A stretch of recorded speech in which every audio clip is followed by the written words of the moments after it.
Prologue. Naruto, age 4. Come on Gigi.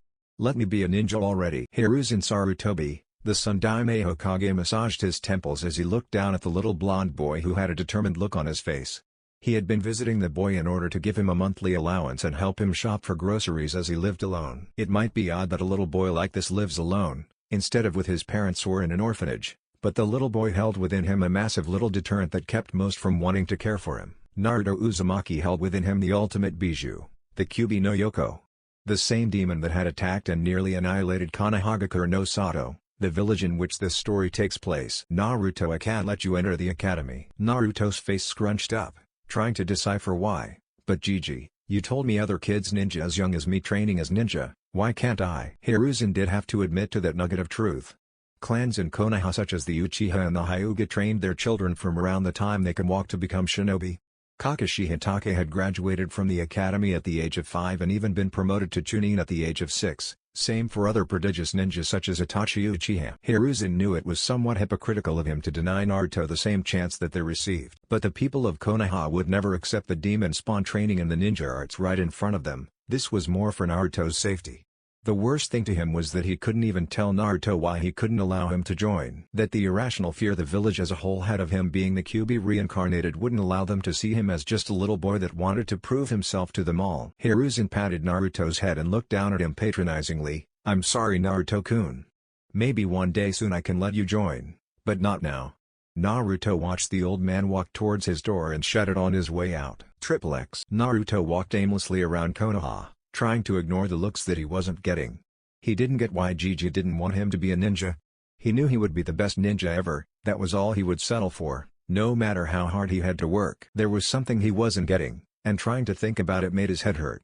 Eventually, by the time he had stopped pondering all of the absurd reasons that he wouldn't be allowed into the academy, he even came up with a strange conspiracy that there was some sort of demigod stuck inside of him and everybody knew but him. Crazy, right? He found himself atop his favorite place in the village, Hokage Mountain. It's beautiful, isn't it? Naruto whipped around suddenly to see a man with his head in one eye in bandages, and his right arm in a sling, also wrapped up. Naruto couldn't feel any real malicious intent from the man, so he allowed him to come closer. He stopped next to Naruto and looked out at the view from the top of the mountain. Truly, being a ninja to protect this village is something that I've always felt is well worth the sacrifice. Naruto's eyes widened, but then he looked away sadly. Gigi won't let me be a ninja. I don't know why though.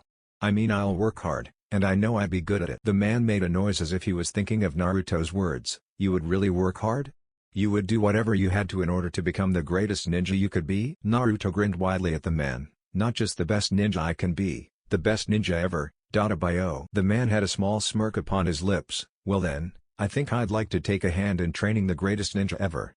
How would you like to be a ninja for me? Naruto's grin could have split his face as he latched onto the man excitedly. Thank you, thank you. I can really be a ninja? The man held Naruto off of him. Little boy, the first thing a ninja should know is to never show emotion. I can understand your excitement, but when we begin training I do not want to see that from you. Do you understand? Naruto cowed himself and nodded. Ano, I don't even know your name. The man turned and motioned Naruto to follow. You may call me Danzo.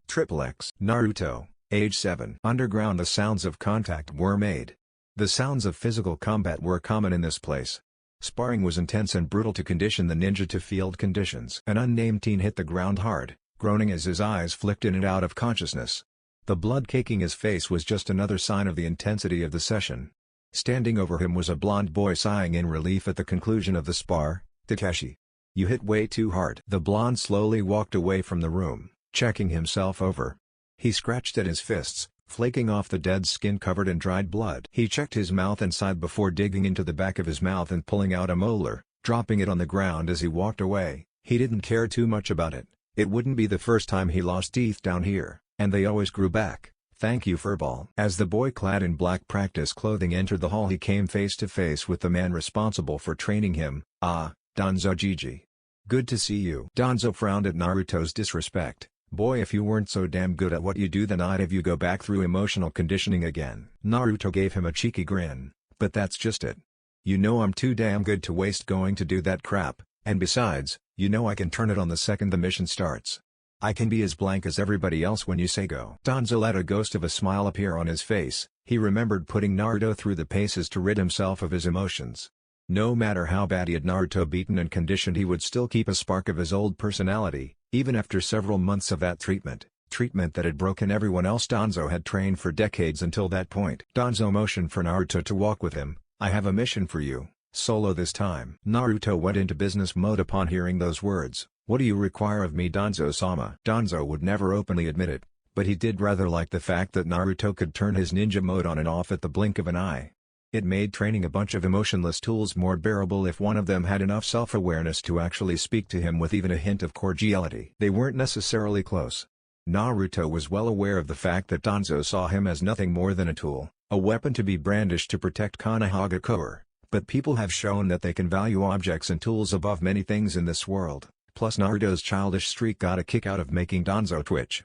"You've got to enjoy the little things. This one is probably going to be suicide for anyone else other than you. Even you will find it rough going, I would say." Naruto nodded as a sign of his hearing the advice. "If this even hints at going under, you get yourself out of there, failed mission or not." A shimmer of his eye revealed from Naruto to Danzo that he was affected by those words. Danzo just couldn't tell if it was because he gave the very rare order for him to retreat if necessary, or if it was because he was offended for suggesting that Naruto might fail this mission. Naruto looked up to Danzo, icy blue eyes lacking the solid feeling they were full of just moments ago. "Your orders, Danzo-sama." Danzo smiled. "I think that he might just be the greatest weapon I have ever had." Training Naruto had not been even a chore. When it came time to learn how to fight, how to kill, how to win, Naruto had shown himself a quick study. Danzo relied on Naruto for more of the higher class missions that he knew many of his other operatives couldn't handle, because the kid seemingly didn't accept anything short than a successful mission. That made him invaluable, and he'll only continue to grow in strength. I would probably rely on him before I thought of backing one of Sarutobi's soft elites. "Oh, my old friend. How did you let this gem of a shinobi go?" Danzo continued his briefing as he and Naruto had arrived at the armory. "You will be infiltrating Tano Kuni. There have been reports of a new hidden village based out of that nation rising to prominence." Naruto quickly changed from simple practice clothes to gear reminiscent of Anbu armor, clicking the chest protection shut. "Hi Danzo-sama." Danzo continued, "You will find the location of this village and if possible get inside and keep tabs on what you can see and find. When you believe that you have sufficient information to determine whether or not this village is a threat or not, you are to return to base and debrief. You may leave on your own mark. This will be a long-standing assignment." Naruto packed himself with kunai, shuriken, flash tags, exploding tags, smoke bombs, anything that he might need, and he packed to the brim, sealing whatever he couldn't carry in a scroll. He didn't know whether he would need to restock on this mission or not. Upon his completion of arming his person, he turned to Danzo and bowed. "I will leave as soon as possible, Danzo-sama. You will hear from me upon my return." Danzo nodded. "By your leave, Uzumaki." Naruto stood and walked from the armory, ready for his next assignment. Naruto slipped his mask in with his combat gear, as he had replaced it all with simple street clothes as he had to keep up his appearances. Ni was the opportunity that Sarutobi never gave him. He knew all he needed to do to prove his worth as a ninja was a chance, and when that chance was given he took it. XXX. 1 year later, border of Hi-no-Kuni/Tano Kuni. An explosion drew Jiraiya's attention away from returning to Konoha. He had just gotten through going through Tano Kuni looking into rumors of a new hidden village rumored to be called Otogakure. After finding enough to bring back to the Hokage, he made a hasty retreat to the border, and from the sounds of things he wasn't the only one. Jiraiya eventually found himself on the heels of a blur in the darkness. Jiraiya slipped into the shadows of the trees to speed ahead of the fleeing mystery shinobi. However, this was unnecessary as the person in question collapsed and dropped to the forest floor in exhaustion. As Jiraiya walked closer, he saw deep cuts and gashes all over the body of the Anbu, or so his armor had him believing. Jiraiya whistled as he took in the age of the blonde boy on the ground. "They're sure starting him younger these days." Jiraiya refrained from moving the mask of the boy, on which he saw a leaf insignia, as Anbu had to keep their identities secret for as long as was feasible to the masses. Jiraiya picked the boy up and made for Konoha, interested in this current situation. XXX. Jiraiya had set the boy down in Sarutobi's office and had requested that his Anbu guards leave the room. "Sarutobi-sensei, you could have sent me a message that you already had someone in auto checking things over. I think I might have blown his stealth when I made tracks and left that place." Hiruzen's eyes darkened. "I didn't send anyone into Tano Kuni. I expected you to look into it yourself and send word back, like you are now. This Anbu isn't mine. I would never allow a child this young into their ranks, never again, not after Itachi." Jiraiya scratched his white mane. "Well, I kind of figured that, but I thought you might have made an exception or something." Sarutobi rose from the desk and walked over to where the masked boy lay. He narrowed his eyes at the kanji he found right by the leaf symbol on the forehead, Danzo. Ni again? Jiraiya sighed, I thought you handled him in that group of blank faces. He's still doing this? Jiraiya shrugged, well at least he also recognizes Otto as some kind of unknown quantity. Hiruzen reached down and pulled off the mask. What he saw almost gave him a heart attack, and Naruto. Jiraiya ran over, looked down, gaping at the sight. Kami, he looks just like Minato. Wait. Sarutobi, is this Minato's child? Hiruzen settled himself somewhat. Yes Jiraiya. This is his child. Danzo must have gotten his hands on him. I should have known. When I went to see him he was becoming progressively more aloof and secretive. I stopped getting reports about him around town completely. I figured he must have just been keeping a low profile, but I never would have guessed. Jiraiya looked angry. Danzo turned Minato's son into a mindless drone? I'm going to. Jiraiya wait. Jiraiya turned to face his teacher with an angry look. The council wanted him to be trained under Danzo's watch anyway. They'll see him in the right if this gets out. You and I are the only ones that know about this. Jiraiya bared his teeth. He won't tell us anything about Danzo. Even if he had any real reason to tell us anything, Danzo has seals on his ninja that keep them from speaking about Ni too freely. I've seen it. Hiruzen nodded. I know.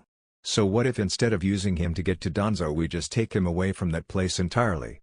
Seeing Jiraiya's confusion he elaborated, Danzo won't move to retrieve him no matter how valuable he knows a Jinchuriki is to his goals. All we need to do is keep him under watch and seal him. Jiraiya nodded in agreement. So what? Memory seal? Chakra seal? What exactly are we sealing? Everything. Jiraiya's eyes widened. Now when you say everything. Hiruzen stood back up. I mean everything. His entire mind and body have been utterly conditioned by Danzo to fight. He would have never been out there if he wasn't at least as strong as one of my Jounin. Danzo wouldn't have allowed it. Seal it all. If we just seal his memory then he would still be infinitely more powerful than any academy student, even without the knowledge of all of the techniques. Just with the academy techniques he would still obliterate any academy student. Jiraiya looked at the unconscious blonde on the floor. I don't like this Sarutobi-sensei. What will you do with him then? Hiruzen picked the boy up and put his mask back on. I will allow him to enroll in the academy. I'm wearing the council down, soon I can get them to let him attend. Him staying off of their radar has helped considerably. Jiraiya followed Hiruzen down to the depths of the tower to commence with the sealing of the young boy. XXX. Knee base, Kanehagakuer. The sound of a door shutting sounded through Danzo's speakers on his desk. The injured man put his face into his hand and groaned. Uzumaki. Damn it. Jiraiya. How was he to know the wandering sage was in Otto as well? From the sound of things the flamboyant shinobi had placed their forces on high alert upon his own exit. And with Naruto stuck inside that buzzing hive, with everyone searching high and low for anything amiss, the boy had run into quite a bit of trouble when he took to making his own hasty retreat. Danzo's weapon was lost to him now. He knew Sarutobi would never allow him to get anywhere near Naruto again. Danzo pulled out a bottle of sake and poured himself some. After tossing the alcohol back he grimaced slightly, and we move along. XXX. 4 years later. A blonde in an orange jumpsuit sat down deep in the forests of Konoha. Man, that was so easy. Why wasn't that the regular graduation exam?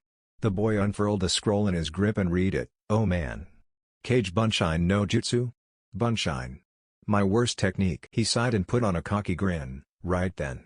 Let's get started. XXX. Hours later. Iruka Umino, Chunin, and teacher in Kanehagakure's Ninja Academy, stood in astonishment. Naruto Uzumaki, the dead last of his class, the failure. He had just witnessed the boy in question call upon an almost endless horde of Kage Bunshin to beat his former teacher's aide Mizuki into a bloody pulp. Naruto stood over the groaning man smiling at Iruka sheepishly. Whoops. I guess I went a little overboard, huh? Iruka smiled and called Naruto over to him. I've got something for you, Naruto. Close your eyes. Naruto did as he was told and felt his goggles shift on his forehead. Okay, go ahead and open them. Naruto opened his eyes and saw his smiling instructor, Sans Hideate, holding his goggles. Congratulations Naruto. You graduate. XXX. 6 months later, forests outside of Kanehagakure. Naruto was smashed back by Gaara in his monstrous form. Naruto sailed through branches until he landed against a tree and slumped against it. Naruto grunted in pain as he sat up to look at the insane Suna ninja. Gaara had a maniacal grin on his half-demonic face. You are weak Uzumaki. You lack power. Sasuke landed on Naruto's branch. Looking worse off than Naruto himself was with strange black markings on the right side of his body. Naruto, get out of here. Get Sakura and run, I'll handle this guy. Naruto went to speak when Sasuke clenched his fists. If I can't win here, then I'll never be strong enough to defeat him. I will have reached my limits. Naruto looked at Sakura, pinned to a tree trunk with Gaara's sand slowly crushing her. Naruto stood up and wiped the blood from his lip. He looked down at Sasuke. Don't worry Sasuke. I won't lose here. Naruto flipped through hand signs and slapped his palm to the tree branch. A puff of smoke revealed a small orange toad. Hey there, I'm Gamakachi. Got any sweets? Naruto flipped out. I can't believe this crap. What's with you stupid toads? I can never get a useful one. This is really not the time for this. The small toad jumped onto Naruto's head and gave him a raspberry. So you're an amphibian hater, huh? Gaara had had enough of this. All the time spent allowed him to fully turn into his mini Shukaku form. Soon a shuriken. Naruto saw the spinning discs of sand coming his way and cradled Gamakachi with his body, taking the hits. He flew back and hit another branch. Gamakachi looked at him in concern as Gaara cackled. You see Uzumaki. Only when you fight for yourself can you truly be strong. I'll wait for you to realize this and leave your friends here to die so you can escape. Naruto wordlessly placed Gamakachi down and turned to face Gaara. The look in his eyes irked Gaara, who sent another salvo of sand shuriken at Naruto, hitting him dead on and sending him back again. Naruto stood up almost immediately. What is this feeling? I feel stronger. Like that didn't hurt at all. Sasuke looked at Naruto as he saw Naruto's strength returning to him. As a burst of visible blue chakra erupted from Naruto, the blonde's look of confusion and awe at himself turned to a wail of pain as he clutched his head and dropped to the ground screaming. X. Naruto's mindscape. The Kyuubi no Yoko was bored. Bored. It had been bored for years. Ever since Naruto's memories and skills had been sealed away, there wasn't any action for it to watch, or even partake in, as Naruto was wont to do from time to time. When the boy finally made his return during his month of training with Jiraiya, he was nothing like the Naruto that had earned his respect in his childhood. This Naruto was loud and brash, with no true talents to back it up with. The old Naruto wasn't nearly as loud, and while he had his moments of being a loudmouth, he always had the talent to go with it and the drive to do better. The seal had handicapped him in his thinking for 4 years. The Kyuubi really couldn't even say that the new Naruto had potential. The old one had potential, and he had started achieving it, then it was taken away, and no one can have potential twice in their lifetime. As it pondered how exactly it was going to break out of its rotting prison, many markings appeared on the outside of the Kyuubi's cage. At first it was confused, until it remembered the exact same patterns appearing 4 years ago right before everything turned to shit. Oh, it's about time. Took you long enough, Ningen. Focusing its chakra into a line, it pushed it out from the bars of the cage slowly so as to not upset the Shikifuujin. Finally the chakra made contact with the walls and began to cover the lines, following them straight to the source. As the Kyuubi watched the lines turn red and rush off down the halls of Naruto's mind, it allowed itself a triumphant smirk on its vulpine features. Welcome back, Kit. X. Temari had seen the Uchiha fight Gaara. He had done well until he ran out of chakra and began getting decimated by Gaara until his orange-wearing teammate came onto the scene. Then he ended up getting beaten down too. During his beating, however, he began to gain energy, taking Gaara's shots and walking right through them. He exploded with raw chakra, and Temari had never seen anything like that before. Chakra visible to the naked eye, so much that it seemed strange to the boy himself. As he began getting a handle on the situation, he collapsed, screaming and holding his head all the while. As he lay on the tree branch, a strange mark appeared on his head, forcing lines to branch out over his entire body, covering him from head to toe. Temari shook in place on her branch. They're all freaks. Every last one. The lines suddenly turned red as a massive pressure filled the immediate area. It didn't feel evil, malicious, angry, or anything. It just felt like Naruto. Just magnified 100 times. The lines faded away from the down blonde. All attention turned to him as he groaned and stirred on his belly. He quickly snapped to his feet and looked around his own body, flexing his fists and shaking out his legs. The only noticeable change in his base appearance was the scar going down his eye, a battle scar that wasn't existent a moment ago. He had an angry sneer on his face before he shook his head pitifully. Kami, I suck. I'm as weak as a kitten like this. What happened to me? I'm confused. Sasuke looked up at Naruto. It was the same kid that had been there a second ago, and yet it wasn't. He looked like Naruto, but he didn't move like Naruto. He moved like he was coiled and waiting to strike, as if he expected an attack coming from anywhere. His eyes were the same bright blue like Naruto, but now they had more in them than just the infinite brightness they usually held. It was still there, but there was more that Sasuke couldn't quite see. He was as calm as they came. You wouldn't even know that he was preparing to get into a fight from looking at him, and he looked out at Gaara without fear, anger, interest or anything, and he accentuated this by sighing and speaking his next words. All right, Gaara. I don't know what the hell is going on with me right now. I have an idea, but I need some damn answers. But to do that I need to go back to Konoha. I need to go back and end this invasion and you're in my way, so. It's time to get you out of the way. Chapter 1, Naruto's Real Ninja Handbook. Naruto's head was splitting. The rush of memories returning to him in that instance gave him the mother of all migraines, and the dueling memories of his time in Nia and the memories that he assured himself were implanted somehow weren't helping at all either. After hearing the confidence in Naruto's voice ring out in the forest, Sasuke spoke up, "Naruto. What happened to you? What's going on?" Naruto looked down at Sasuke with one eye and back up at Gaara. "You know, I'm not entirely sure myself. Right now, I feel like crap, but compared to the way I've been feeling for the last 4 years I feel amazing. It's hard to explain." He grunted, "It's not important right now. I have to beat his ass, hustle back to Konoha and find someone, like Danzo or something, that can explain all of this to me. So here's what we're going to do. I'm going to attack him, and you aren't. Now commencing operation, beat Gaara's ass." Sasuke had a myriad of questions running through his head at this point. What happened to the Dobi? Who is Danzo? What the hell does he mean I'm not fighting? Gaara heard his voice speaking to Sasuke the entire time and cackled to Naruto across the trees, "You aren't strong enough, Uzumaki. Leave them behind and run. Nothing has changed, you still don't fight for yourself." Gaara flung more sand shuriken at Naruto, who scoffed and grabbed Sasuke by the back of his collar and ducked and weaved out of the way of the projectiles. After he had gotten through them all he dropped Sasuke back on the branch and scoffed, "Pathetic. I'm slow as dirt. Did my muscles atrophy or something? I became a ninja anyway, which means I should be conditioned like a Jonin. I should have kept my speed at least." Gaara looked at Naruto, looking himself over after dodging with Sasuke. This angered him. It was like Naruto was ignoring his existence, just like everybody else, just like everybody else. "Don't ignore me." Gaara had mouths appearing all over his body as he took a deep breath and released it ahead. Futon, Mugen Sajin Date Appa, Wind Release, Sandstorm Devastation. Gaara released a massive blast of air in a sandstorm in Naruto and Sasuke's direction, tearing off branches and cutting into the bark of trees. As the wind died down, Gaara couldn't see Naruto or Sasuke. No sign of either. "It's a shame." Gaara turned around to see Naruto standing behind him right before Naruto's fist lifted him off of the branch and sent him crashing to a lower level. Naruto crouched on the branch and watched Gaara try to stand. "You had a defense that only the fastest could bypass and only the strongest could breach, and what do? You cast it away for raw power when things get a little tough." "Raw power can only overwhelm skill and finesse in extreme qualities." Naruto pointed at Sasuke, who was over by Sakura, Pakun, and Gamakachi. "You beat him in this form because he was already burned out when you transformed. He used Chidori twice here, once during your fight in the stadium, and I'm sure he tested it one time when he and Kakashi were late. If he had more shots then you wouldn't have won." He smirked down at Gaara. "I don't know what happened to me all of those years ago, but I'm not the kid that just had cage bunshine flying all over the place anymore. I could beat you like that, but that wouldn't be very fun. After all of this time, I can finally fight like I used to. If only a little bit. I'm still not fast enough to avoid taking hits, but I can almost assure you that however hard you hit me." A feral grin came onto Naruto's face. "I'll hit you twice as hard.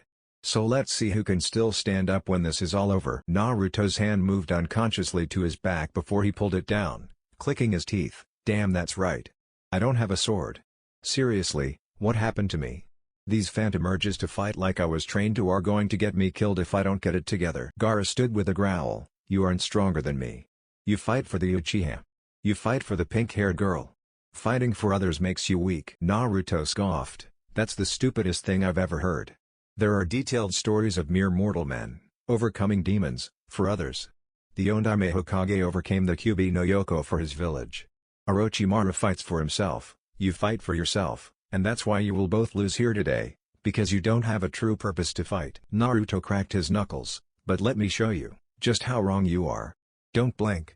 One flash tag later and Naruto's presence was gone from the area. Everyone looked around for any sign of the blonde boy who had changed from the orange loudmouth they had taken him for based on past experience. Chuckling rang out through the forest, but not from any particular area, as Naruto was projecting his voice. "That little sandstorm from earlier wasn't a Fuuten jutsu. This is a Fuuten jutsu. Fuuten, Rephaoshu, Wind Release, Gale Bomb." A fierce gale came from the trees above, sending wind and weapons at Gaara from above. Gaara lifted his arms to block vital spots and allowed the kunai and shuriken to bury themselves into them. Gaara lowered his hands and shouted out loudly, "Is that the best you have, Uzumaki? Come out and fight me. Give me a real fight. Let me feel alive." Naruto's voice rang out again in mocking laughter. If you wanted to feel alive, then you shouldn't have caught those weapons. Even with all of that power, you're still just a baby Janan, huh? Just listen. And tell me what you hear." Everyone silenced themselves in order to listen for Naruto's warning.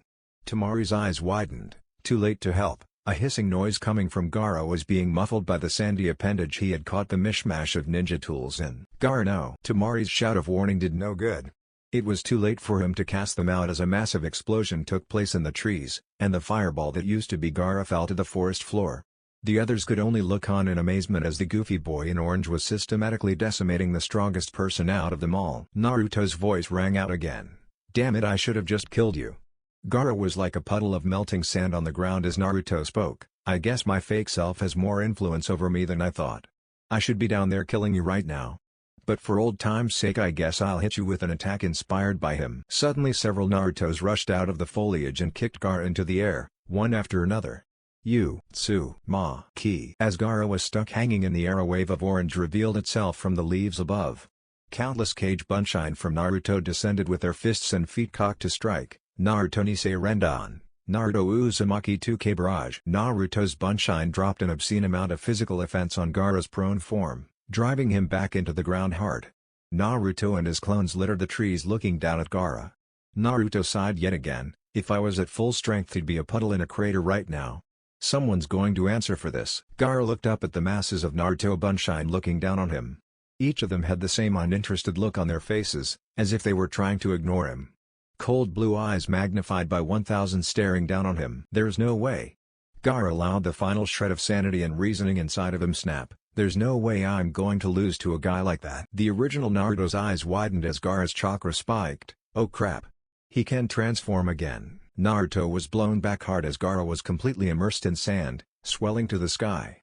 Naruto's Kage Bunshin were dispelled as Gaara's towering sand smashed them asunder. Gaara ended up sticking out of the head of Shukaku looking down on Naruto, who was covered in sand. "It's too late, Uzumaki. Time to die." Like I said, power cleanly outclasses skill only in overwhelming quantities. Naruto sat, entirely encased in Gaara's Sabaku Q. "Well, this is great. I'm too weak to break it. Now what?" Naruto smirked as he remembered that he didn't stop learning things when he lost his memory. "Uro-sennin, you might have been useful after all." Naruto bit his thumb and made a few hand signs. Gaara put out his right hand. Sabaku-so's Kushios no Jutsu, summoning jutsu. In a massive burst of smoke, Naruto found himself seated atop the head of Gamabunta smirking out at Gaara. "You didn't think it would be that easy, did you?" Naruto looked down at Gamabunta. "Hey there, Boss Toad. You want to help me out and take this jerk down with me? He's a little too big for me to handle alone at this time." Gamabunta directed his gaze up at Naruto. "Something feels different about this Gaki. Like he isn't as frantic and spastic as he was the last time I saw him." Gamabunta huffed out smoke from his pipe. "Ichibi no Shukaku. No can do, kid. Why would I want to go out of my way to fight a guy like that?" Naruto deadpanned the giant toad a look. "I thought summons were supposed to help their summoners fight in situations like this." Naruto pointed out at Gaara/Shukaku. "Look at that thing. If you don't help me, then I'll end up a bloody smear on the bottom of its foot for sure." Gamabunta laughed. "Duff. We haven't even had a drink yet.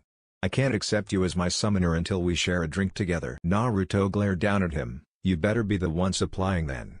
Because my Jananas can't afford enough liquor to get you even slightly buzzed." Gamakichi then appeared and landed on Naruto's head. "I'll help him out, Pops. I like this kid." Gamabunta looked at the smaller toad in surprise. "Gamakichi? What on earth are you doing here?" Gamakichi looked at his father sheepishly. "I just wanted to come out and see the outside world, you know." He pointed over at Gaara/Shukaku, "And then that guy tried to bully me. Our boy here kept me alive and started kicking that guy's butt, but then he cheated and got all big, and now here we are." Gamabunta glared out at the sand spirit. "Alright then, Gaki. You helped out my son, I appreciate that. You're alright with me. You have my support in this fight, but we're still having that drink later. You hear?" Naruto stood up and nodded, his face hardening as he looked out at Gaara. "Gamakichi, you're going to want to get off of my head for this next part." Gamakichi got off of Naruto's head as Gamabunta drew his tanto and held it at the ready. "Whenever you're ready, Boss Toad. Give him hell." Gamabunta launched forward and dug his sword into Shukaku's arm. With one mighty heave he lopped it off, dropping it uselessly onto the ground before he jumped back to his distance and stared at his opponent. Gamabunta huffed in exhaustion. "That almost took everything I had, and all I took was his arm." Naruto smirked down at Gamabunta. "Wow, And I thought I was out of shape. I've been out of full commission for 4 years, what's your excuse? Gamabunta eyed the boy, watch it brat or I'll squash you. The smile disappeared from Naruto's face as he looked back out at their mutual foe. Kill me later, we still have a problem. Gaara looked at Naruto excitedly, interesting. Interesting Naruto Uzumaki. I like this is a fantastic battle. Gaara brought his hands into the ram seal, Tanuki Nari no Jutsu, feigning sleep technique. Shukaku's star-shaped pupils spun wildly and he yelled to the sky, I'm free. Naruto kept an impassive face, he just made this a lot more difficult didn't he? Gamabunta nodded with the boy on his head, and why wouldn't he? Alright, let's try something here. Shukaku inhaled deeply, Fuutan, Rinku Udan, wind release, drilling air bullet. He launched a massive air ball at Gamabunta who prepared his own attack, Sutan, Tepodama, water release, liquid bullet. Naruto flew through his own hand signs, let's give you a boost boss toad, Fuutan, Dateappa, wind release, great breakthrough. Naruto let out a massive crushing wind that sped up Gamabunta's water bullet, forcing it to obliterate Shukaku's attack on contact. It continued on to collide with the demon itself, knocking it off balance and sending it to the ground. X. Sasuke was watching the fight with envy. Naruto had seemingly hit some metal switch in his head and now Gaara couldn't even touch him. What kind of power is this? This Naruto is completely different from the one I've been working with for so long. Tamaru was completely overwhelmed. She had left to find Kankuro after Gaara had fully transformed and returned, thinking that Gaara had killed Naruto and moved along towards Konoha. She wanted to bypass him entirely and avoid his killing spree. When she returned she was shocked to see that Naruto was not only still fighting, not only forcing Gaara into a full possession, he was winning. She and Kankuro had to check to make sure they weren't dreaming. This boy. He isn't normal. How can he keep pace with Gaara? X. Naruto looked down at Gamabunta, so how do we end this? Gamabunta was impressed by Naruto boosting his attack. He knew it would have been a stalemate otherwise, this really isn't the same kid from last week. Gamabunta remembered that Naruto had asked him a question, we need to wake up the host. The boy on his head, you need to wake him up. Naruto frowned and grunted, killing him would be easier. Way easier, we can just pepper him with big attacks until Gaara's a big red blotch on his forehead. He's totally exposed. Gamabunta chuckled, that's ruthless Kaki. It's an idea that would give us more problems than answers though I'm afraid. Killing the medium in the midst of a full possession could end up with the demon being freed. It already has a form to go with its soul so it wouldn't need the host in that instance. The blonde nodded, okay, so wake him up it is then. He furrowed his brow in thought, but all of my attacks that I could launch from here can kill him. I need you to get in close so that I can wake him. Gamabunta looked at his hands, these webbed hands of mine aren't much for grabbing a hold of things. How do you suggest I get him? Naruto scoffed, I said get close, I didn't say grab him. I can reach him myself don't you worry. Gamabunta prepared to charge, as Shukaku reached an upright position once more. Naruto closed his eyes to get in touch with his inner demon. X. Naruto's mindscape. Naruto appeared in the sewer of his mindscape in front of the Kyuubi's prison. Naruto looked around and shook his head, Kami, this place is a dump. I didn't leave this place looking like this. Demonic laughter rang out from behind the bars in front of him, no you didn't Ningen. Whoever placed the seal on you messed with your mental functioning and reverted your mind into a dump, as you can plainly see. Naruto nodded, so will it get better? Because this is seriously depressing. Wait seal? There was a seal on me? Yes Kit, if your mind goes back to the way it was before 4 years ago then your mindscape will return to its former state. The Kyuubi turned serious at this point, there was a seal placed on you after your disastrous mission to Otogakure. I can't tell you who did it because I was unconscious from using so much chakra to heal your wounds and keep you going until you reached the border. I woke up here. Again. Needless to say I wasn't too happy. Naruto laughed slightly, so that's why you were so pissed off when I showed up here last time. You tried to freaking eat me you know. Why didn't you say anything? Kyuubi huffed and sat down on its haunches, letting its snout touch the floor. First of all, would your other self who had been taught to mistrust me, believe me in the first place? If I had tried to tell you about it I would have been harmed by the seal, as would you. It was a memory seal.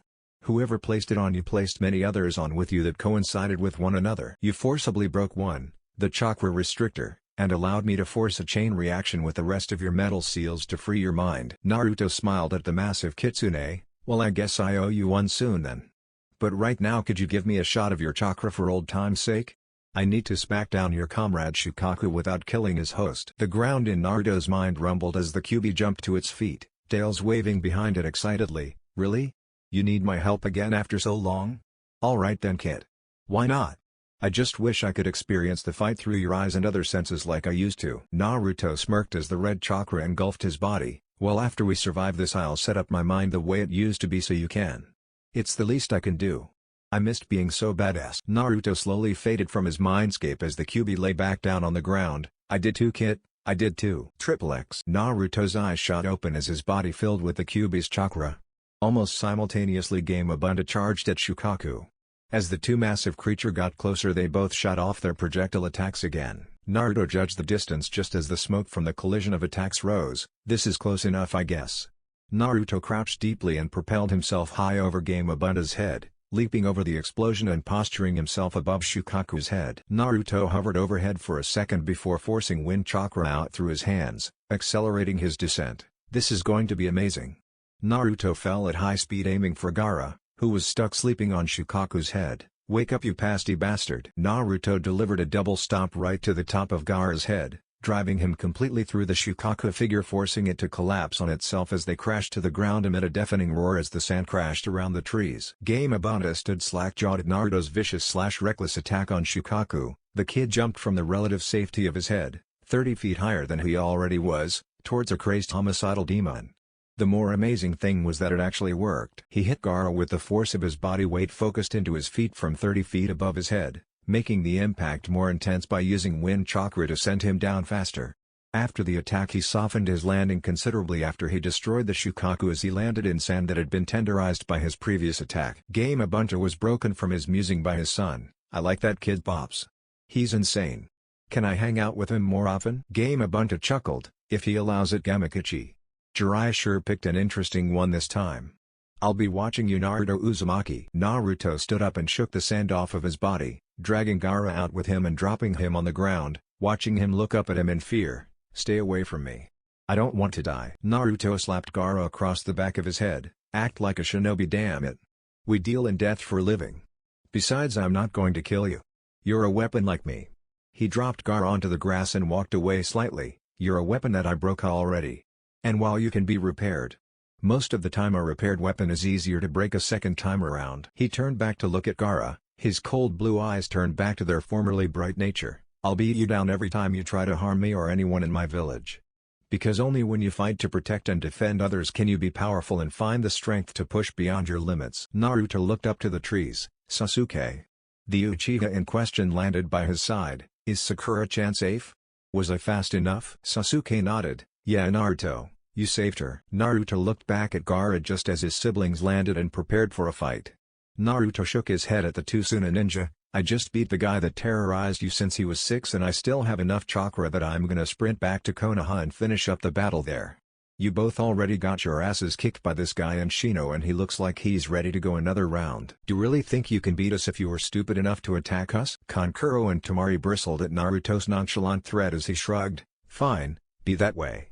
We'll just knock you out and drag you to the village, and by we I mean them. Naruto pointed behind them as two Kage Bunshin bashed them in the back of their heads with the blunt end of their kunai. Naruto looked back at Sasuke. Alright team, go get Sakura-chan and Pakun and we'll get out of here. We still have a battle to fight. Sasuke went to gather up Sakura as Naruto took to tying up the Suna ninja and hoisting them up on his and his Bunshin's shoulders. As they set off through the trees Naruto mentally berated himself. How could I let myself be caught? Damn it. If I had never been sealed then I would have been able to warn Danzo that Orochimaru was planning an invasion and amassing forces. I hope things aren't as bad as they seemed at the stadium. Triple X. Konohagakure, around the center of town. Jiraiya stood atop the head of his massive Toad summon as he watched Konoha forces engaging the Suna and Oda forces. Despite the fact that they had driven the enemy out of heart of the city the enemy had been putting up a dogfight. Suddenly Ibiki landed atop the Toad's head. Jiraiya-sama. Jiraiya put up his telescope and turned to face him. Ibiki, report. Jiraiya-sama, our forces were caught in several ambushes as they chased the enemy forces out of the village. They ended up getting caught in a crossfire by some of Otogakure's ninja they had held back. Jiraiya groaned. They would win, but such an unnecessary loss of life was unsettling. Just as he was about to try and switch the topic he saw Ibiki smile, but when they were closing in on our forces they ended up getting sacked by a lone ninja of Konoha. Wearing bright orange if they saw correctly, he was moving too fast for some of them to catch. Jiraiya's eyes widened. There's only one kid I know that is colorblind enough to run around this place in orange. Ibiki nodded. At the same time, a Cage Bunshin of Uzumaki and Sasuke Uchiha arrived at the hospital with their female teammate. And on the other side of town he delivered the children of the Kazekage to a makeshift POW site, in good condition too. Ibiki scratched under his bandana. I saw how good the kid could be during his fight with the Hyuga, but I never would have guessed that he was good enough to take down a squad like that. Ibiki, you shouldn't talk about me like I'm not there. They both whipped around to see Naruto tapping his foot impatiently, although I guess you didn't know I was here. Geez, if I was an assassin you'd both be dead. Jiraiya looked at Naruto oddly. He couldn't sense his usual restless aura, and he had snuck up on him. Gaki, what happened to your jacket? And what's with that scar on your face? Naruto had ditched his orange jumpsuit jacket and left himself in his black t-shirt. I tossed that bulky piece of crap so I could move faster to get here without much trouble. And I got this scar years ago.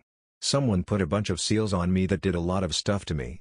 Hiding that scar must have been one. Naruto saw Jiraiya flinch when he spoke about the seals. We can talk about that later. We will talk about that later.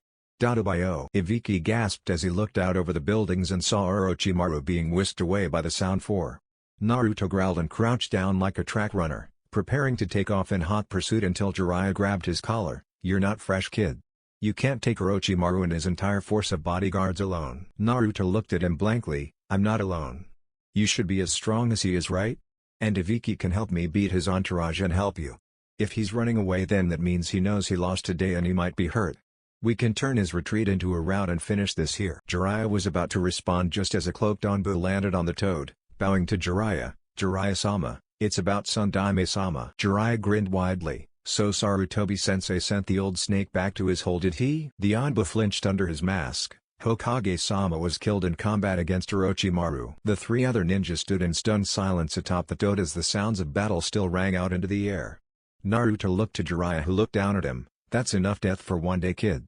It's time to regroup and mourn. Naruto said nothing and followed Jiraiya back to the Chunin exam stadium. He could get his answers later, he had nothing but time.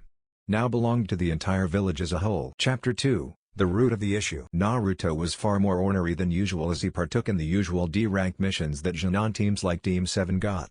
While a part of him knew that this was truly necessary at this point in time, seeing as how the village was getting over the damage incurred during the invasion of Ado and Suna, the part of him that was locked away at the age of 8 that was used to missions that could end with him being killed, and the brash childish part of him that resurfaced after his memory had been sealed and longed for missions with potential for action like that. With the knowledge of his sealing, Naruto was able to sort out what memories were fake and which were his own. It helped that the genjutsu seal that was placed on him to change his appearance was broken, revealing the numerous battle scars that littered his body from his time in Ni. It really helped having a visible association to certain memories. His first night in his apartment after the invasion was for the most part spent in front of a mirror repeating the line, "Oh, I remember getting that one," over and over throughout the evening. Over the course of the next 2 weeks he had to adjust to just being a normal Junon with a true elite's mindset. Tori was lucky that she hadn't tried to run away since the invasion, or Naruto might have killed her retrieving her. Accidentally, of course. His rapport with his team, whatever he might have had, shifted tumultuously after the Chunin exams. Naruto's thoughts on Sakura had changed to a clearer line of thought. The girl thought he was useless for the most part, and while compared to how he was supposed to be she was right. It stood to reason that even grossly handicapped as he had still been vastly superior to her when it came to the ninja arts. While he may have been a goofy annoyance while he had been a Junon, he had still been nothing but pleasant to the girl and had given his all at every corner. Her habit of fawning over the Uchiha and downplaying anything Naruto accomplished grated on his nerves at this point. Naruto ruthlessly crushed his mental facilities that she was a good person, and that he had romantic interest in her because when it came to him she was a bitch. She was his teammate. That didn't really mean they had to be close, he just had to tolerate her and work with her to accomplish his mission. He didn't see anything pleasant about trying to associate with her outside of missions. Sasuke had taken to the habit of staring at him and trying to verbally provoke him when he offered any input into their missions. Sasuke had been feeling inadequate after seeing how Naruto not only saved him from Gaara, he had dispatched Gaara handily without too much effort, captured the Kazekage's children swiftly thereafter, and headed back to Konoha and routed an auto ambush against a Konoha squadron. This led to now. He had been trying to goad Naruto into a fight so that he could really test his own capacities against the blonde, but not only was there no time for sparring as they didn't have team training while rebuilding the village, Naruto left so quickly after the day's work was done that Sasuke couldn't follow him. and he was never able to trail the boy for too long before losing him. Kakashi had noticed quite a few changes in his blonde student since he had let him go during the invasion. While the scar over his eye was the most glaring one, his attitude was another. He didn't try to keep his team's spirits up with indomitable brightness. He still cracked jokes, and his overall timing was vastly superior now, Kakashi had to admit, but they were bright flashes in an otherwise dreary day of rooting through Konoha's rubble. Naruto no longer took to calling him Kakashi-sensei. When he reprimanded Naruto on this habit he had seemingly picked up, Naruto responded by saying that he hadn't taught Naruto anything other than tree climbing, and he technically learned how to do that years ago, he just forgot. Kakashi noted the bitter tone in Naruto's voice when he said forgot but didn't press too much. He figured that Naruto was still bitter from being cast aside during the Chunin exams. The differences in Naruto's gait, actions on missions, and how he now treated his teammates showed him that there was a vast change in Naruto that he couldn't pinpoint exactly. He watched Naruto drop another stack of wood by the building that his team was working on at the moment, and walk off again to grab more. There was something he was missing about this. XXX Team 7 had been dismissed for the day and Naruto had taken to wandering around Konoha. He had taken to treating the villagers with the same apathy and looks of annoyance that they gave him. He didn't care about them, he was in a bad enough mood as it was. He had been unable to find Danzo since the invasion ended. In his haste to track his trainer down and report back to him, as he technically never failed or completed his mission, he had found that the older base for Ni had been abandoned. Cursing the old cripple out in his head, he realized just how difficult it truly was to find Danzo when he didn't already know where he would be. You'd think there would only be so many places that you could hide a group like Ni in this village. Naruto understood things from both sides of the fence. He understood how Sarutobi disliked a secret branch of the military that he didn't directly control running rampant under his nose. It wasn't good for a supposed military dictatorship, as Konoha was supposed to be, to have something like that among them. It was unnerving to say the very least. But Naruto knew that if he truly knew that honestly, Danzo only had around 20-25 well-trained ninja, including himself. Compared to Konoha's forces it was simply a drop in the bucket. And while Konoha's true forces had a never-ending supply of recruits and potential, only certain types ever had a chance in Ni, and they weren't readily replaceable. Ni took Konoha's dirty missions. The jobs that somebody had to do. The kind of stuff that stepped on people's toes on the large scale of things, but if they never took place then it would expose Konoha's back to the lions. The killings that Konoha couldn't be caught having any hand in, the alliances that could substantially benefit Konoha but that had less than moral bases. There was a reason that the seemingly most powerful village in the nations didn't have too many problems regularly compared to the others. Sarutobi directly chose not to accept certain missions for the sake that they could be seen as an aggressive move on Konoha's part. Danzo took these missions for Ni. Ni had to be better than the majority of other ninjas simply for the sheer difficulty that their missions entailed. There were no D-rank missions, hell there weren't even any C-ranked missions. Everything you did in Ni was B rank and up. If you weren't ready then you trained and drilled until you were, no other way about it. If you couldn't cut it after all of the things you were put through until that point then you died, namelessly, facelessly, and miles away from home. He needed to find Danzo. He knew that the second he actually put on Konoha's head he was basically no longer Ni's shinobi, but he still had the mindset of completing his mission. He also wanted to find out exactly what the hell happened to him. If anyone knew, Danzo did. His thoughts then drifted to the mission he had been tasked with as he clenched his fists, his emotional nature spilling out. If only he had gotten back sooner, if only he hadn't stuck around for so long. If only somebody didn't get a wild hair in their ass and sabotage Otogakure's information department with explosives. If only all of those things hadn't happened then he would have been able to return and send word on Otto's plans. He had found everything. He found that it was being run by Orochimaru. He found that they had a then-rookie Konoha Nan, Kabuto Yakushi, as his lead spy. He found that Orochimaru had finished his immortality jutsu, he'd even had the misfortune of seeing it being performed. He couldn't eat for the rest of the week afterwards. He even knew Orochimaru's main ambition for coming, and when he saw the markings on Sasuke during the fight with Gaara he mentally kicked a pothole into his ass. Naruto's eyes panned around the village as he walked, all of the people taking part in the restoration of their homes. If he had broken the seal on himself even a day sooner, how much loss of life could have been diverted? How many lives need not have been lost? Could the Sundaime have been able to take the proper precautions to acutely prepare for Orochimaru accordingly? He looked up at the Hokage monument as his thoughts drifted to the third face from the left. He had gotten much closer to the old man after he had been sealed. His mind had almost reverted back to its 4-year-old state and he reached out to the only person he really knew. Even trying to bury his emotions, he still felt a faint sting at his eyes that he had to push back. He had to put his thoughts on the back burner for now, as he saw Jiraiya leaning against a fence looking at him. Naruto strode up to his side and spoke coolly, "So what do you need from a lowly little Jonin like Miro-senin?" Jiraiya pushed himself off of the wall. "I want you to come with me to find someone." Naruto raised his eyebrow. "Aren't you the Hokage now?" Jiraiya let out a short laugh. "Those old goats wanted me to take up the spot. But I have too much on my plate to just do so like that." Naruto headed past him towards his apartment. "Then I'm not going. I'm not some escort or bodyguard, I'm a shinobi. If this isn't an order from my higher-ups, then I'm not volunteering for this. I can spend my time better by helping to rebuild, getting back to my old level of skill, and finding out who put those goddamn seals on me." Jiraiya caught up with him quickly and placed a hand on his shoulder. "Well, the other Jonin can help rebuild. And I was going to teach you a jutsu that makes Chidori look like child's play. And those seals, I might know something about that." Naruto looked at him. "Okay, you've got me on the rebuilding. And did you hear what I said? I need to get back to my old skill level. I don't need a jutsu, I have enough of those, I just can't use them right now. I need to get back to my old speed and strength first and foremost." I felt weak like an infant and moved like a snail during the invasion. Naruto's eyes shone as he absorbed the last of what Jiraiya said. "And you're damn right you know something about my seals. You're telling me whether I choose to go or not. You're just lucky that it would probably be easier to just go with you, that and I'm bored around here." Jiraiya grinned at him. "Well, let's go and get you packed. We'll leave immediately." Naruto pulled out 4 scrolls. "I already have everything here. I always keep supplies for a long mission on me at all times, you never know when you'll get called away." He placed them back into the pockets of his jacket. "This big, bright piece of crap is good for something, I suppose." Jiraiya laughed loudly. "If you hate it, then why wear it?" Naruto's eye twitched. "When I went home after the battle to look for clothes, this was the closest thing to shinobi gear I had in my closet. What the hell did they do to me? I wouldn't be caught dead in this.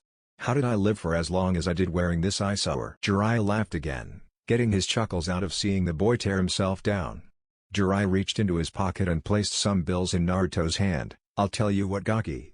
I'll give you 2 hours to go and get yourself outfitted. Meet me at the main gate then and we'll take off." Naruto let a smile cross his face as he turned to head back towards the market district. He waved back at Jiraiya and pocketed the cash. XXX. Naruto wandered through the market district looking around.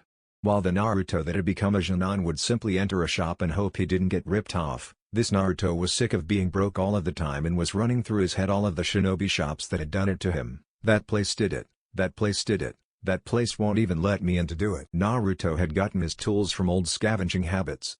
It amazed him how many tools were wasted by ninja just during training even back when he was little. He cultivated his pack rat habit back when he was first being trained by Danzo, storing all of the usable things he could find for himself as a sort of surplus and handing the broken and unusable stuff to Ni's armory to be melted down and remade. Apparently he continued that little habit when he had been sealed as well, because he still had tons of weapons sitting inside one of his closets in the apartment. Naruto stopped at a rather plain-looking shop, and having no memory of ever being in there, he opted to give it a shot. XXX. Tenten yawned as she sat at the counter of the weapons shop her family owned. She wasn't having a good overall month. She had gotten destroyed in the preliminary rounds of the Chunin exam by that Tsunakuno Ichitamari and was forced out of contention. She had decided to help her teammate Neji train for the final exam for the month in between tests and had even gone to the competition to watch him mop up the competition. Things don't always work out like that, huh? She then had to watch him be utterly beaten by the unassuming blonde kid that was on the same team as the Uchiha, the dead last of the class under hers. He cut down his Juken and not only got up from Neji's best techniques and shrugged them off, he reopened his Tenketsu after they had been sealed off. He even had enough strength afterwards to run around the stadium in celebration after he won. Then she ended up being put under a genjutsu that engulfed the stadium and missed the invasion of Ando and Suna. After the invasion was over, she spent more time at her family's shop, seeing as her sensei was spending a lot of time at the hospital with her green-clad teammate Rock Lee due to his grievous injuries, but it wasn't busy, seeing as how there weren't a lot of ninja that needed to stock up for missions, as they were helping with the reconstruction. So here she sat, bored. Yep, not a good month overall, one could say. The bell to the store rang, signifying a potential customer. "Hello, welcome to." As Tenten's eyes drifted to the door, she saw the very same blonde kid that had beaten her teammate looking around her shop. "Hey!" Naruto turned to face her curiously. Realization spread over his face. "Oh, hi there. Tenten, right?" As she looked at his inquisitive face, she noted the scar sitting over his right eye. "Huh, that's new." She pointed out at him accusingly. "You're the kid that beat Neji." The tone of her voice stated it like he had committed some kind of crime.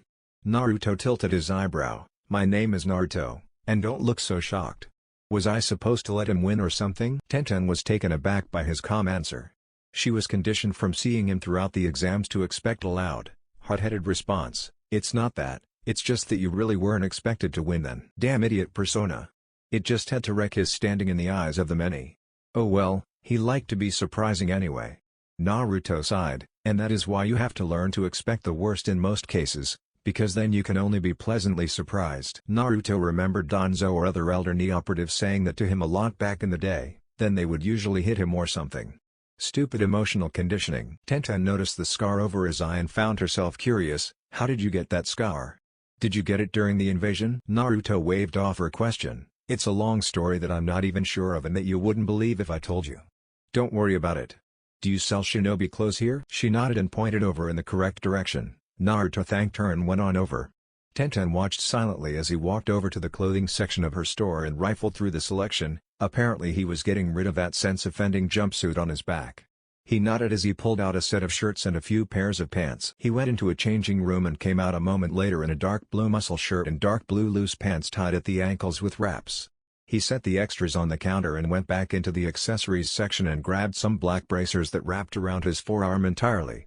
As he walked back to the counter he stopped as he came across the swords. He stared long and hard for a moment until he pulled down a ninjato and unsheathed it, looking it over and testing the balance before shrugging and walking back to the counter with a grin. He set the sword down and looked up. Do you have something to secure this on my back? Tenten nodded and reached down behind the counter to grab a strap for him to use.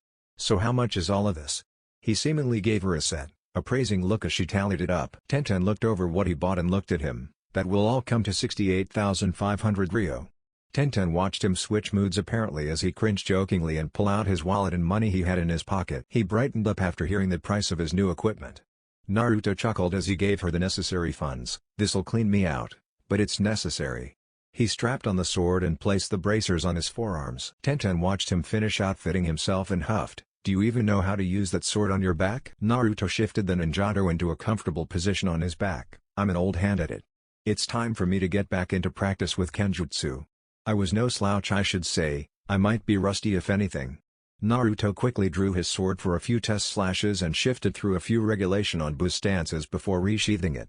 I think I'll be fine. Tenten's eyes gleamed for a second. You wouldn't happen to be interested in a spar would you? Naruto smiled. Yeah, sure why not? I don't have anyone to practice with anyway. I have to leave right now thought.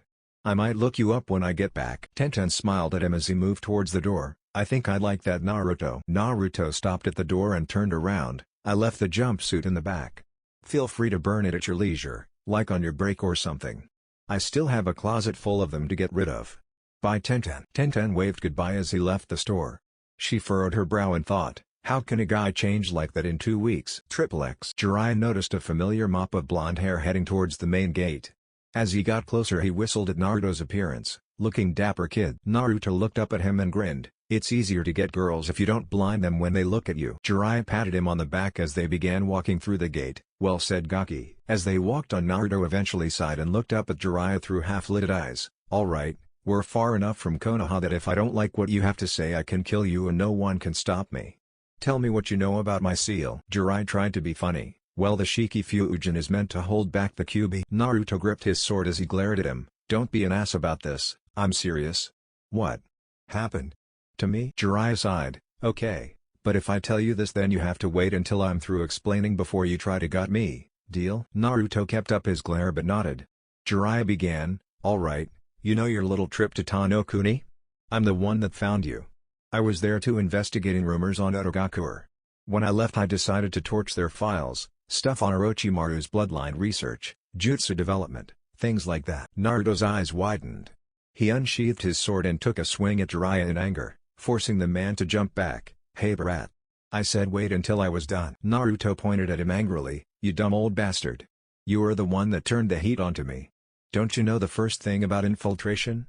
Never let the enemy know you were there. Jiraiya rubbed the back of his head sheepishly. Hey in my defense I didn't know you were there. Naruto growled menacingly, that was the whole point. Jiraiya got back on track as Naruto sheathed his sword. Anyway, when I got you back me and Sarutobi-sensei found that you were a part of a group of ninja led by a man high up in Konoha's politics. Naruto nodded. Yeah, led by Danzo. Jiraiya pulled a double take to look at Naruto. You're admitting it exists.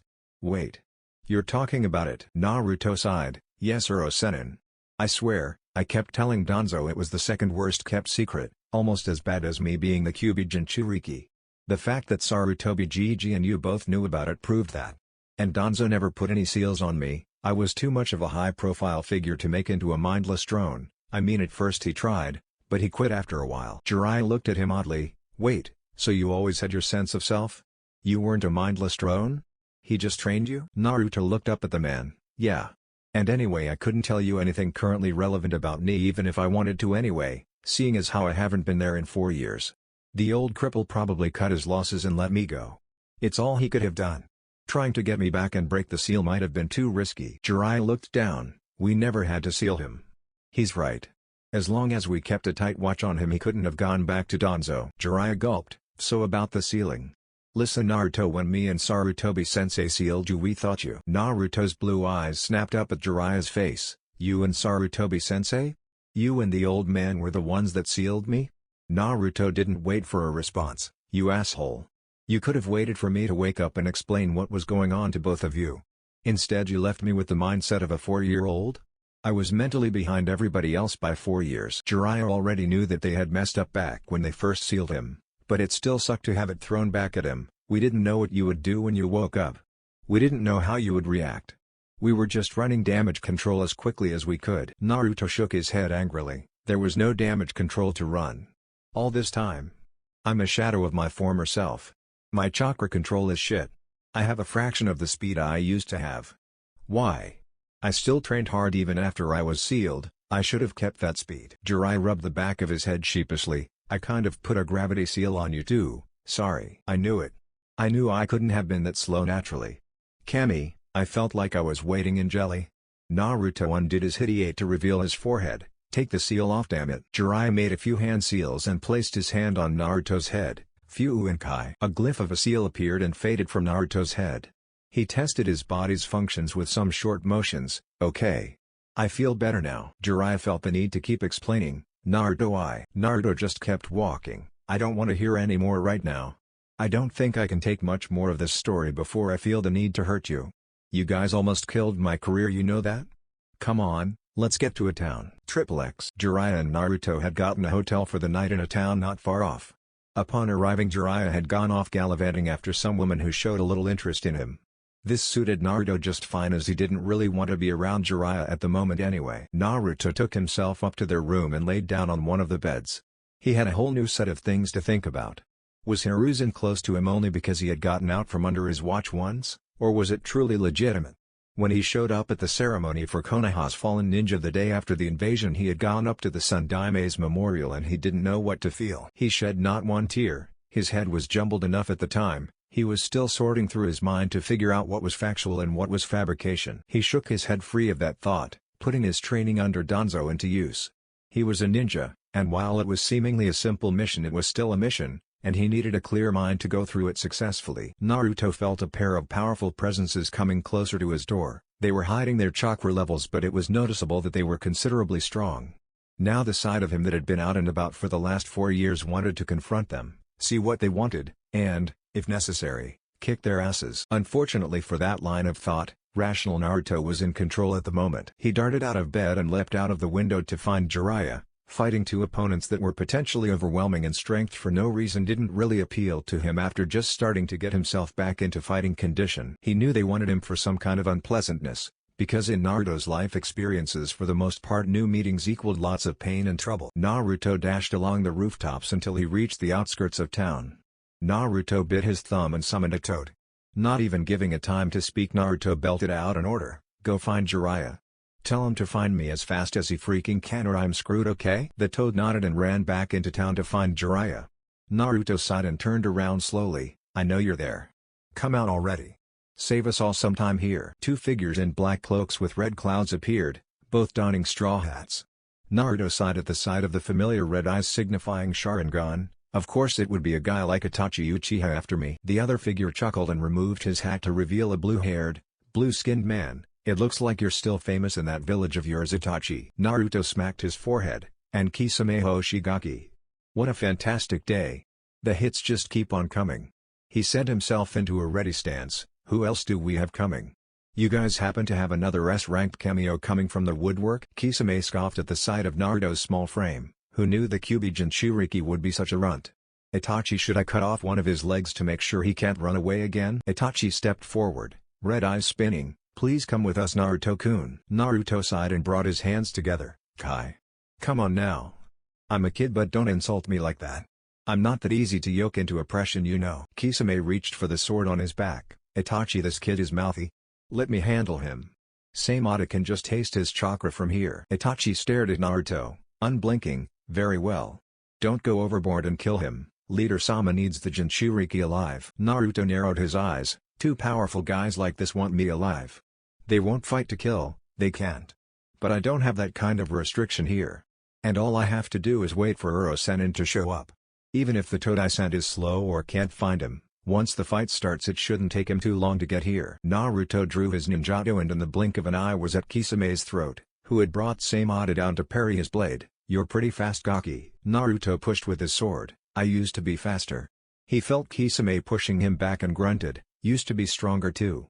Kisame brought down his massive weapon on Naruto's shoulder and pulled back, slicing deeply into his shoulder, before kicking the boy off. Naruto picked himself up off the ground. Ugh. I seriously need to whip my ass back into shape. Fucking seal. This ain't gonna cut it. Kisame grinned maniacally as he rushed Naruto and swung at him with his sword. Naruto ducked low and swiped at Kisame's feet. In response, Kisame uncorked a kick at the ducking Naruto's head. Naruto saw it coming and rolled out of the way. Man, I'm glad Uro-sennin had the common sense to at least take the stupid gravity seal off of me. I'd be dead meat otherwise. Naruto sheathed his sword back into the scabbard on his back, going blade to blade with one on the seven swordsmen of the mist. Label me the idiot of the day. Itachi walked a few steps up. You're better than our intel anticipated, Naruto-kun. It was said that you were a dead last Shinnon level shinobi. You've shown much surprising skill. Naruto huffed as he ignored the dripping wound spanning his shoulder. Yeah? Well, there's no such thing as perfect intel. Indeed, Itachi removed his own hat to look at Naruto. This battle is unnecessary, Naruto-kun. Just come with us. You cannot defeat us both at your current level. Naruto glared at the rogue Uchiha and the shark like Kisame. They're right. I couldn't beat these two like this. If they were here to kill me. And I don't even have to win. All I have to do is last long enough for some help. Naruto smiled as he felt his wound begin to pulse with a familiar sensation. Apparently breaking the seal inspired the Kyuubi to stay awake more often again.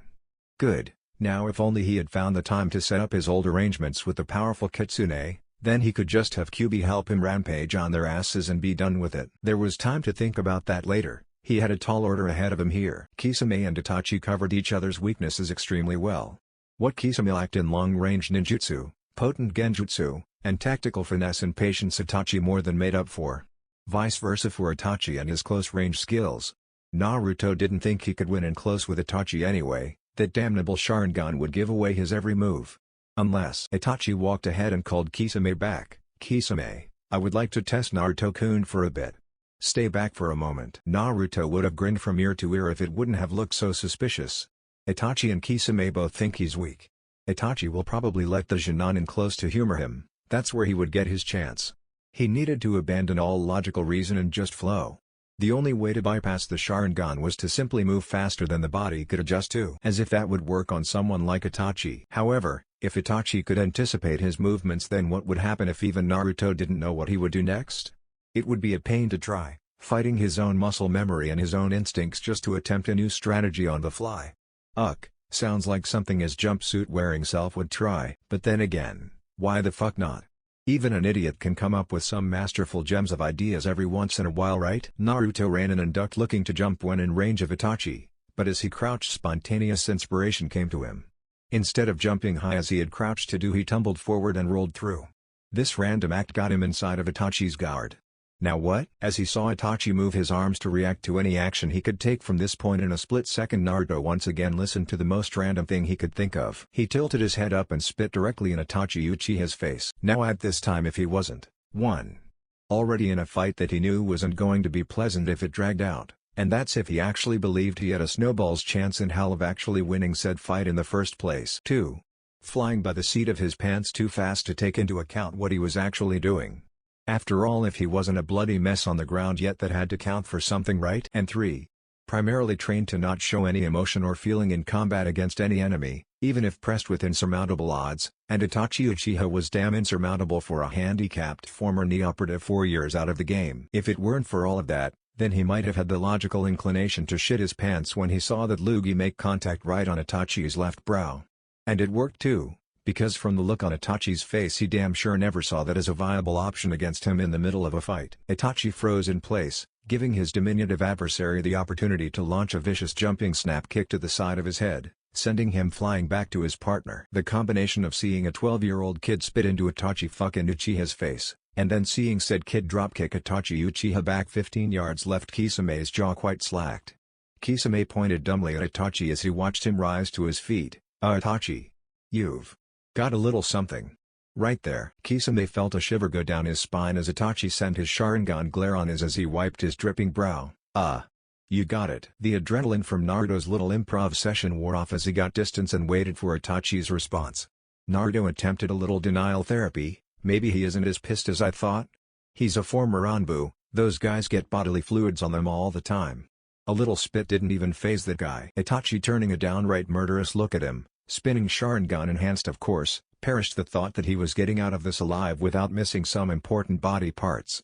Being the highly trained professional he had been raised to be in his formative years, Naruto prayed to the skies above for even the slightest diversion. Anything that could tear Itachi's attention away from him for even a moment would be a gift from Kami herself. Itachi Uchiha. Naruto turned to find Sasuke standing shortly away, eyes fixed on his older brother. "You've told me to live my life with hatred in order to get strong enough to kill you.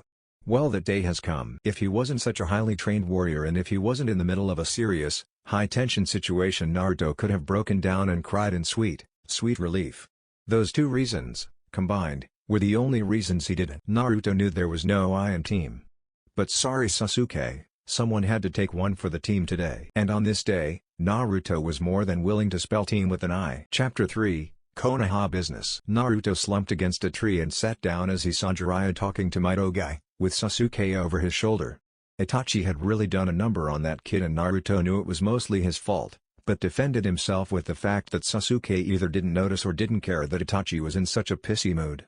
And what kind of Jinan tries to stay and fight Itachi Uchiha by choice? Itachi looked pissed off when he beat Sasuke too. Naruto called his bad on that. Naruto had gotten his ass saved by Sasuke's assistance and he knew it. It had given Jiraiya enough time to find him and drive the nuke ninduo off before they could refocus on him. Thank goodness the old sage could back up all of that posturing with skill. "Gaki, come over here." Naruto stood and walked over to Jiraiya and Guy.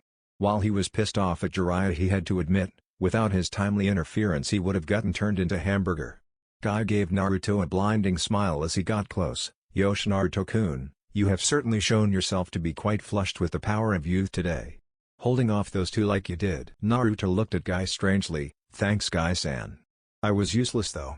They could have killed me whenever they wanted, they needed me alive." Guy shook his head, smile still in place. "And you're alive, are you not? And that means you have another day to get stronger. Another day to prepare yourself and make sure this doesn't happen again." Naruto smiled faintly. "You're right. I need to worry about getting ready for the next time something like this happens."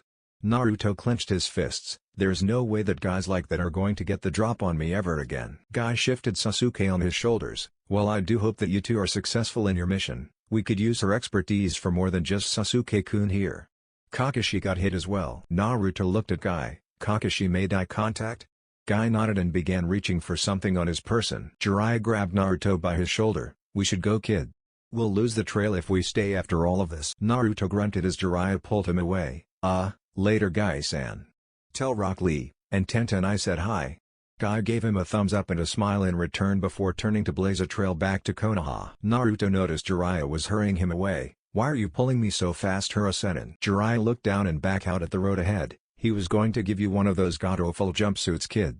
There was no way I was letting you go back to such horrendous clothing after you just started looking decent." Naruto scoffed and slapped Jiraiya's hand off of his shoulder. "Don't touch me. You aren't off of the hook yet. You and the old man screwed me over. I'm a joke in Konoha these days because of what you guys did.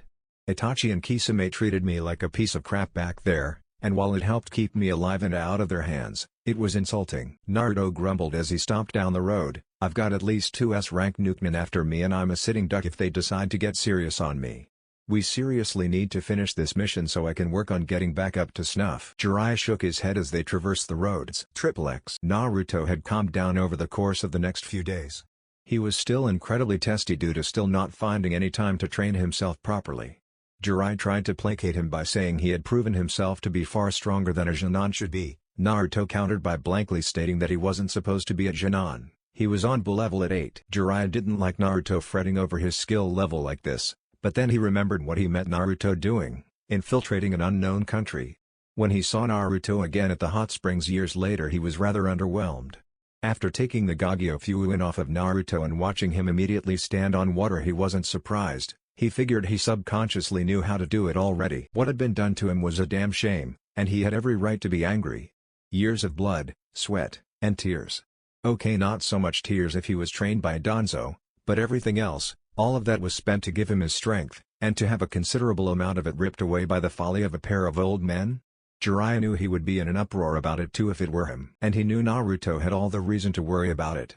He had just been attacked by two of the most infamous ninja actively listed in the bingo book, and only sheer folly on their part and raw luck and hard-nosed skill from his got him out of it. His teammate had been injured in the fracas as well. Jiraiya looked at the boy who was practicing running through hand signs quickly. Hey kid, don't worry about your teammate, he'll be fine. Naruto stopped working on his hand signs and looked at Jiraiya. Oh, that. Man, it'll be good for him. A little beating every once in a while builds character. Naruto shrugged when Jiraiya stared in shock at his nonchalant attitude. What? It's how I was trained. Getting your ass kicked makes you really want to avoid getting your ass kicked again, so you do what you can to improve. It's good for him. Huh? Well yeah, that does make sense. Jiraiya nodded in agreement to Naruto's logic. Alright then, let's go find Tsunade. Naruto almost stumbled. Tsunade? As in your old teammate, best damn medic ninja ever, gambles like shit. Tsunade? Jiraiya chuckled at his description of her. Yeah, that's the one kid. Though, I think you should refrain from using that last one in front of her unless you want to end up a smear on a wall. Jiraiya pulled out a picture of her and handed it to Naruto. We're to find her and bring her back to the village. Naruto put the picture in one of his pockets and kept up with making hand signs that looked like a blur. Jiraiya saw him resume his task. Hey kid, how about I give you that jutsu now? I guarantee you don't know it, and it could be useful to you.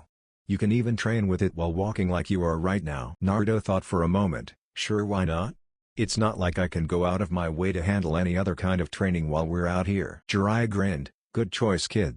I promise you won't regret it. We'll start when I can get the necessary supplies. X. Naruto and Jiraiya came upon a town where a festival was taking place. Jiraiya suggested he take this time to relax and they would pick up with the search soon while he would go and get some information on where she was. Naruto agreed and ditched Jiraiya before the latter could try and mooch off of his money. Naruto spent a few hours going through the town, cheating in her, partaking in some games and winning some prizes, getting a bite to eat. He had to admit, he may have lost a step or two in battle, but he was having more fun now than he would have been having in Ni if he was still one of them. That was one thing he had inherited from his old self and learned to love since he broke the seal, the value of a good time. He eventually got worried about the white-haired pervert he had been taking company with and set out to find him. It didn't take long for him to hear his rather distinctive laugh booming from a nearby tavern. Naruto entered to find Jiraiya with alcoholic beverage in hand and pleasurable company on both sides, one of which was hanging off of him. Eh? Hey Naruto, come over here and take a load off. Naruto shrugged and walked over, sitting down to the woman on Jiraiya's left, a brunette with hair going down her back. So Jiraiya-sama, who's the little cutie here with you? Naruto raised his eyebrow. Cutie? Yeah right. I can't get a girl in Konoha to even so much as look at me with anything less than a sneer when I speak to them. Naruto let out a bitter chuckle that was missed by everyone else. Jiraiya grinned. This is my student Naruto Uzumaki. Naruto, say hello to Tokoko and Tsukina. Naruto waved and let out a small hello. Tokoko, the girl he had been sitting next to that wasn't on Jiraiya, leaned on him, wrapping her arms around his neck. Naruto figured she must have been around 5 years older than him. He's so cute, Jiraiya-sama. He heard the girl let out a gasp as she touched the scar on his face. How did you get something like this? You're so young. Naruto shrugged. Life is hard. It's just a scar. It's nothing important. Just a reminder to duck next time. He was a good sport about it as he let her trace the mark over his eye. Naruto and Jiraiya stayed and talked with the women until a few hours after nightfall. Naruto had refrained from drinking the entire time, letting Jiraiya get his fill for now. He knew the man would pay for it in the morning. Naruto waited until Jiraiya was blackout drunk, which took way longer than Naruto figured it should have been. What the hell was his alcohol-to-blood ratio?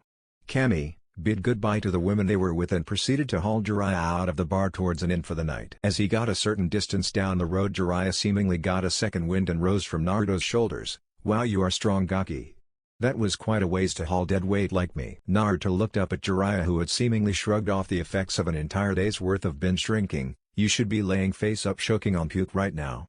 How in the hell are you even standing straight?" Jiraiya smirked at the boy as he continued looking for a place to stay. "I'm no lightweight kid." Naruto deadpanned a look at him, saying that he didn't drink a lightweight's share, while Tsunade would have dropped hours ago. "I'm just that good.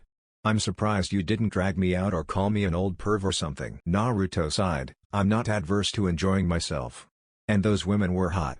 Besides, you said we were relaxing today. Even a brainless ceiling asshole like you needs to rest, and that's obviously how you take the edge off, so why should I have interrupted you?" Jiraiya chuckled. "You sure are different these days, Gaki. I think Tokoka liked you. That damn scar is going to get you all sorts of pity sex when you get older." Naruto snorted. "It's just because she doesn't know who I am. If we were in Konoha, I'd have been shoved to the back burner there, and you know it." Jiraiya hummed in response. "Maybe you should get your head off of that pink-haired girl then? There are plenty of other women that won't try to give you brain damage." He expected him to start ranting about how he'd never betray Sakura-chan, or how she was just complicated or something. What Naruto said made him almost fall in the street. "Huh? So true. Well, you are the one who did it." Jiraiya looked over at the calm expression on his face. "What?" Naruto looked at him with a cocked brow, hiding his slight glare. "The first thing I thought of her when I had time to think about my team again was what the hell was my other self smoking to think she was any good for me?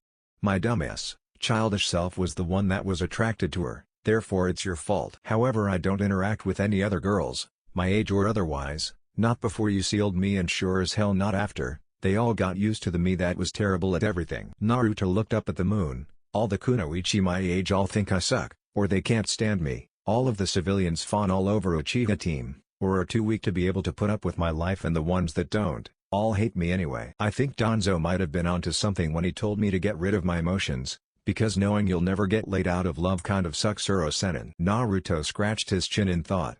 Jiraiya flinched as he noted how calmly he had just said that he would never find anyone to be with. No one should just accept that kind of thing as a fact of their life. Naruto left Jiraiya with one more thought for the night. That Tokiko girl was pretty cute though. XXX. As they had woken up the next day and headed out on the road, Jiraiya tossed Naruto a water balloon. Naruto looked up at him blankly. "What the hell is this? It's not that hot, Uro-senin. You're a grown man." Jiraiya held out another in his own hand. "The jutsu you're learning has 3 steps. The first one is to pop that balloon with just the rotation of your chakra." Naruto yawned. "Uh-huh. Well, does this mystery jutsu have a name, or will I have the pleasure of doing that?" Jiraiya held out his other hand as a rapidly spinning blue ball of chakra formed in it. Naruto noticed the speed and the size of the jutsu compared to the massive amount of chakra rolling inside of it.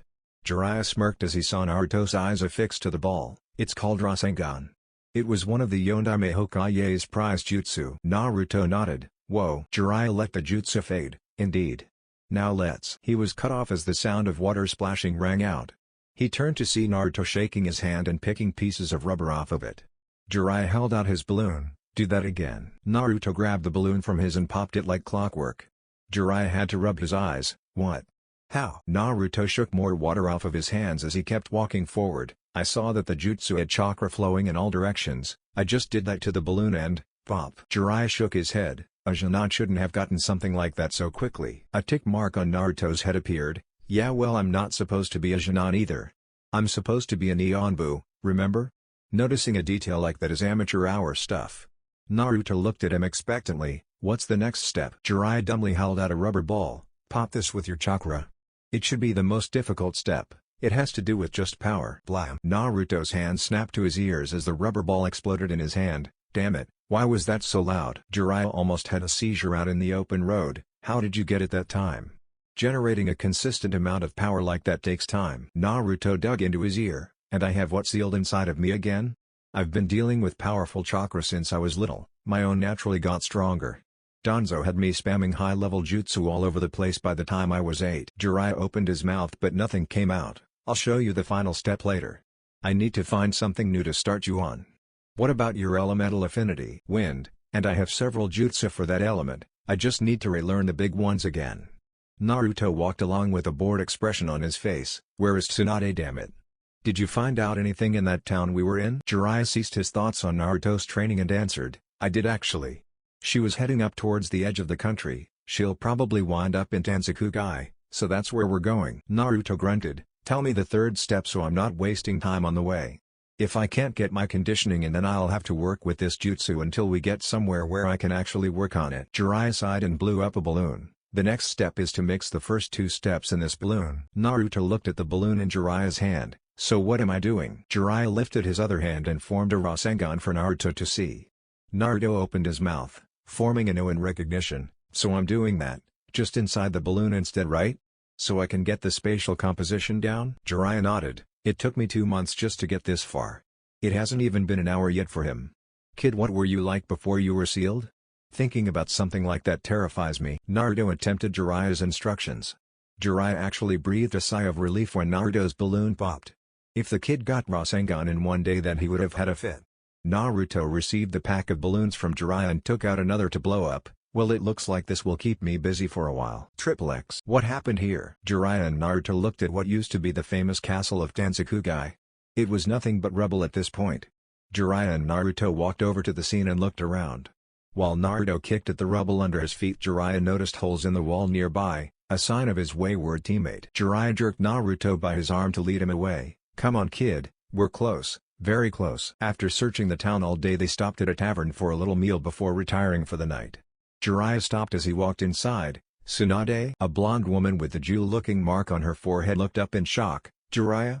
What are you doing here? Jiraiya and Naruto walked over to her table where there was a black-haired woman holding a small pig. Well, we just stopped here for a bite to eat. Imagine meeting you here of all places. Naruto took a seat alongside Jiraiya and looked out at the two women. Tsunade. So this is the last of the Sannin. Looks like I've met the full set. Lucky me. Tsunade's eyes drifted over to him. So who's the brat, Jiraiya? Naruto's eye twitched. Yep. Lucky, lucky, lucky. Jiraiya looked at Naruto, who was wearing an unreadable expression, minus the twitching. This is Naruto Uzumaki, my new apprentice. Naruto's eyebrows shot up. Apprentice? Since when? Jiraiya smirked at the boy. Since you signed the Toad contract before the invasion, kid. Congratulations. Naruto grumbled and placed his face on his hands. Great. The guy that locked away my strength and skill wants to make amends and teach me how to fight again. Jiraiya looked confused. Kid, don't you want me to do that? Naruto slammed his palms on the table. I'll tell you what I want. I want to go home so I can get my shit together and get strong again. I want to yell at you and beat you to a pulp.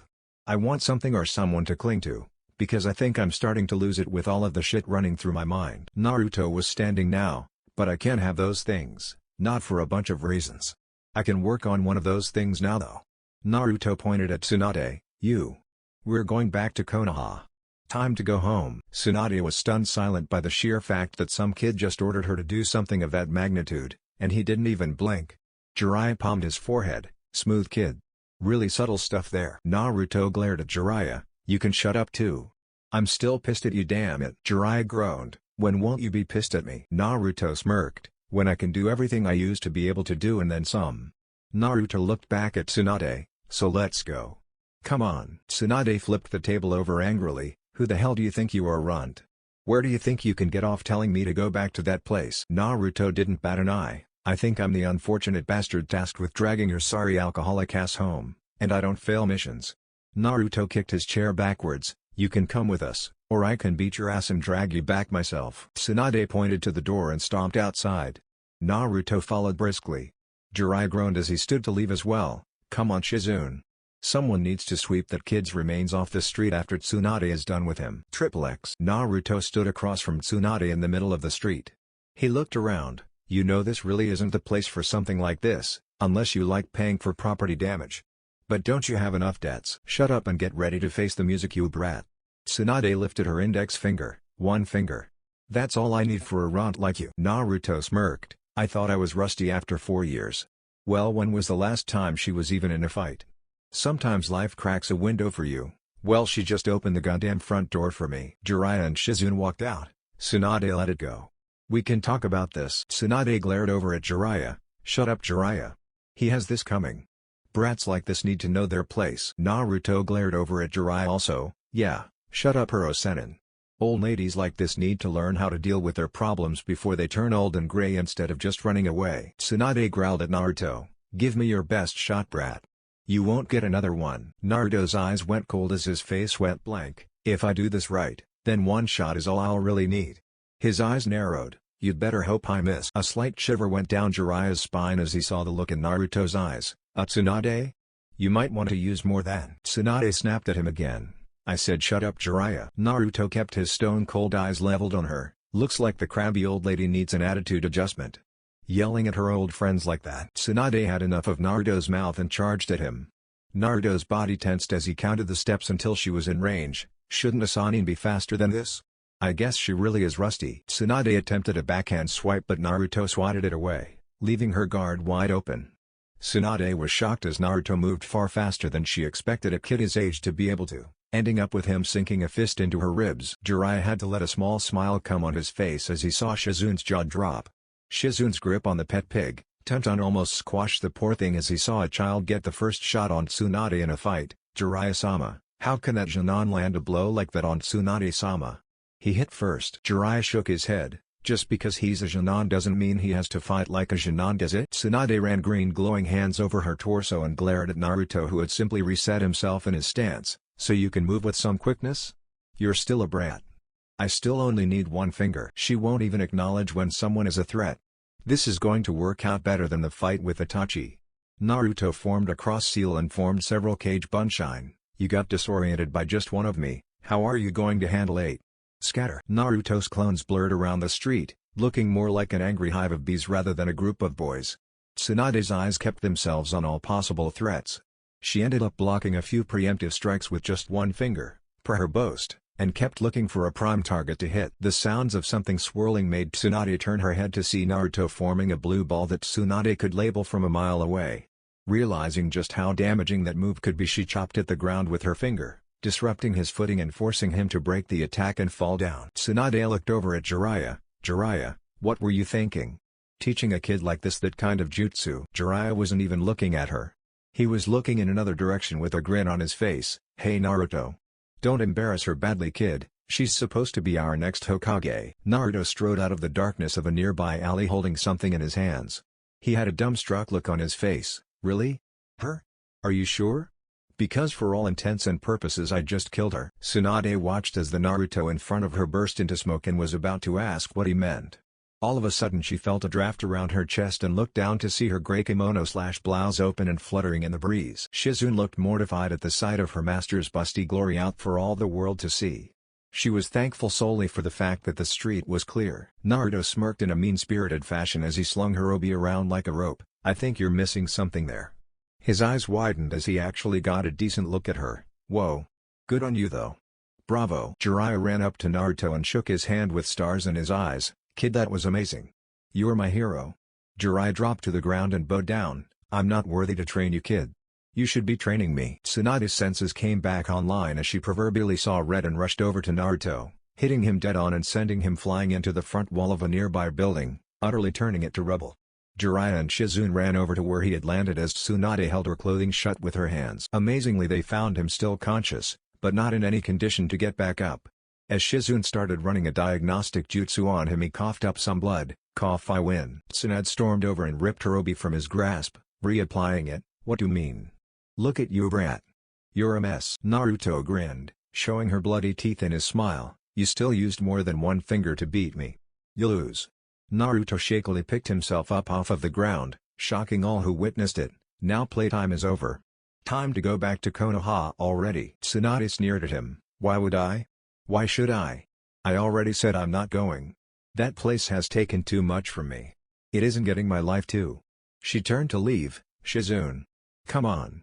The brat is fine, we're leaving." Jiraiya stood in front of her path to leave. "Tsunade. Like I said, the elders have chosen you as our next Hokage. Now that we've caught you, we're not just going to let you vanish again. We'll stay on you until you decide to come along." Tsunade scoffed and turned away, looking out at the road. She saw the marking from the attempted Rasengan and looked back with a devious smirk. "Alright, since you won't just leave, how about we have a little wager?" She walked over to the injured Naruto. "That move you tried to use on me back there. You know it was once used by the Yondaime Hokage. If you can master that move in 1 week, then I'll give you the necklace I'm wearing and I'll return with you to Konoha.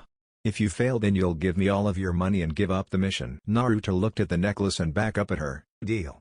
1 week. I'll learn how to perform the Rasengan in 1 week or we'll go home without you." Tsunade had a victorious look on her face and turned to leave, Shizune in tow. Naruto got Jiraiya to help him walk down the street as they went to get their own hotel room. "Are you going to be alright, Gaki?" Naruto's teeth were gritted as he tried his hardest to stay upright with Jiraiya's assistance. "Yeah. I just need to sleep it off for the time being. I'll be fine in the morning. I'm okay." Jiraiya rolled his eyes as they hobbled down the street. "You know, I kind of wasn't kidding back there, kid. You're my hero today. That sight you gave me, absolutely glorious. I've wanted to see that again for over 15 years and I finally have. The best part, I didn't even get beaten up for it this time." Jiraiya finished with a lecherous grin on his face. Naruto sweat dropped. "That's great, Hirusenin.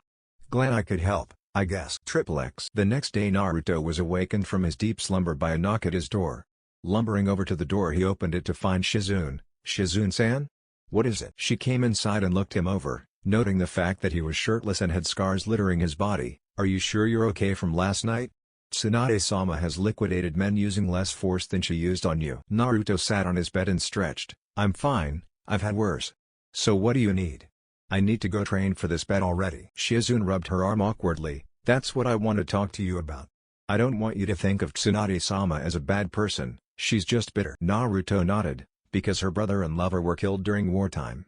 "I know." Shizune's eyes widened in shock. "How do you know that?" Naruto shrugged. "The guy that trained me made me learn all kinds of stuff about Konoha's famous ninja." Shizune looked at him strangely. "The academy in Konoha sure goes over some classified things these days." Naruto chuckled darkly. "No, they don't.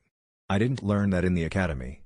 I learned things of that nature elsewhere." Shizune recovered admirably. "Well, if you know that, then you must know that that necklace is cursed. It will kill anyone who wears it other than Tsunade-sama." Naruto stood up and walked towards the door. "Well, then I guess I'm next. Because I'm winning this little bet of ours, so tell her to get all of her affairs in order and get ready to go back to Konoha. I'll see you later, Shizune-san." Naruto left Shizune sitting in the room as he left the hotel entirely. Naruto made his way to the outskirts of the town where he found Jiraiya sitting against a tree waiting for him. He had a smirk on his face. "Kid, you must have the biggest set on you. You made a bet like that with Tsunade." Naruto smirked at him. "Well, I have a week to train my body back up to normal. It won't be even a drop in the bucket to what I need, but free time is free time." Jiraiya looked at him strangely. "Kid, you need to work on the Rasengan and win this bet. You can wait to do everything else right now, finish the jutsu and then do everything else." Naruto looked at him mischievously. "Oh, you mean this Rasengan?" Naruto formed the perfect blue ball in his hand and pushed it against the tree Jiraiya was sitting against, forcing it to explode in a shower of bark and wood chips. Jiraiya looked at him stunned. "You finished it?" Naruto grinned widely. "Deception is just another tool of the game. When I fought her last night, I used it as a distraction. I just needed to get her attention so my clone didn't really focus on the attack. I can do the Rasengan, but showing her that I could last night would have done no good. She would have just made another impossible bet that I would have had to actually work at." Jiraiya was still confused. "Well, why didn't you just show her last night?" Naruto gave him a dry look. "Uro-sen and I was seeing sextuple last night. She gave me a concussion. I still feel my head pounding even today. There was no way I could focus to show her the finished product last night after the bet was made." Naruto stretched out as he prepared to work. "I'll just milk this for the week of training I can get in and show her on the last day. I don't have to tell you to watch her, you know she's a flight risk." Jiraiya looked at Naruto seriously. "Yeah. There's a good chance Orochimaru is here as well." Naruto stopped stretching to look up at Jiraiya. "Really? Well, then that's all the more reason for me to get to work now, isn't it?" Jiraiya turned to head back to town with a grin on his face. "Damn, Brad is going to be stronger than all of us one of these days." XXX. Over the course of the next week, Naruto threw himself into training as hard as he could. Regaining intense control of his chakra was his primary concern. He trained in this facet by way of mass kunai balancing. He attempted to reacquaint himself with the movements of swordplay once more, but until he could get in some decent sparring there was only so much he could remember. He still needed weights to get his speed up, and he figured his strength was alright for now. Not being able to activate his true levels for years did a number on his muscles. Contrary to popular belief, gravity seals aren't really a form of training. The seal weighs you down by connecting to your chakra and manipulating how much you would be able to pump to your muscles, decreasing the greatest amounts that you attempt to generate. Depending on the nature of the seal, it could seal away any percentage of your maximum. The difficulty and obscurity of the seal gave rise to the rumors of it being used as a training method. Jiraiya had been using the seal in combat for decades since he had discovered its uses. When Jiraiya came across a powerful or dangerous ninja that he didn't necessarily want to kill, he would sometimes place the seal on them to make sure they couldn't challenge him again. Most of them, however, never realized this and went the rest of their careers lagging in their physical skills unknowingly until they were later killed in battle. Naruto had to sigh in relief when he realized that Jiraiya had placed something like that on him. Who knows what may have happened if he had kept it on. With dangerous ninja after me and me lacking the ability to get faster or stronger, I would have been a dead man. At least he still had enough speed to deem manageable against most opponents for now anyway. He found that he was as fast as Rock Lee with his ways off. Naruto chuckled when he thought of the boy. Now that would be a hell of a spar. He then realized that Lee had been crippled by Gaara during the exams, and that stoked his resolve further that Tsunade wasn't going to get out of this bet with him. If anyone can help Lee get better, it's her. Just another reason to drag her back, kicking and screaming if I have to. Naruto rubbed his hands together as he felt a familiar presence at the edge of the woods. Okay, kill two birds with one stone. Train this jutsu of mine and rattle her with my training. Serves her right for trying to spy. Naruto made a massive hand signs and drew his hands apart as wind whipped around them. He turned to a boulder and thrusted out his fists pushed together at the thumb and index finger. Fuuten, Fuujin Seiken, wind release, divine fist of the wind god. A fierce wind pushed from his fists and impacted hard against the boulder, leaving the imprint of his two fists the size of his entire body. Naruto smirked as he felt Tsunade leave the area of her hiding. Alright.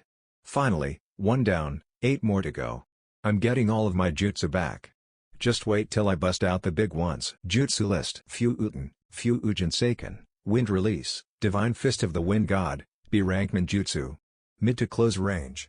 Forces the user to direct wind chakra around their hands in the blunt shape of their fist and thrust it out at their target. The impact is equal to the amount of chakra pumped into the attack, however the control must be adequate in order to use the jutsu at such a high level. Violent backlash can occur if the control over the amount of chakra is not satisfactory. Theoretically, the attack can be used to crush an opponent into paste against a solid surface, or can throw an enemy an unmeasurable distance with blunt force trauma. Chapter 4, Reality Check. Naruto awoke with a groan. Ugh. Okay, I guess I still can't use all of my jutsu yet. The previous night Naruto had exhausted himself trying one of his more upper-tier ninjutsu. Waking up in his own bed, he realized that Tsunade must have been spying on him again.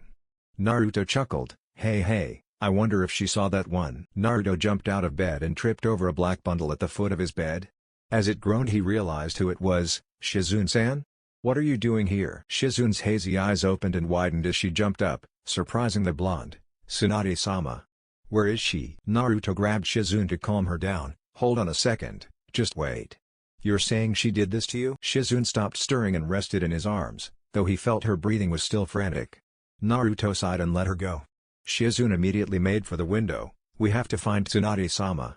It might be too late to stop her. As Shizune left through the window, a kunai buried itself to the right of her head into a wall. They both turned to see Jiraiya standing on the ledge uneasily. Where's Tsunade?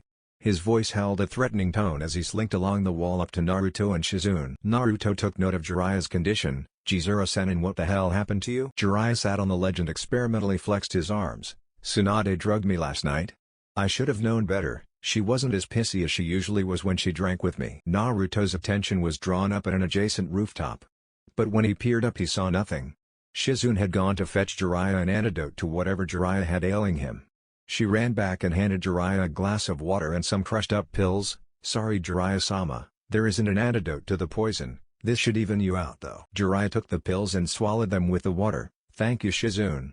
When Naruto's attention returned to the roof, he could no longer sense anyone's presence. Naruto looked at Shizune. It's Orochimaru, isn't it? Shizune looked surprised. Naruto looked over to Jiraiya. How you feeling Uro-senin? Jiraiya crushed the glass in his hands. It's not much. My chakra is still fluctuating, but it'll have to do. Shizune looked down sadly. Orochimaru came to us last week with an offer. Restore his arms and he'll return Tsunade-sama's most precious people to her from the dead. She looked at Jiraiya hopefully. Today is the day they meet. We might still be able to keep her from doing it. Jiraiya stood. So how are we going to find her? Shizune grabbed Tun-Tun and jumped to the ground before placing the small pig onto the ground. We need your help Tun-Tun. Can you find Tsunade-sama for us? The pig oinked as it sniffed at the ground. Jiraiya and Naruto dropped down around them just as Tun-Tun began oinking wildly at Shizune. Shizune turned to the other two with her. Tun has her scent. Come on, it's this way. XXX. They returned to the area of the ruined castle and found even more signs of destruction, though they were newer. Naruto smiled at the sight of the pulverized wall. It looks like the old bat turned him down. Jiraiya nodded. Yeah, that might not be so good for her though.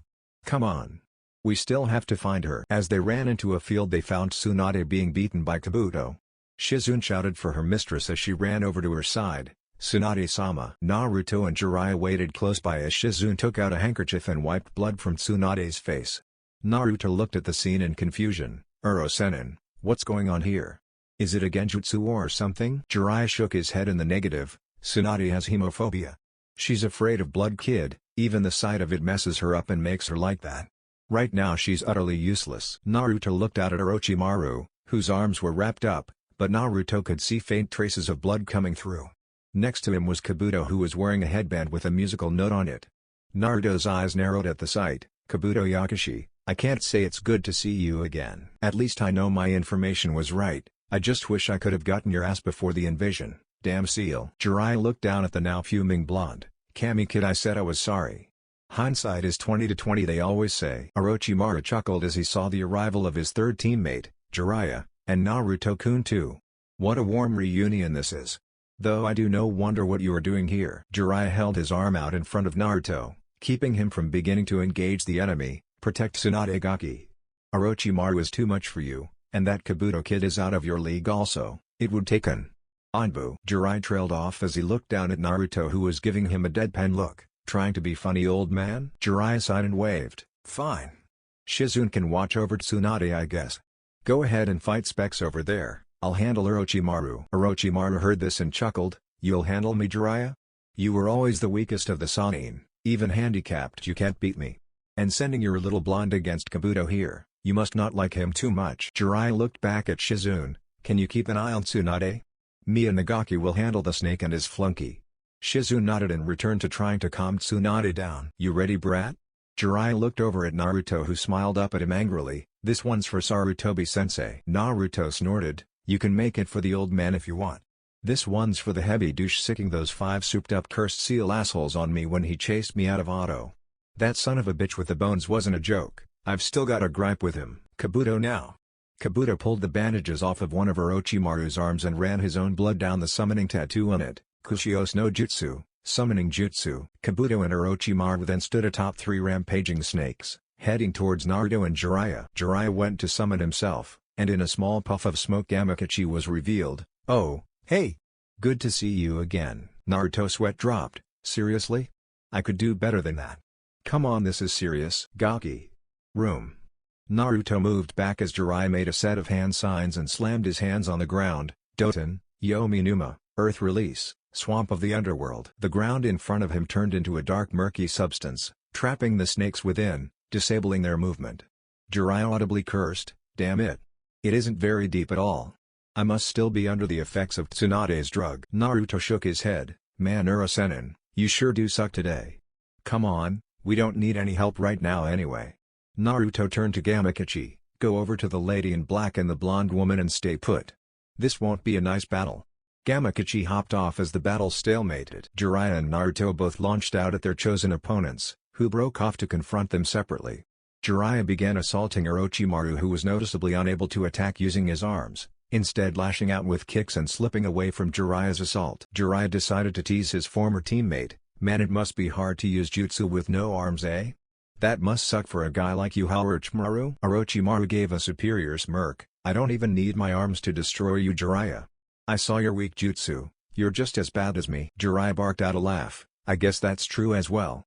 I guess we're just going to have to wait for our retainers to finish off their little speck of business before we can really get to the main event. Orochimaru laughed slowly. The Kyuubi child Jiraiya? I've seen what he can do. Against Kabuto he has no chance. The boy has absolutely no skill as a shinobi. Jiraiya gave a big grin, and that would be my fault. But don't worry, Rochi, I fixed him up before we even got to this town. I'm letting him fight Kabuto down there because I know he'll win. Consider this his coming out party, so to speak. Orochimaru looked befuddled. I fought him, Jiraiya. Even going as hard as he could, Kyuubi's chakra and all, he didn't come close to impressing me. Now the Uchiha, what strength. A true genius. Jiraiya broke down in laughter. I guess the standards for a genius are seriously declining these days. If just being a Jinan at the regular age makes you a genius, then I don't know what the hell to call Naruto. Orochimaru gave a cruel grin. How about failure? Loser? Cannon fodder? Frontline trash? Take your pick or make a few more of your own. Jiraiya had a placid smile on his face as he just stared at Orochimaru. Ah, that's a good one. Orochimaru contorted his face in confusion. What is? What are you talking about? Jiraiya gave him a hard look. That face of yours just now. I want to remember it for later. Just so I can compare it to the look on your face after you see what the Gaki can really do. X. Naruto faced off with Kabuto a distance away from where Orochimaru and Jiraiya were currently in conflict. Kabuto crossed his arms, a decided superior smirk on his face. You might want to leave this place before things get messy. You're a little out of your element here. Orochimaru-sama, myself, Jiraiya, Tsunade, even the woman with Tsunade. All of us are high-level shinobi. I myself am on par with Kakashi Hatake. And you're just a cute little Jinan that's out of his place. Naruto started chuckling, but then chuckling gave way to full-blown laughter. Ha! Man, I'm glad I didn't end up broken like everybody else in knee, because hearing that little threatening rundown was too much. You? Comparable to Kakashi Hatake? I'll believe it when I feel it. Naruto pointed back in Tsunade's general direction. I already beat Tsunade the other day. I could have killed her if I wanted to, knowing she's got hemophobia would have easier than it was. He pointed in the direction of the trapped snakes. Orochimaru is crippled. It wouldn't be too much of a stretch for me to beat him too, especially if he's underestimating me like you. Kabuto laughed loudly, to be naive Jinan. Believing that you can fight and defeat anyone. Naruto scratched his head, how to get you to understand. Okay, you obviously remember 4 years ago when one of Otogakura's bases got sacked and Orochimaru sent out his elite bodyguards to handle the intrusion. Kabuto nodded. Those fools were punished for allowing the intruder to escape. A spy like that could have been detrimental to our efforts. They haven't failed since. Kabuto's eyes snapped open wide. Wait? Are you really saying? There's no way, you would have had to have been 8 years old. Naruto grinned widely. Ding ding ding ding ding. Got it in one Kabu team. It was me. I'd have gotten away clean too if it wasn't for Uro-senen's love for dramatic bullshit. Who blows up the information depot during a reconnaissance mission? Honestly, how is that stealth? Kabuto pointed at him accusingly. No way. From what I've seen and from the information on you, you're nothing. A low-level Jinan. Naruto chuckled. Well, that's what the Konoha record said on one Kabuto Yakushi also, if you'll recall. We all know how that turned out, right, Mr. Spy? If you were capable of it, then why wouldn't I be? I didn't even have to join any ranks and keep suspicion off like you did. All I had to do was not get caught. Naruto tapped his finger on his head. I had the plans for your invasion all up here way back then. Every move you had planned out over the long term was all up here. All of your bases, the info that was listed on your cursed seal, the true nature of Orochimaru's immortality jutsu, it's all here. The only reason your invasion had even half of a chance of even getting off of the ground was because of some unfortunate business that ended with me getting my memory and abilities sealed off before I could tell the necessary people. Kabuto tilted his glasses and scoffed. Well then, Naruto-kun, please show me these skills of yours that allowed you to breach our defenses. I'm in need of a new form of entertainment after all. Naruto nodded sagely. Ah, I see. I guess it would get boring being Orochimaru's ass muppet after a while.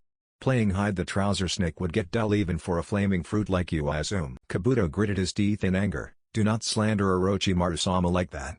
What could you possibly know about his power? Naruto grinned. Hey, being a pedophilic creep doesn't mean he's weak, and from the way you're defending him it sounds like a fucking lie to me, boy. And don't think I didn't notice how you refrained from defending yourself either. Kabuto rushed in at Naruto, who set himself in a defensive stance. Kabuto's hands glowed blue as he neared closer. Naruto dodged his first attacks and kicked him back to get some distance between them. Chakra scalpels, I see. You're medic ninja? Letting you in close wouldn't be too favorable as long as you're using that. Kabuto chuckled. Try to keep me away then, Naruto-kun. Kabuto rushed back in and engaged Naruto close up once more. Naruto ducked out of the way of Kabuto's attack, choosing to slip under and around his punches rather than block, lest his muscle tendons and other internal things in his arms be cut. He also had to watch it when he threw a punch or kick of his own to make sure that Kabuto didn't cut anything by simply blocking or parrying his moves. Naruto dodged even more of Kabuto's potentially fatal strikes, grunting in effort. You're really annoying to fight. You're really fast, even for a medic nin. Kabuto's confident smirk returned. Like I said, Naruto-kun, you're all talk. You're not on my level. Kabuto overextended on one of his attacks and allowed Naruto to spring out of close range. Naruto immediately began tossing out kunai at Kabuto, who dodged deftly and chuckled, "Simple kunai, Naruto-kun? That honestly can't be your best." Naruto rolled his eyes. "There you go again, with that superiority thing of yours. Why are bad guys such douchebags?" Naruto rolled through a series of hand signs: Raiten, Denkai, Lightning Release, Electric Field. Kabuto sat in place as he felt and saw nothing. Naruto simply stood in place, staring at Kabuto with cold blue eyes that seemed to analyze his every movement. Kabuto simply strolled forward. "You must not have that jutsu down quite yet, Naruto-kun. Don't worry, I mean you are still just a Jonin after all." Naruto's eyes showed no indication that he had even acknowledged Kabuto's words. Kabuto shrugged and strolled forward, reactivating his chakra scalpels once more, until a sharp jolt of electricity thrusted him backwards. "What is this? Didn't you hear me call out the jutsu?" Naruto kept his gaze on Kabuto, only this time he had a smirk on his face. "You didn't really think that I was that bad at using kunai, did you?" Kabuto turned to see a small spark of electricity coming from one of the kunai. He then noticed that the weapons Naruto had thrown were strewn about in a rough circle around him. "A barrier jutsu? I really have been underestimating you." Naruto made more hand signs. "I'm not done yet. From here I can branch off into tons of stuff, just watch." Raiten, Denki Mihimyu, Lightning Release, Electric Mayhem. Kabuto heard multiple snaps of electricity going off around him before a burning jolt hit his body. As he caught his breath from the sudden zap, he could actually see random pulses of lightning rushing from kunai to kunai. Another shot hit him and dropped him to the ground while he was analyzing the jutsu. Kabuto was breathing raggedly as he turned his head towards Naruto, whose hands were held out at the field surrounding Kabuto. "Do you like it? This jutsu lets me just trap and torment you in there until you black out or just die. The more chakra I pump into it, the more frequent the bursts of electricity will come. The only thing is that I can't control the lightning coursing through the field, but it still has a great chance of hitting you as you've felt." Naruto channeled more chakra into his attack, forcing the snapping sounds of electricity to sound off more frequently. Kabuto shakily rose to his feet once more but was quickly struck back down. Before he could even try to rise again, he was hit one more time. Kabuto growled to himself and sunk into the ground before another bolt could hit him. Naruto simply stood in a position to move quickly and jumped aside as Kabuto's hands emerged from the ground to grab at his legs. Naruto landed and formed 3 cage bunshin who swarmed around Kabuto, launching attacks up close. Kabuto had somehow recovered enough from being electrocuted to fend off and dispel the bunshin without too much trouble. Kabuto looked at Naruto, who was once more giving him a cold stare. "That was a pretty effective jutsu, Naruto-kun. If I couldn't dig my way out, I don't know how I would have escaped it." Kabuto's hands glowed green as he ran them over his torso to heal himself. "You're quite a troublesome opponent." Naruto tapped his foot impatiently while Kabuto healed. "Well, while you're doing that." Naruto made more hand signs and thrusted his fists out at Kabuto. "Fuuten, Fuujin Seiken, Wind Release, Divine Fist of the Wind God." A visible ripple of air flew at Kabuto and hit him like a high-speed cart, sending him flying back, rolling head over heels bonelessly until he came to a stop. Naruto smirked as he saw Kabuto cease his backwards movement. "You still alive over there?" Kabuto stood up once more with blood trailing down his chin. "That was a solid hit there, Naruto-kun. I was right, you are a troublesome opponent." Naruto scoffed at Kabuto's pseudo-praise. "Oh really? I thought I was just a Jonin that was out of his element.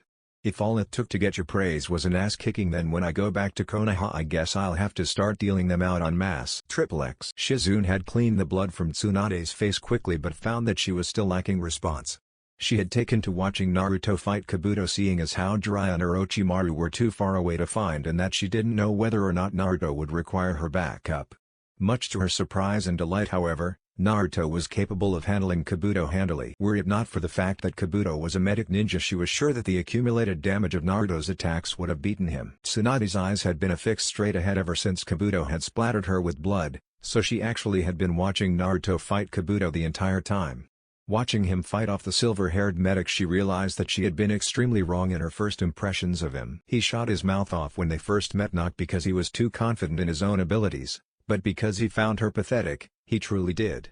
Someone with such a famous name, such a famous lineage, and such talent and legend known around the elemental nations was so bitter and disenfranchised. So much so that she let her skills fade enough for someone like himself to get the better of her. That shouldn't have happened, no matter how dangerous he was. When she had seen him train for the entire week, she had been amazed. His attempt to use a range of high-level techniques was something she had never seen from a boy so young. After he was done with one, he would move right on to the next one. If he couldn't get one to work, he would attempt it until he could force a door until he dropped out of exhaustion. The spark she could see in his blue eyes while he trained was the antithesis of what could be found in them in battle. In training he would laugh, chuckle, crack jokes at himself and show his spirit and emotion. In battle he kept things bottled, only choosing to take snide verbal shots at his opponents to get the upper hand. She had to rub her eyes a few times as she watched him train, because his actions in training reminded her so much of her deceased younger brother Nawaki. Gamakichi hopped on her shoulder and looked out at the fight excitedly. "Man, my bro is kicking ass out there." She unconsciously clenched her fist around her necklace as the battle carried on. Maybe, just one more time, she could believe in someone. XXX. Kabuto pulled out a hooked kunai. "As enlightening as our little skirmish has been, Naruto-kun, it's time I put an end to this. Orochimaru-sama is a busy man. We all have work to do." Naruto nodded and pointed back at Tsunade. "Yep, I agree. Right now I have to go drag Bachan back to Konoha. But I also have a bet to win. Luckily for me you're going to help me with that." Naruto snapped his fingers as two pairs of arms shot up from the ground and grabbed Kabuto's legs and arms, holding him in place. Kabuto tried to shake them off, but the grip was iron. "What? What is this?" A familiar voice sounded off from behind where he was grabbed. He turned slightly to face the cold eyes of the boy that was also facing off against him across the field. "You didn't think you were the only one who could use Doten, Mogaragakure no Jutsu, Earth Release, Hidden Mold Jutsu, did you?" Kabuto looked ahead of him to see Naruto smirking. "Now I've got this new jutsu I was taught, but I never got to use it on any real people before. I think you'll make the perfect guinea pig for me, don't you think? With your healing abilities you should be fine." "Maybe. It's not like I really care anyway." Naruto charged up chakra into his hand. Kabuto's eyes widened and his struggling increased as he realized just what it was as a blue spinning orb took shape in Naruto's grasp. Naruto strode towards him slowly, the stride turned into a jog and the jog into a sprint as he rushed at Kabuto. He thrusted the attack out and into the exposed body of Kabuto, Rasengan. Naruto ignored the blood flying as the attack tore into Kabuto's body and sent him flying off into a nearby boulder. Naruto turned towards Tsunade and walked with a purpose over to her and Shizune. When he got close a goofy grin appeared on his face. "I do believe you owe me that necklace of yours, Bachan." XXX. Orochimaru's jaw dropped low as he had just seen Naruto handily dispatch his right-hand man. A clicking sound brought him back into awareness as he saw Jiraiya holding a camera. "Ah, that's a good one." Orochimaru gritted his teeth. "Such power. He's too dangerous to leave alive. I have to kill him here before he gets too strong." Orochimaru flew off of the snakes at Naruto. Jiraiya tried stopping him but was tossed aside. Tsunade's drug had yet to wear off. As he launched himself at Naruto, his sword, Kusanagi, emerged from his mouth. Naruto's back was turned to the murderous Sannin as he closed in, sword out and about. As he was talking to Tsunade his senses went off and he drew his sword, turning around in the nick of time just to block Orochimaru's strike. Naruto's eyes widened as he realized just who he was crossing blades with. "Orochimaru team, nice to see you again." He noticed the arms of Orochimaru. "The old man really did a number on you back in Konoha, didn't he?" Orochimaru hissed at the boy as he pushed against him. "Just die, boy. You'll ruin my plans for the future." He pulled back and began slashing at Naruto, who held up his defenses, slowly backing up due to his surprising strength. Naruto tried to strike back but Orochimaru showed traits reminiscent of his summons as he dodged Naruto's attacks. Naruto had to take great care as he slipped around Orochimaru's strikes. Even a scratch from the legendary weapon could poison him, a tactic that Naruto had to somewhat respect, a good way to ensure victory for sure. And Orochimaru knew how to use it, even from his mouth. As the clang of steel on steel went on, Orochimaru landed a kick to his body, sending him flying back next to Tsunade. Naruto gave her a reassuring grin. "Don't worry, Bachan. I'll get rid of this guy and then I'll be dragging you back to Konoha. Just sit tight." Tsunade gasped at the sight of the blonde's grinning face. "He looks just like Nawaki." She took notice of Orochimaru hovering over him. Orochimaru thrusted downwards with his sword. Naruto barely blocked the point of the sword with the flat of his own. Naruto struggled against Orochimaru as the murderous intent in Orochimaru's eyes blazed. Suddenly a fist was implanted into Orochimaru's face, sending him flying a few feet back. Naruto blinked as he was pulled to his feet by the woman who was just on the ground watching him. Bachan?" Tsunade was staring out intently at Orochimaru. "Are you okay, brat?" Naruto nodded dumbly. "Yeah, Bachan. I'm just fine." She smirked at him in response. "Good, because I owe you a serious beatdown for all of this Bachan crap you're spouting." Realization then covered her face. "Oh yeah." She took off her necklace and placed it on Naruto. "You win, kid. You've beaten me fair and square and I'm an honest woman." Orochimaru stood up and cracked his jaw back into place as he glared out at Tsunade. Tsunade, what do you think you're doing? Why would you put your life at risk just to assist a brat like that? Tsunade cracked her knuckles. I would risk my life because I am Tsunade Senju, granddaughter of the Shodai Hokage, grandniece of the Nidaime Hokage, and as of today I am the Godime Hokage of Konohagakure no Sato. Naruto and Shizune appeared at her side. You tell him, Bachan. Now let's kick his ass and go home already. Orochimaru-sama. Kabuto landed by his side and drew more blood down Orochimaru's summon tattoo to call upon another summon. Naruto blanched as he saw Kabuto still moving. What? I ripped him apart. He should be dead. Naruto rushed off to Jiraiya's side to summon for him. Bring out Gamabunta. Naruto nodded and summoned for him and Jiraiya. Tsunade followed suit and summoned her own boss creature. As three massive puffs of smoke went up across the landscape, the smoke cleared to reveal a massive snake, slug, and toad, all looking at one another. Gamabunta let out a puff of smoke from his pipe. Well, if it isn't Manda and Katsuyu. How long's it been since I've seen you two? Jiraiya looked down from where he and Naruto were standing on his head. Bunta, we need your help for this one. So are you in? Gamabunta let out another puff from his pipe. Sure, why not? I guess now I can finally get that snakeskin wallet I've been wanting. Naruto smirked. What would a giant toad want with a snakeskin wallet anyway? Naruto looked over at Kabuto standing on Manda next to Orochimaru. I swear that Rasengan should have killed him. I hit him dead on. I splattered his innards all over my face and everything. Jiraiya looked at Naruto momentarily. If he's anything like his master, then he's a bastard to kill. Don't worry, kid, we're settling up right now. Tsunade looked out at Orochimaru from atop Katsuyu. This is it, Orochimaru. After this there will be one less Sannin in the world. Orochimaru simply chuckled while Manda hissed under him. Orochimaru. What do you think you're doing summoning me out here? Kabuto tried to calm the massive snake down. Manda, we just silence. Well, I won't bother speaking to a flunky like you. Manda turned angry eyes to the top of his head. When this is over I'll be expecting over 100 sacrifices. Orochimaru smirked. Of course. Nothing less for you, Manda. Kabuto let out a breath he didn't know he was holding. Thank goodness. If Manda knew Orochimaru-sama couldn't use jutsu, he might just eat us. Jiraiya patted Naruto on the head. Alright, kid, it's deadly serious now. Stay out of things unless I say otherwise. Even if you think you see an opening, it's probably a feint. Naruto snorted and slapped Jiraiya's hand from his head. I'm aware of the level of this fight, Hirosenin. And I'm also not stupid enough to fall for any half-assed feints. As far as I'm concerned, I'm your trump card if anything. Jiraiya looked at Naruto in a confused manner. How so, Gaki? Naruto smirked. Think about it. Orochimaru can't use his arms to use jutsu. Kabuto and Shizune don't really have any long-range jutsu. You and I are the only ones that can fire stuff from a distance, and I can make an ungodly amount of cage bunshine, making tons of cannon fodder / potential attackers.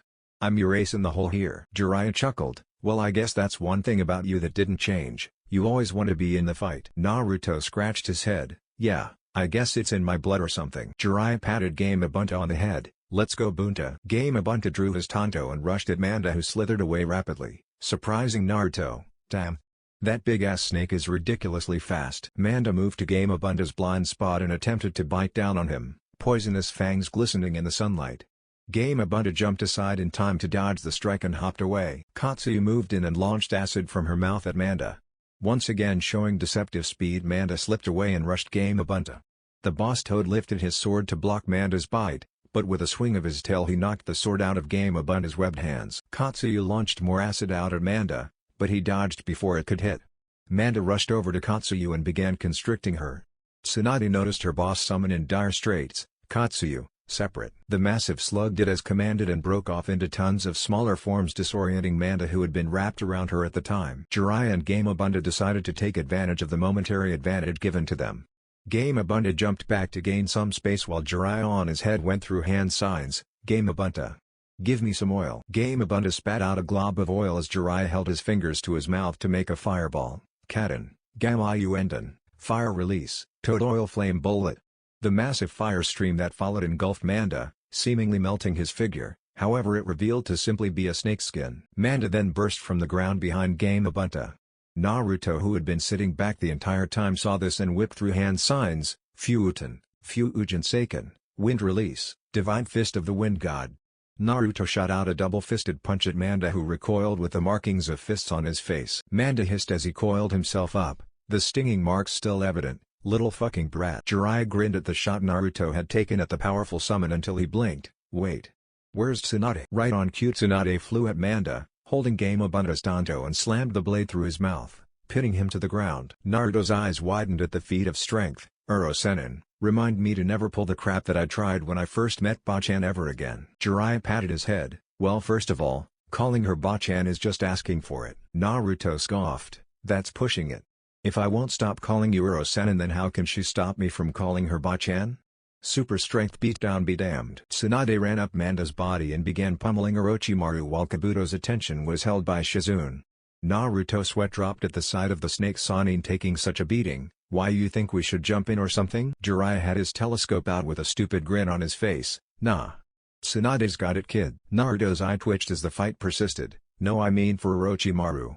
His facial structure has to be liquidated by now. Kami, let it be known that the guy can take one hell of a punch if nothing else. He can't even get up a guard to block.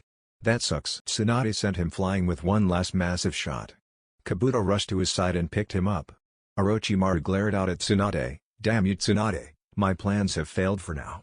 Do not think this is over. There is still another way to heal my arms, and the next time, I'll kill you both. With that being said, he and Kabuto sunk into the earth to make their escape. Naruto, Jiraiya, and Shizune appeared next to her as all of the summons had long since dispersed. Jiraiya slapped Naruto on the shoulder. Good job, brat. A high-level fight like this is over and you aren't an ugly red smudge on the landscape. Naruto sighed and rolled his shoulder. No respect. I don't get no respect at all. Shizune smiled and kissed him on the cheek. I respect you, Naruto-kun. Naruto chuckled in disbelief and shook his head with a slight smile on his face, and that somehow made this day of bullshit somewhat worth it. Thank you, Shizune-chan. Tsunade smirked as she walked over to Naruto. Well then, brat. You won the bet, got the necklace, and now we're going back to Konoha. What are we going to do now? Naruto stood still in thought for a moment before turning on his heel and heading back to town.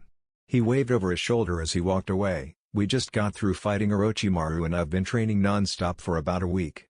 I'm going to go sleep like the dead. You guys can go do whatever the hell you want. The amassed adults had a chuckle as they heard Naruto grumbling about Kabuto's blood being all in his clothes. Tsunade shook her head at his retreating figure. He's going to be a fine man one day. And perhaps a fine Hokage too. Jiraiya put a hand on her shoulder. You don't know the half of it. A lecherous grin came upon his face. Now that that's all done, a woman like you can't be seen in clothes with blood all over them. That's a travesty. It should be a dress or nothing. Luckily for you, I happen to have no dress back in my room. Naruto could only shake his head as the sounds of a solid thwack followed by Jiraiya flying overhead towards town rang out. Jutsu list. Raiten, Denkai, Lightning Release, Electric Field, C-Rank Ninjutsu. Mid to close range. Requires contact points that can conduct electricity. Metal obviously works best. A field of electric chakra surrounds the intended point, keeping an adversary trapped within. If the foe attempts to physically breach the field, a powerful force will push them back within, keeping them inside. Raiten, Denki Maiheimu, Lightning Release, Electric Mayhem, C-Rank Ninjutsu. Mid to close range.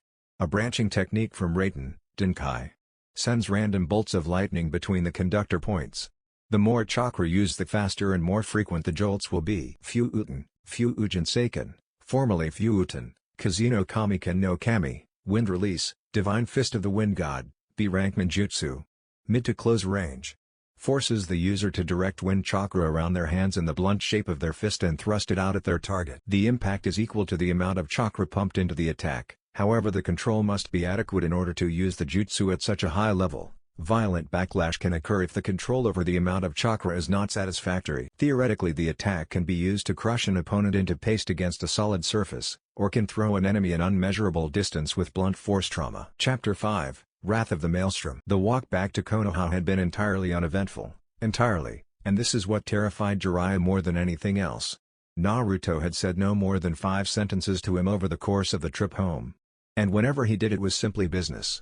He spoke to Tsunade and Shizune on a regular basis. He had gotten along quite well with Tsunade's dark-haired attendant, go figure. But whenever Jiraiya would try to jump into the conversations, Naruto would either end them, or simply box him out. Apparently he had been telling the truth and no just shooting the shit when they started. He would be professional because they were on a mission, and now that it was all but over, Jiraiya was starting to see just how Naruto was feeling about him. Upon their arrival in Konoha, they all headed up to the Hokage Tower to get Tsunade introduced and situated, grilling by the Sandaime's old advisors included. Konohamaru didn't really take kindly to someone replacing his grandfather's position, so he holed himself up inside the office, barring entry with traps and blocking the door.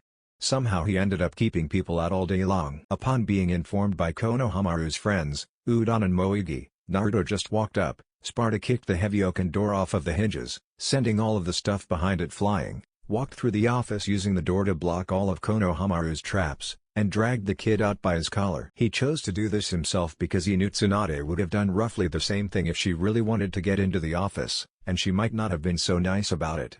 Naruto took Konohamaru to the top of the Hokage Tower and sat him down to talk. "So, what the hell is wrong with you, kid?" Naruto got a tick mark on his head when Konohamaru clammed up and pulled his knees to his chest. "Okay, you can either tell me and we can talk this out, or I'll just do like my trainer did for me when I was a kid and beat the crap out of you until you forget why you're all mopey in the first place." Konohamaru paled when a mild amount of killing intent began leaking out of Naruto. "What happened to you, boss?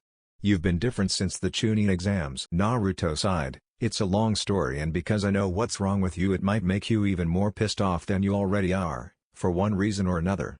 Now don't change the subject. What's your malfunction today?" Konohamaru snapped at him. "I thought you already knew." Naruto answered back snippily, I just want to hear it from you. Facing up to your own problems is the first step towards moving past them." Konohamaru looked up with tears in his eyes. "What if I don't want to move past them?" "I don't want to move past my grandfather, boss." Naruto stayed silent and let Konohamaru speak. "Everyone is moving on, going forward with everything. It's like he was never here. He was the Hokage boss.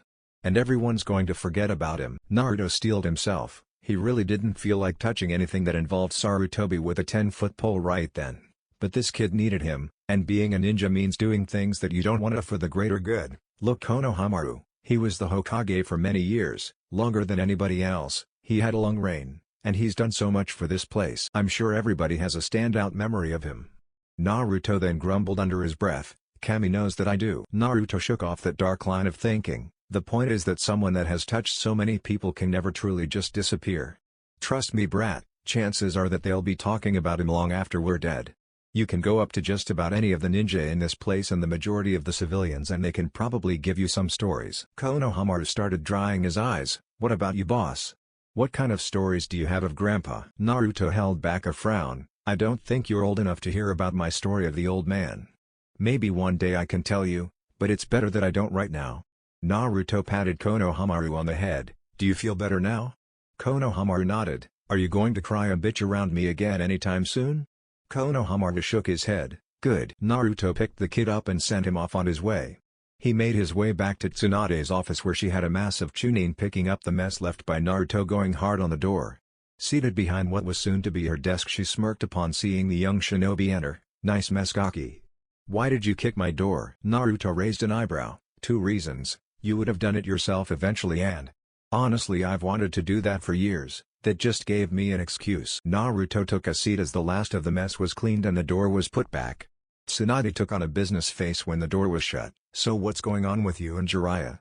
You weren't speaking to him at all on the way back." Naruto locked eyes with the older blonde. "Are you sure you want to hear this? It's not something really vital for you to know. And I'm also pretty sure it's a village secret, probably above me being the Kyuubi Jinchuriki." Tsunade's eyes widened momentarily before she smirked. "Well, I'm going to be Hokage now, right? What's a village leader without a few dark little secrets?" Naruto chuckled. "Get comfortable, because you're going to be sitting there for a while asking me questions and stuff." Tsunade frowned and pulled a bottle of sake from the desk. Naruto's sweat dropped. "Wow, you certainly stashed that quickly, didn't you?" Tsunade scoffed as she pulled out a cup. "It's not mine, smartass. Sarutobi-sensei left it there before I ever even got here." Naruto sharply inhaled breath. "That's right, the old man did train you 3 twisted Sannin, didn't he? That might make this an uncomfortable conversation." He snapped his head around. "No onbu guards?" Tsunade shrugged. "I'm not Hokage yet, kid. I still have to get through coronation first. It's just us for now." Naruto kept silent as he thoroughly checked the room before he looked at Tsunade once more. "So did Urasenin tell you anything about me?" Tsunade nodded. "What do you know?" Tsunade poured herself a cup. "Other than the stuff that I already knew, he let me in on your base character and stuff. Apparently he left out the scary battle phase part." Naruto clenched his hands together as he set his chin on them. "That's because he didn't know about it. I didn't used to be a goofy loud fuck-up until a few years ago. I was more like I am now, calm, collected, focused, And I had something of a mean streak too. Tsunade looked confused. So your personality changed? How is this a secret? Naruto shook his head. It's not that my personality evolved, it's how it evolved. Haven't you noticed that I'm too good for my own good at fighting? I shouldn't have been able to stop Orochimaru's surprise attack on me back in Tansakugai if I was just a Jonin, hell, even a Chunin. I was spamming jutsus that I shouldn't know how to do and fighting on par with a Jounin level ninja. Tsunade flashed back to all of the things he had done since she had met him, and then she realized. Flashback. Tsunade's eyes drifted over to him. So who's the brat Jiraiya? Jiraiya looked at Naruto, who was wearing an unreadable expression, minus the twitching. This is Naruto Uzumaki, my new apprentice. Naruto's eyebrows shot up. Apprentice? Since when? Jiraiya smirked at the boy. Since you signed the Toad contract before the invasion, kid. Congratulations. Naruto grumbled and placed his face on his hands. Great. The guy that locked away my strength and skill wants to make amends and teach me how to fight again. Triple X. Kabuto pointed at him accusingly. No way. From what I've seen and from the information on you, you're nothing. A low-level Jonin. Naruto chuckled. Well, that's what the Konoha record said on one Kabuto Yakushi also, if you'll recall. We all know how that turned out, right, Mr. Spy? If you were capable of it, then why wouldn't I be? I didn't even have to join any ranks and keep suspicion off like you did. All I had to do was not get caught. Naruto tapped his finger on his head. I had the plans for your invasion all up here way back then. Every move you had planned out over the long term was all up here. All of your bases, the info that was listed on your cursed seal, the true nature of Orochimaru's immortality jutsu, it's all here. The only reason your invasion had even half of a chance of even getting off of the ground was because of some unfortunate business that ended with me getting my memory and abilities sealed off before I could tell the necessary people. End flashback. Tsunade looked at Naruto and locked eyes with him, taking note of the scar over his right eye and how he was patiently waiting for the point to hit her. There was something done to you back then, and Jiraiya was the one who did it. Naruto smiled faintly. You're half right. Uro-sennin was the one who sealed me, but it was ordered by another. Sarutobi GG really screwed me over back then. Tsunade's jaw was hanging. Sarutobi-sensei? Why? What happened to force him to seal you off? Naruto's eyes blazed over angrily. Nothing happened to force him to seal me. I was injured during a covert mission. Uro-sennin said he found me and brought me to the old man, where they found out it was me.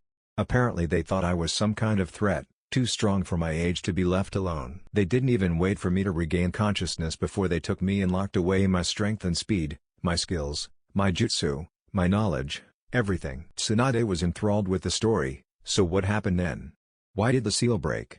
Did one of them take it off? Naruto shook his head. I had my mind regressed back to the time when I was 4 years old. For all intents and purposes, I had to learn things like how to read all over again. I was mentally behind everybody else in the academy and everything.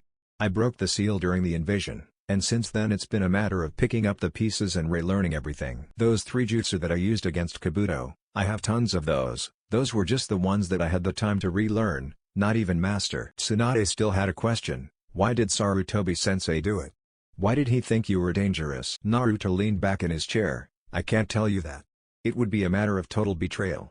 It's not like it's that good of a secret, but let Uro-sennin be the one to tell you. I'm technically not even supposed to exist, if you catch my drift. Tsunade nodded. One more thing. Where do you think you rank in the overall roster of my active shinobi? Naruto shrugged. How should I know? It's not like I've fought any of them to find out or anything. Naruto pointed out at her suddenly. But fuck being a Jonin though. You know damn well I'm better than that. Anything other than that will do right now. Tsunade smiled at him. Noted. Now get out of my office. You're the only real ninja from this village that I've actually gotten to meet yet. She put away the sake and shoot him off. When he was out of sight, she called out loudly, Shizune, call a meeting for me for all ninja the rank of Chunin and over. After the coronation we have so business to sort out. Triple X. Naruto sat on his bed back in his apartment. He had decided to stop looking for Danzo. If Danzo wanted to see him, he could easily find him. It's not like it was hard anymore. He didn't need anyone to sort the whole mess out anymore, meaning that honestly there was no reason to look for Danzo. His original goal was to be a ninja for Konoha. Sarutobi had proverbially blocked one path with a boulder, but instead of complaining that the way had been blocked, Naruto had followed the path the boulder had taken to find a completely new destination, to find his own way towards becoming one. Danzo had never made it a secret that he thought of Naruto as a tool, an expendable soldier. While Naruto had more value than most if not all of his other operatives, when your house burns down you don't grab the stuff inside, you just run. And when Naruto was caught on the job and exposed, Danzo had to wash his hands of him. It was all he could have done. Give them Naruto and cut your losses. The only thing a man like Danzo doing the things he was doing had as an option. He knew Jiraiya would be confronted by Tsunade about sealing him. He knew he'd tell her what he and Sarutobi had learned about Ni, and try to color her opinion. But honestly, loyalty only went so far as Naruto was concerned, and being blacklisted by Ni pretty much got rid of his loyalty. If you don't want me, I don't need you, was the way he saw it. The best Danzo would get from him at this point was him keeping his mouth shut about Ni, which was all he was going to do in the first place. Jiraiya's arrogance and his own ability to gather information kept him from ever asking Naruto what he knew about Ni, thinking that Naruto had been a young flunky and didn't have much information. It's always fun to have preconceived notions, isn't it? Not really smart though. Naruto knew quite a bit. He had been trained by Danzo almost personally and had information given to him by the man himself. No misdirection necessary. Naruto would never have broken to torture. It had been made sure of and tested thoroughly because Danzo never placed the seal, ensuring he would be quiet about Ni on him. Therefore Danzo told him things. Everybody needs at least one confidant. But that was not important either. He was now a Konoha ninja, no longer a Ni. He answered to another higher up and belonged to their forces now. Naruto groaned as he sat up in a meditative position. The last thought he had before slipping into his own mind was that he was still a weapon. He had just been lost and collected by another. XXX. Naruto opened his eyes to reveal himself standing at the door of his own apartment. Naruto sighed. Well, it's better than a sewer, I guess. He opened the door and walked through his mindscape/apartment to find a dog-sized fox with 9 tails and a collar asleep on what was supposed to be his bed. Obviously the Kyuubi. The Kyuubi's ears twitched as he drew closer and it sat its head up to let out a vulpine yawn. Hello kid. I have to say, it's a major improvement over the sewer. Naruto sat on the bed next to the fox and looked over at the awakening Bijou. I can see you're enjoying it. It's still not as cool as it used to be though. If I want to see my own apartment then I sure as hell wouldn't come in here. The fox growled in comfort as Naruto shook his head with a faint smirk. So is my mind good enough to broker out the old deal again or what? Kyuubi cracked open an eye and stood to walk over to Naruto. Well, since I can make physical contact with you again, we can do this right now. Anything you want to add? Anything you didn't like? You want to get rid of the trigger? Naruto raised his eyebrow. No, I like the trigger. Hell no, we're keeping that. That was always cool. Keep that. Also, you can still see and feel everything I do. You can talk to me, but I can still mute you. Spoil sport. Kyuubi butted Naruto with its muzzle. Naruto kept reeling off deals. I get to retrain using your chakra, and I have to get ridiculously strong again. Per the first agreement. I still have to kick the guy that helped the Ondaime come up with the seal that imprisoned you and me in the balls, and I think I'll enjoy doing that more than you will. Am I forgetting anything? Kyuubi scratched behind its ears. No, not really. If you want to make another deal or something, I'm always open to negotiations, remember that kid. And don't wait too long to use the trigger. You know I always liked that move. Naruto stood up and let the Kyuubi lay back down on the bed. Alright, I'm gone. Later, you lazy-ass fox. Kyuubi batted one of its tails in acknowledgement as Naruto left the apartment/mindscape. XXX. Naruto opened his eyes and sat up to reveal the hazy outline of the sun outside. Damn it, did I black out until morning? Naruto shakily stood up and went into his bathroom to help wake himself up. As he was brushing his teeth, a knock came at his window. Spitting and rinsing his mouth, he then walked over to the window in his bedroom, revealing an Anbu in a bear mask. Kuma-san. I must have slept through Tsunade Baken's coronation, right? The Anbu nodded. Tsunade-sama wishes for you to meet her at the tower immediately. Naruto nodded. Sure thing. Just let me change clothes and then I'll go. The Anbu used sunshine to disappear from sight as Naruto shut his window. Upon changing and leaving his house, Naruto was once again subjected to the usual looks of disdain and scorn from the villagers. Naruto went through a mental checklist as he walked towards the tower. I'm gonna get that guy, that bitch is screwed. Oh. That guy is getting fucked when I get free time. Naruto had not lost his luster for pranks, and seeing as how he needed to vent on someone anyway, why not take it out on the people that dislike you regardless. As he arrived in the tower, he found the same Anbu from his house standing in front of the door of Tsunade's office. Hokage-sama is waiting inside, Uzumaki-san. Naruto nodded and entered. Naruto found the office filled wall to wall with many of Konoha's high-level ninja.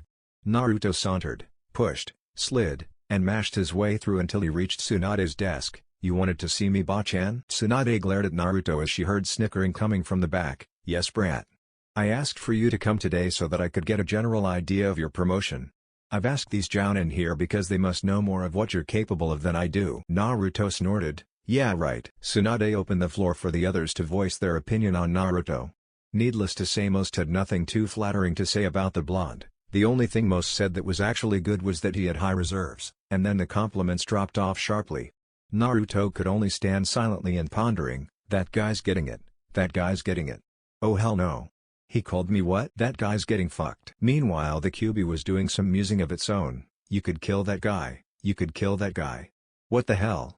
That guy wouldn't last more than 5 seconds against you, how is he getting a say in this? Kurenai then stepped forward to take her turn. Naruto has high chakra reserves and stamina, which lend themselves to him well when he uses Kage Bunshin no Jutsu. Other than that, and an ability to think on his feet, however I cannot give him a good grade in the other facets of being a shinobi. He is usually reckless and quick to act before thinking, he has poor chakra control due to such high reserves, his taijutsu has almost no true form, he has no aptitude for genjutsu, and other than his aforementioned Kage Bunshin he has no true ninjutsu to speak of. In the back Hiruka had to grit his teeth hearing all of these people speak about Naruto as if he was a burden on the program. Asuma pretty much agreed to the same thing, leaving Naruto looking around. Where the hell is Kakashi? Shouldn't someone have my back in here? Asuma looked at Naruto. Good luck with that, kid. Kakashi isn't going to show for this until we're 3 hours in. Naruto felt like slamming his head into something, a person or inanimate object. It didn't really matter to him. Tsunade noticed that everyone was done with their opinions and looked to Naruto. Well, we've heard from everyone else, Naruto, so what about you? Do you have anything to say about what you've been told today? You have the floor. Tsunade shivered as a dark grin came upon Naruto's face. He turned to face all of his superiors, well, speaking personally. Fuck you all. As the jaws dropped of everyone in the room, Naruto began walking around the room. Fuck you. Fuck you. Fuck you. Fuck you. Not you, Iruka-sensei, you didn't say a thing. But yeah, basically, fuck everyone with no real input or a true perspective based on real knowledge. He continued walking around the room. You say my jutsu list is pitiful, did you ever know if anyone tried to teach me any? Have you ever seen me fight other than the one time against Neji? You say my control is shoddy, well if you have enough chakra to make upwards of 1000 Kage Bunshin then I'd love to see you try and keep it up to snuff. You say my taijutsu sucks, come and fight me and find out just how bad at it I am. Having an aptitude at genjutsu is kind of hard without someone teaching it to you, isn't it? All of you love to talk about how much you've heard that I suck to make you feel better about your own teams, but none of you have even the slightest idea of what I'm capable of, and while I kind of like that sometimes, right now it's really starting to piss me off. Naruto finished and sat on Tsunade's desk calmly. I can see you all have something to say. So go ahead and say it. The room exploded with Jounin and Chunin yelling at Naruto for his disrespect and begging Tsunade to discipline him. Naruto turned to look at Tsunade and shrugged when he saw her massaging her temple. Well, you said I had the floor. That means I can say whatever I want. Tsunade sighed in resignment. I suppose I dug my own grave on that one. Asuma calmly stared Naruto down. Do you really think you're ready for a promotion, kid? You didn't come off as a world beater during the Chunin exams. Naruto scoffed, whatever, and I suppose you'd rather have someone like Shikamaru be promoted than instead of me. Asuma blinked, actually yes, he showed great strategic thinking and combat savvy. Naruto rolled his eyes, yeah, and what will he do when he ends up going against someone that can flat out overpower him and disrupt his plans? He's just lucky Tamari got caught up in playing his game. If she really wanted to kill him she could have just ripped the tree he was hiding in up by the roots with her wind jutsu and crushed him. Hell, I could beat Shikamaru, as a matter of fact I could beat your entire team if I had to. He looked at Kurenai, I could beat everyone on your team. Hell, I beat Kiba with my chakra and her reflexes disrupted an hour after finishing the second stage of the exams with no downtime. Naruto shrugged, you know what, as a matter of fact I could probably beat Guy's team too, I already beat Neji. Rock Lee's hurt and if he ever recovers will need rehab before he could step to me, and Tenten, I'll beat her the way Tamari did if she hasn't learned anything new. And don't even get me started on my team. Those teams are apparently the best, which means that there isn't a single goddamn Jinan in this entire village that can beat me. Tsunade spoke up before they all broke into another uproar. That's quite a statement, brat. Care to back that up with action? Naruto smirked at Tsunade, do you really want me to put 10 of your Jinan in the hospital? You sure you can spare that kind of manpower? Tsunade couldn't help but return the smirk Naruto was giving her. Fine then. In 1 week you will fight Asuma's, Kurenai's, and Guy's Jinan, in addition to the ones on your own team. If you can adequately impress then you'll be promoted to Chunin. She spoke again as Naruto opened his mouth. We'll handle anything further if you can get a promotion from this test. Kurenai spoke up, Hokage-sama, you can't be serious. I don't know of any Jinan that can take on 3 other Jinan teams, let alone a rookie and the dead last of this year's graduates. Asuma nodded in agreement, the kid has never shown anything special, What makes you think that something like this is necessary? Ibiki stepped forward, having kept silent the entire time. This steadfast, as you so eloquently put it, captured the Kazekage's children and took out an entire squad of auto shinobi that had our own forces pinned down during the Suno-Auto invasion. He at least deserves the chance to prove something to all of you that can't see past the titles that you all gave him in the first place. Naruto smiled. Note to self, do not bomb scare Ibiki with horrible, guerrilla warfare-ass pranks. Tsunade nodded. Thank you, Ibiki. She looked out at the other amassed ninja. I have personally seen this boy face down Orochimaru's spy Kabuto Yakashi and come out on top. He even went head-to-head with Orochimaru himself and helped me and Jiraiya fight him off. If he is what you call a dead last, then I'm glad that you didn't determine the skill levels back when I was a Jonin, or else I would probably still be one. Naruto looked at Tsunade. So are we done? Because I would love to go and vent my frustrations right now. This entire meeting has pissed me right the fuck off. Tsunade sighed. Language brat. And yes, that was all I needed. Be at the Chunin exam stadium at 10 a.m. next Monday for your fights. Naruto nodded and bowed to her before moving to open and jump out the window to begin racing along the rooftops. As soon as he left, the office broke into a smattering of talk. Mostly centered around the audacity of Naruto and how that demon brat was going to get slaughtered next week. Tsunade finally got fed up with it all. Silence. What does this look like? The Jounin lounge. Get out. As they began to leave, she called, Asuma, Kurenai, Guy. You three stay. They did as was told. The rules for the test will be roughly that he will fight each Jonin one by one. The other rules will be given on the day of the test. You can all get together to determine the order in which you want them to fight. You all need to inform your teams of my decision for next week. Prepare them well, trust me, they'll need every bit of training they can get. Asuma looked skeptical. It's just one Jonin, Tsunade-sama. Even if we don't train them, he couldn't possibly beat more than 2 in a row. Tsunade gave up and shrugged. It's your team, Asuma. You can do whatever you feel you should with them. They're your responsibility. You're all dismissed. XXX. Naruto ran along the rooftops back to his home when a familiar presence landed behind him. Sasuke team, you're out of the hospital, I see. Sasuke glared at Naruto's back. Fight me, Dobi. Dobi, huh? Naruto didn't turn to face him. You can fight me in a week like everybody else. Sasuke looked at him in confusion. Like everybody else? What are you talking about? Naruto shook his head. Go find Kakashi and ask him. And while you're at it, tell him I'm not going on any missions with you all until the week is up. Maybe. Naruto disappeared in a swirl of leaves, leaving Sasuke alone on the roof. He knows sunshine. What have I been missing while I was in the hospital? How strong are you, Dobe? XXX. Naruto once again sat in his apartment meditating silently when his eyes snapped open and he flung a kunai just in time for a poof to go off in his house. Naruto, you should really be more careful with these things. Kakashi appeared holding the kunai as the smoke faded. You do know that we need to talk, right? Naruto motioned for Kakashi to have a seat as the white-haired man did as directed. Naruto had moved to a more comfortable position on the ground to sit. So what do you need, Kakashi? Kakashi-sensei. Naruto. Kakashi finished with an eye smile. Naruto snorted. The last person I called sensei actually taught me stuff. Go ahead and ask your question. Did Sasuke team talk to you yet? Kakashi sighed. Yes, and I've also heard from Hokage-sama about your test. Naruto. Do you really think this is a good idea? Do you truly believe that you're ready for such a promotion? I mean, I can see that you've finally dropped the orange and that scar on you is a new touch, but it takes more than that to be a Chunin. Naruto smirked. Then it's a good thing that I'll end up being more than a Chunin when this is all over then, huh? Kakashi's eye widened. You can't be serious. Naruto gazed at Kakashi seriously. I'm dead serious. I'm no Jonin level ninja. I wouldn't even call myself Chunin. Doing all of this kiddie crap has dulled my edge. When you're systematically fed garbage, that's what you eventually become, garbage. Kakashi was confused by the whole turn of events here. He expected to simply admonish Naruto for such a brazen act of disrespect, get him to cancel his test and be done with it, but the trend with Naruto these days seemed to be getting more questions and problems than answers and solutions. Naruto, what are you saying? All Jonin have to go through missions like the ones you take, we've been over this. Naruto chuckled. Go and talk to Bachan. Or even Uro-Sennin about my skill level and listen to what they say.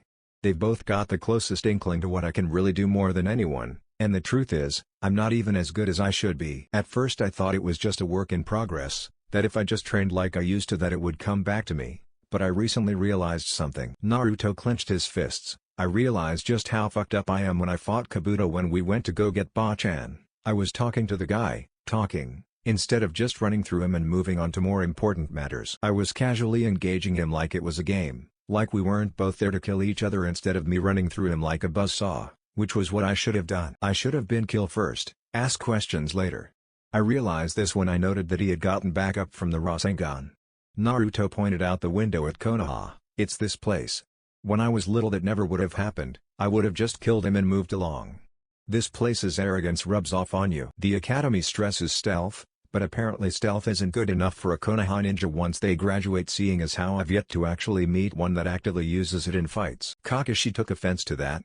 Naruto, Konohas will have fire stresses protecting your fellow villagers and comrades above all else. The way you speak of combat, someone would be left out and could get injured. Do you not remember my first lesson to you? Naruto scoffed, more like your only lesson, but who's counting? Yes, Kakashi, but sometimes a weapon can protect better from the shadows than out in the light. You all specialize in open area fighting. You all are just glorified samurai with special techniques for the most part. Naruto sighed and stood when he felt Kakashi's glare on him. Fine, nothing I say is going to make you change the way you think, so I'll just use the week off that I told you I was going to take. Naruto grabbed the weapons and items he sealed in his scrolls, his sword, and headed towards the door. Kakashi noted that he looked like he was going on a mission. Naruto, where are you going? Naruto looked back at him, a smile faintly playing on his lips. I'm going to get something very important to me back. Don't even bother to try and look for me either. If you want to talk to me, leave a message here or wait until I get back in on Monday to try to speak to me. Naruto stopped at the door before shutting it. You can try to find me, but you'll just be wasting your time, because if you can actually find me, then this week was a waste. Naruto shut his door, leaving one confused scarecrow inside. XXX. 1 week later. Every single solitary soul in Konohagakure no Sato was on edge and watching around every corner for their own safety. It seemed like the prankster of hell had returned with a fiery vengeance, only no one could prove it was him this time. The pranks over the course of 5 days were reminiscent of the days of yore, but only cranked up substantially for a select few others. Day 1. It was quiet. Nothing really happened to anyone on this day with the exception of one lone pervert at the hot springs, who was stripped, tied up, and had pervert spray painted on him before being thrown inside of the woman's baths. Oddly enough, he was already crying about his testicles before the women even laid a finger on him in retribution. Day 2. Day 2 was noted by a coded message sent out to the Hokage stating intent to pester and disorient the village into oblivion. It stated that she was not a victim, and to handle this like she would anything else, so she simply pulled out a bottle of sake and went about her day. The first true shots were fired early that morning, however, when the owners of stores and restaurants in the villages inexplicably found their stock and inventory switched out with each other. Everything, even the stuff in storage and lockup. Restaurants found food switched with clothing, leather, and other goods needed to make clothes. Shinobi outfitters found their weaponry and armor replaced with flowers or canned goods. The entire day for them was spent figuring out who had what from whose store. Needless to say, the Merchants Guild had more work to do on this day than any other. The walls of the hot springs separating the men's and women's sides were blown down randomly during the day, much to one side's delight and the other's chagrin. The academy had their targets' bullseyes packed to the brim with mass amounts of kunai and shuriken stuck to them.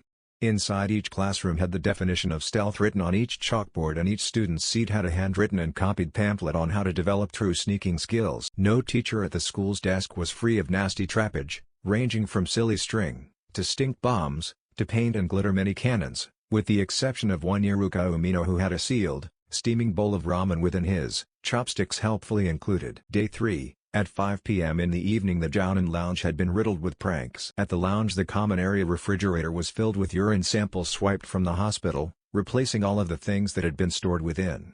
Starch was injected into the couch cushions, making them hard, lumpy and uncomfortable. A space heater had been hidden in all 4 corners of the room, eventually making the room stiflingly hot, and unfortunately for all who were within at the time, the tops of the ceiling fan blades had been coated in itching powder. Day 4. Apparently the prankster had a wild hair up his ass on this day because he was getting ballsy enough to make attempts on the clans of the village. The Inuzuka clan kennels were a miserable place to be, as the prankster had swiped a vial of pheromones from the vet's office and let it go within the kennels of the Ninken.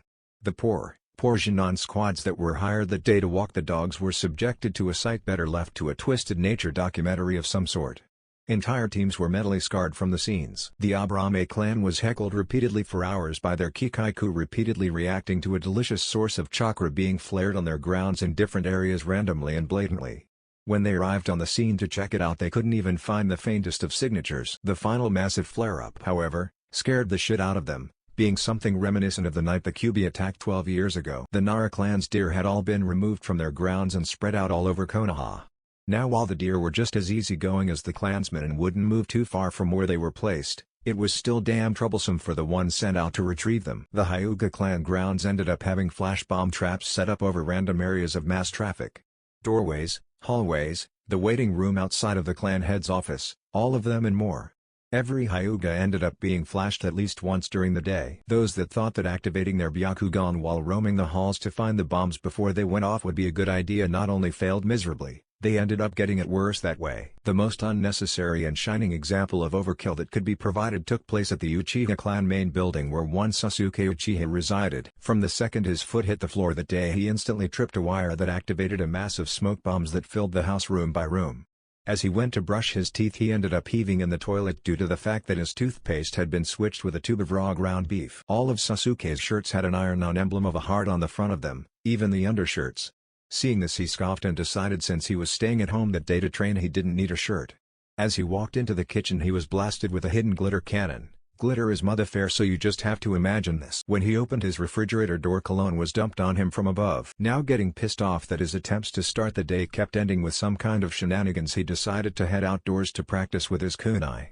Upon opening his door he was greeted with a sight that until this moment was something saved for his academy day nightmares. Standing out in front of his house was a sea of fangirls, and much to his horror a few fanboys, gathered from around the village. The day before this occurrence, flyers were put up all over Konoha advertising Sasuke Uchiha hosting a mystery contest of sorts at his home, with the prize, of course, being one day with him alone to do whatever. Now the sight of Sasuke Uchiha stumbling out of his house, smoke billowing behind him, without a shirt, glinting in the sunlight like some sort of new age vampire, coupled with the overwhelming smell of the cologne drenching his frame was, simply put, overkill for the young women there for their Uchiha-sama. Now Sasuke, not being slow on the uptake by any stretch of the imagination, had his Bishonen senses tingling the second he opened the door.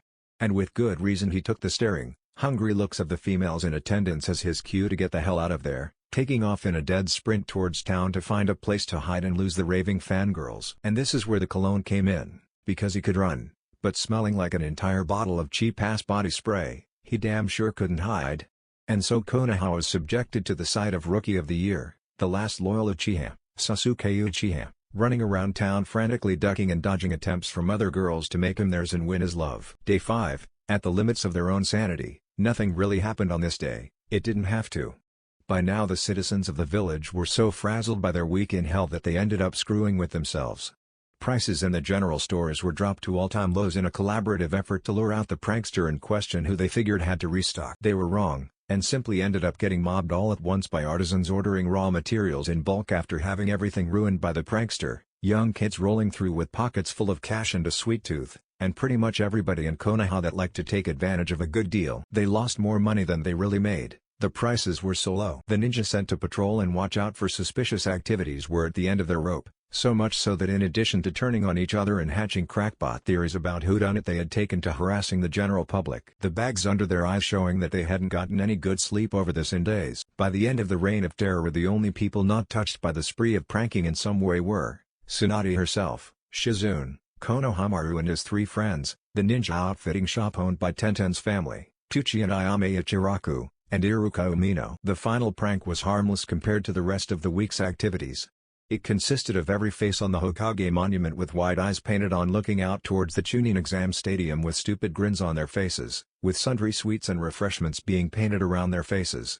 Over their heads hung a massive banner stating simply, 10 a.m. Chunin exam stadium. Chapter 6, Running the Gauntlet. The people that wandered into the Chunin exam stadium for the test they were informed was going to happen were surprised to see one Naruto Uzumaki, already sitting down in the center of the arena, decked out in a dark red muscle shirt and pants, hideate as a belt, seemingly in a meditative state. As more and more people filed in a smattering of comments regarding why the demon brat was here and what the test was exactly. Naruto was seated under the tree in the arena currently resting. The 5 days of pranks prior to this were him actually training himself. He had been neglecting the basics of his ninja arts in exchange for power and jutsu, something he blamed on his other side. After fighting Kabuto and remembering how he used to be he remembered the words told to him in his formulative years. The ninja with stealth and surprise on his side should be able to win without ever using a single jutsu. He had spent the days progressively stepping up the difficulty of his pranks, and much to his delight he had never been caught once, even when deliberately provoking a response that alerted others of his direct location. Except for the pranks on Sasuke, no test was intended. That was purely for him. It was just sheer fun. Around 9 o'clock the familiar bear-masked Anbu of Tsunade's arrived next to him. Naruto stood up to properly greet the man. "Hello Kuma-san. Bachan send you to get me again?" The Anbu nodded. "Yes, Hokage-sama would like to know if you would like her to tell you the rules of engagement prior to the beginning of your test." Naruto shook his head. "No, she'll just end up explaining it to everyone after they all arrive anyway. There's no need to make her do it twice, so I'll just wait." Kuma nodded and shunshined out of Naruto's space, leaving him to continue meditating until he would inevitably end up being interrupted again. The next interruption occurred at around 9:30 when Kurenai led her team into the arena. Naruto's focus was broken by Kiba loudly bragging, "Oh man, we're all fighting Naruto? What did he do to piss the Hokage off like that to get this to happen to him?" Kurenai looked over to Naruto, who waved back at her in indifference before returning to his meditation. She looked down at Kiba. "Kiba, do not underestimate him here. He already defeated you once already, you shouldn't do the same thing twice in this instance." Kiba smirked in confidence. "He got in a few lucky shots last time. This one won't last nearly as long. Me and Akamaru will knock him out before he can start playing his games." The Kyuubi scoffed in Naruto's mind. "What a loud mutt. I hope you fight him first so you can shut him up and I don't have to hear him bark anymore." Naruto smirked slightly. "Calm down Kyuubi. They'll all get my point in a few minutes." Shino looked over at Naruto, who was still seated under his tree. "Kurenai-sensei, I don't understand why we're all fighting Uzumaki-san in the first place. You said all of the teams would be participating, that is illogical. Why would all of the teams be needed to fight just him?" Kurenai looked at her sunglasses sporting Jinan. "The Hokage gave him this option last week during a meeting and he took it. I don't understand just why it's happening in the first place, but all you can do is fight him at your best." Shino nodded. "I wasn't planning on doing anything other than that." Kurenai looked at Hinata, who was trying her best to look anywhere but at the blonde sitting under the tree. "Hinata, you will probably have to fight him too. Don't let anything cloud your mind on this. If you don't fight him seriously then there is a good chance that he will defeat you." Hinata nodded, but her mind was a wreck. "I have to fight Naruto-kun. I can't possibly bring myself to do anything to hurt him. What would I do if I injured him? Would I ever have a chance with him then?" Soon after the entrance of Team 8, Asuma brought his own Jinan team into the fold, with Shikamaru leading the pack. "This is so troublesome. Why are we here? You got all gung-ho today about dragging us to the arena." Asuma took a drag of his cigarette as he brought his Jinan over near Kurenai. "You're here to fight Naruto. He'll be taking you all on one at a time, so it shouldn't be too much trouble if the order works out the way it should." Ino looked over to her fellow blonde sitting under the tree. "Naruto? Why would we all be fighting Naruto? What's the point? He might be able to beat one of us, maybe two, but that's pushing it. There's no way he can beat our entire team." Kurenai chimed in. "He's not really fighting your entire team, he's really supposed to be fighting everyone. Your team, my team, Guy's team, and Kakashi's other kids." Seeing the stunned looks on the faces of Team 10, she glared at Asuma. "You didn't tell them this was happening?" Asuma shrugged. "Like Ino said, there's no way he could beat any more than two of them at the most." Shikamaru muttered out another troublesome while Choji stood next to him eating chips. X. Naruto was now analyzing his upcoming opponents.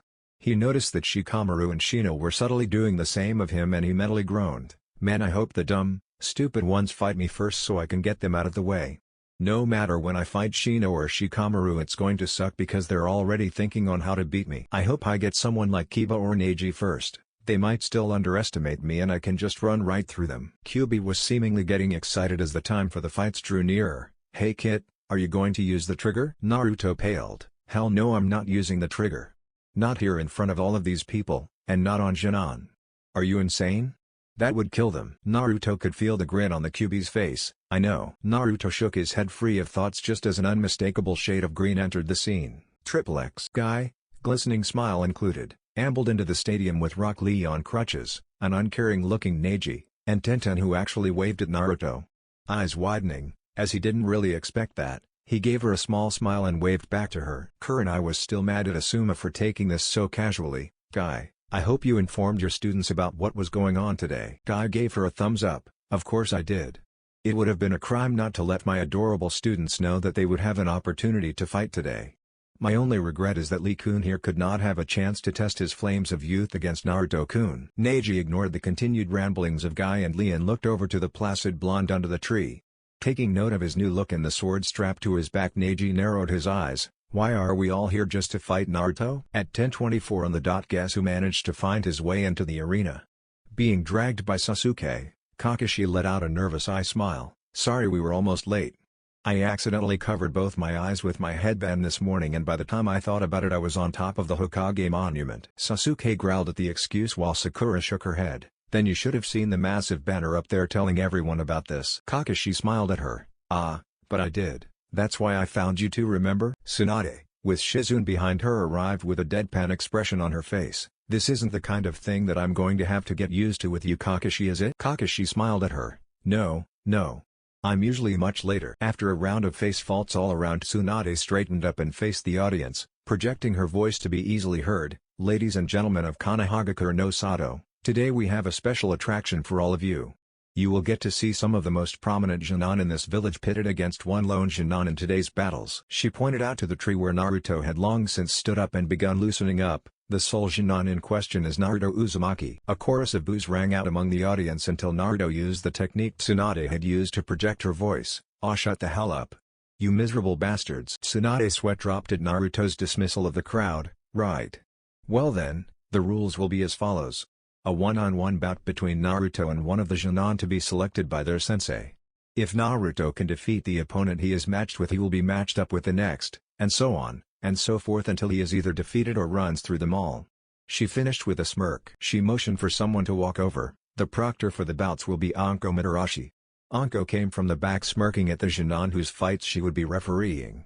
She turned to look out at Naruto, who was still stretching. Alright Gaki, you've talked a big game and Ibiki seems convinced. Let's see what you've got. Tsunade turned to the Jounin who were conferencing amongst themselves. So have you decided who is first? They all nodded as Asuma stepped and whispered their decision in her ear. Tsunade nodded and re-projected her voice. The first bout will be Naruto Uzumaki versus Sakura Haruno. All others clear the arena immediately. All of the other Genin and their senseis made their way to the waiting area to watch the proceedings along with Tsunade. As they cleared out, it left Naruto standing out with Sakura and Anko. Naruto sighed and looked at Sakura. Do you really want to do this? You can always just quit now. Sakura glared at him. Are you saying that I'm too weak to fight you? I'm the same ranking as you, and I graduated at the top of the class. You were dead last. Naruto's eyes didn't leave her. I didn't say you were weak. You did. You're just weaker than me. And about the academy. I guess I could say that everything I ever needed to know I learned in kindergarten. Anko looked between them. First match, Naruto Uzumaki versus Sakura Haruno. Hajime. XXX. Tsunade looked at the Jounin as Naruto and Sakura moved close to Anko to begin. Why did you choose Sakura to lead off? Kakashi looked at her lazily. Well, we figured that while Naruto probably would more than likely win against her, we were banking on him taking it somewhat easy on her due to her being on his team and all. Asuma nodded. It's common knowledge that he had a massive crush on her in the academy and even when they were assigned teams.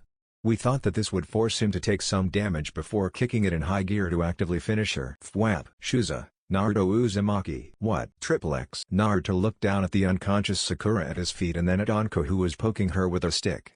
Anko looked up at Naruto and grinned widely. Damn Gaki, what was that for? Naruto shrugged. What? That was a love tap. She just came rushing in with that academy cookie cutter style of taijutsu, and she had her guard so wide open. It was a jab. Who knew she had the chin of a 5-year-old narcolepsy patient? Anko burst out in laughter at the casual way he handled that. Medics came out and carried her off quickly, clearing the arena once more. Naruto shook his head at the results of his first match. He looked up to the Jounin with a deadpan expression. What the hell was that? I really hope you've got more for me than that, or you can just mark me down as winning this whole thing right now. Anko tried to calm herself down from her laughing fit. Kakashi, that was pathetic. Was she supposed to actually do something out here against him? I don't think she could beat an academy student fighting like that. XXX. Tsunade had to laugh at how easily Naruto dealt with his crush as she saw the Jounin looking on in surprise.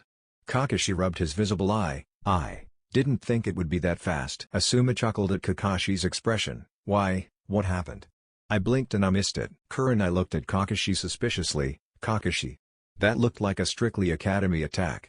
Have you taught her anything since she was on your team? Kakashi thought about it. Define anything. Tsunade sighed. Alright, that was a waste of an introduction. Who's next? Shizune handed Tsunade the order that the Jounin had written out. Okay, Ino Yamanaka. Get down there. X. Naruto squinted to see Ino coming out to face him next. Naruto grumbled under his breath, so I'm getting all of the weak ones first? Okay, let's deal with that. Naruto hadn't moved an inch from his first fight, so he simply stood and waited for Ino to take her position. Ino looked at Naruto, smirking at him. I'm not as pathetic as forehead Naruto. Just give up, you won't beat me. At a glance Ino realized that Naruto's blue eyes were boring into her own without a hint of response. On the inside, however, one could find Naruto rolling with laughter alongside the Kyuubi. She really thinks she can beat me. Are you kidding me? Hey Kyuubi, are you ready? Kyuubi stopped laughing at the behest of its container. Anytime, kid. Go for it. Anko raised her hand up. Second match, Naruto Uzumaki vs Ino Yamanaka. Hajime. Ino tensed and waited for Naruto to move, but it never came. Aren't you going to fight me, Naruto? Naruto shook his head. There's no point for me to attack you. It would be overkill, seeing as how no matter what you did I could beat you in one move. Ino gritted her teeth. Oh yeah? She brought her hands up in the famous sign of her family. X. Inoiki Yamanaka, who had come to watch the fights alongside his teammates, felt his heart stop when she made that sign. Ino no. X. Shintenshin no Jutsu, mind-body switch jutsu. Naruto didn't move as Ino let her spirit fly into his own. Upon contact, Naruto slumped over. X. Kiba shook his head and laughed as he saw Naruto go limp. He actually stood still and let Ino hit him with that move?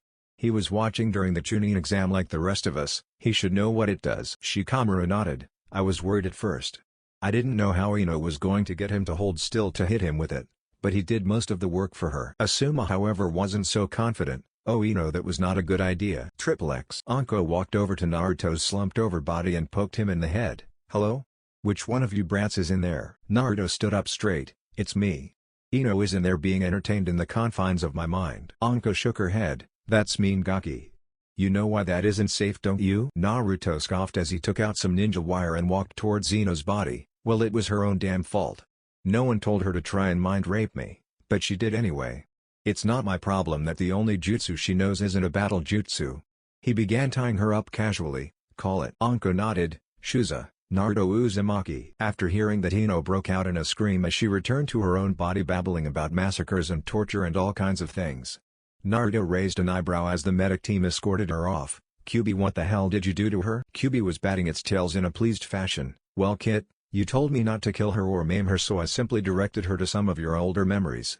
You know, tried to show her just what a real shinobi is. Naruto felt like rubbing his temple. What older memories? Naruto knew the Kyuubi was having fun with this, just all of the fun ones. Like that time at Kuminari no Kuni, for example. Naruto blanched. Kuminari no Kuni? Do you know how many of those motherfuckers I killed back there? You showed her ones like that? I think you might have given her PTSD or something? You know they'll blame us for that, right? Kyuubi chuckled. Well, you did let me do it, so I think technically it is our fault anyway. Naruto ambled back over to Anko. I hate you. Love you too, kid. X. The Jounin in the waiting area all had grimaces on their faces. Naruto intentionally allowed Ino to use Shintenshin no Jutsu on him, knowing that he had something of a natural defense for it. Kakashi looked at Ino being carried away. Well, that's 2 down and he didn't even have to do anything to win. Kurenai was a bit more upbeat about the whole situation. Well, at least next match I know he'll have to fight. Asuma looked at the fight order and nodded. There's no way he gets out of this one without some damage on him. Tsunade glanced at them briefly. Send whoever it is down then. Kurenai walked off to fetch the next Shinon to fight. X. Naruto was once again standing by Anko, who was looking at him. You know, Gaki, if you actually want to get promoted from this, then you're eventually going to have to, I don't know, fight. Naruto smirked at her. You're just bored. Anko waved her arms childishly. You're damn right I'm bored. You haven't moved 12 steps since this whole thing started. I expected some action. You've just ended up fighting 2 little girls that I could beat while I was hogtied. Naruto frowned. Well, yeah, they suck. That's why I didn't try fighting them. Why waste energy beating them when I could let them beat themselves? Anko pouted. I wish someone would come out here to kick your ass so I can enjoy myself. Naruto chuckled. Keep on dreaming, Snake Lady. I'm doing this to prove a point if you didn't know. I'm proving that they can't beat me. That kind of implies that none of them are going to get a good fight out of me. Naruto noticed someone coming from the tunnel for his next fight. X. Choji and Shikamaru watched Ino being carried off after Naruto was declared the winner. Choji was watching in shock as Naruto had shrugged off her family technique like it was nothing. Shikamaru, what just happened? Ino hit him with Shintenshin, didn't she? Shikamaru nodded. Yeah, she hit him head on. She was in there good. He must have a strong will like Sakura had to break out of it or something. Choji nodded, but what about all of that stuff she was screaming? Slaughters, tortures, beatings? What does all of that stuff mean? Shikamaru watched Naruto retake his spot. I don't know, but we have a real concern right now. We don't know who's fighting him after this. Look at him, he hasn't had to do anything at all and he's already won 2 fights. Asuma walked up behind them and placed a hand on their shoulders. Don't worry guys, he's fighting Kiba next. Even if he doesn't lose, Kiba will wear him down enough for the next fight. X. Kiba was smirking as he set Akamaru down beside him. Finally, time for my rematch Naruto. You won last time. But you can't do it twice, I'm getting my win back. Naruto said nothing and looked to Anko to start the fight. Match 3, Naruto Uzumaki vs Kiba Inuzuka. Hajime Shichaku no Jutsu, 4 legs technique. Kiba crouched down on all fours as his features became even more feral. This was all well and good for about 3 seconds until a blue shinobi sandal implanted itself under his chin and sent him flying backwards. Akamaru ran to his master, barking frantically as Kiba slowly pulled himself to his feet. Kiba shakily stood up. Yeah, I'm alright boy, he just caught me off guard. He looked up to reveal that Naruto was nowhere in sight. Kiba chuckled before jumping out of the way as a pair of hands broke through the ground he was standing on. Kiba laughed as he dodged the hands. I thought I told you last time. I can smell you Dobi. You can't sneak up on me. His gloating was cut short as a sharp pain in his back sent him flying forward. Looking up from the ground he saw Naruto standing with his leg extended in a kick. He turned towards the underground figure to see the hands explode into smoke. Kiba stood up and glared at him. I had your scent. Where were you? There was no way you could get the drop on me. Naruto lowered his leg and gazed out coolly at Kiba. You should quit out of principle. If this was a real fight then I would have killed you just now.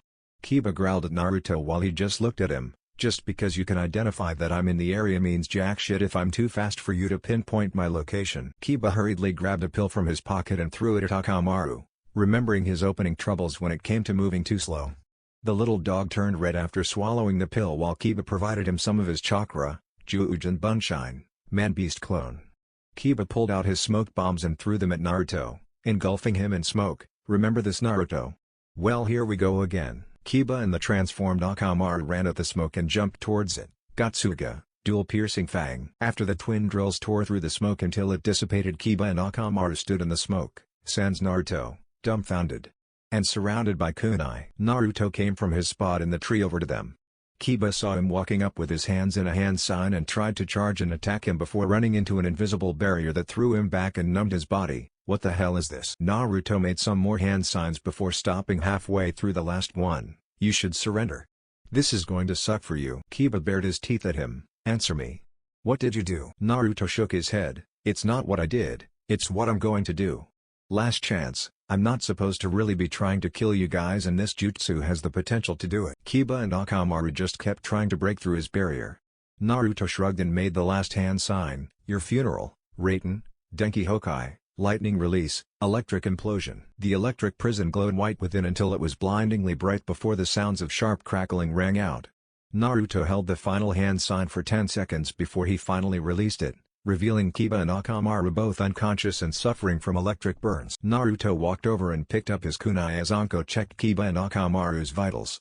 She sighed in relief upon finding they were still alive and looked at Naruto who was pocketing his kunai.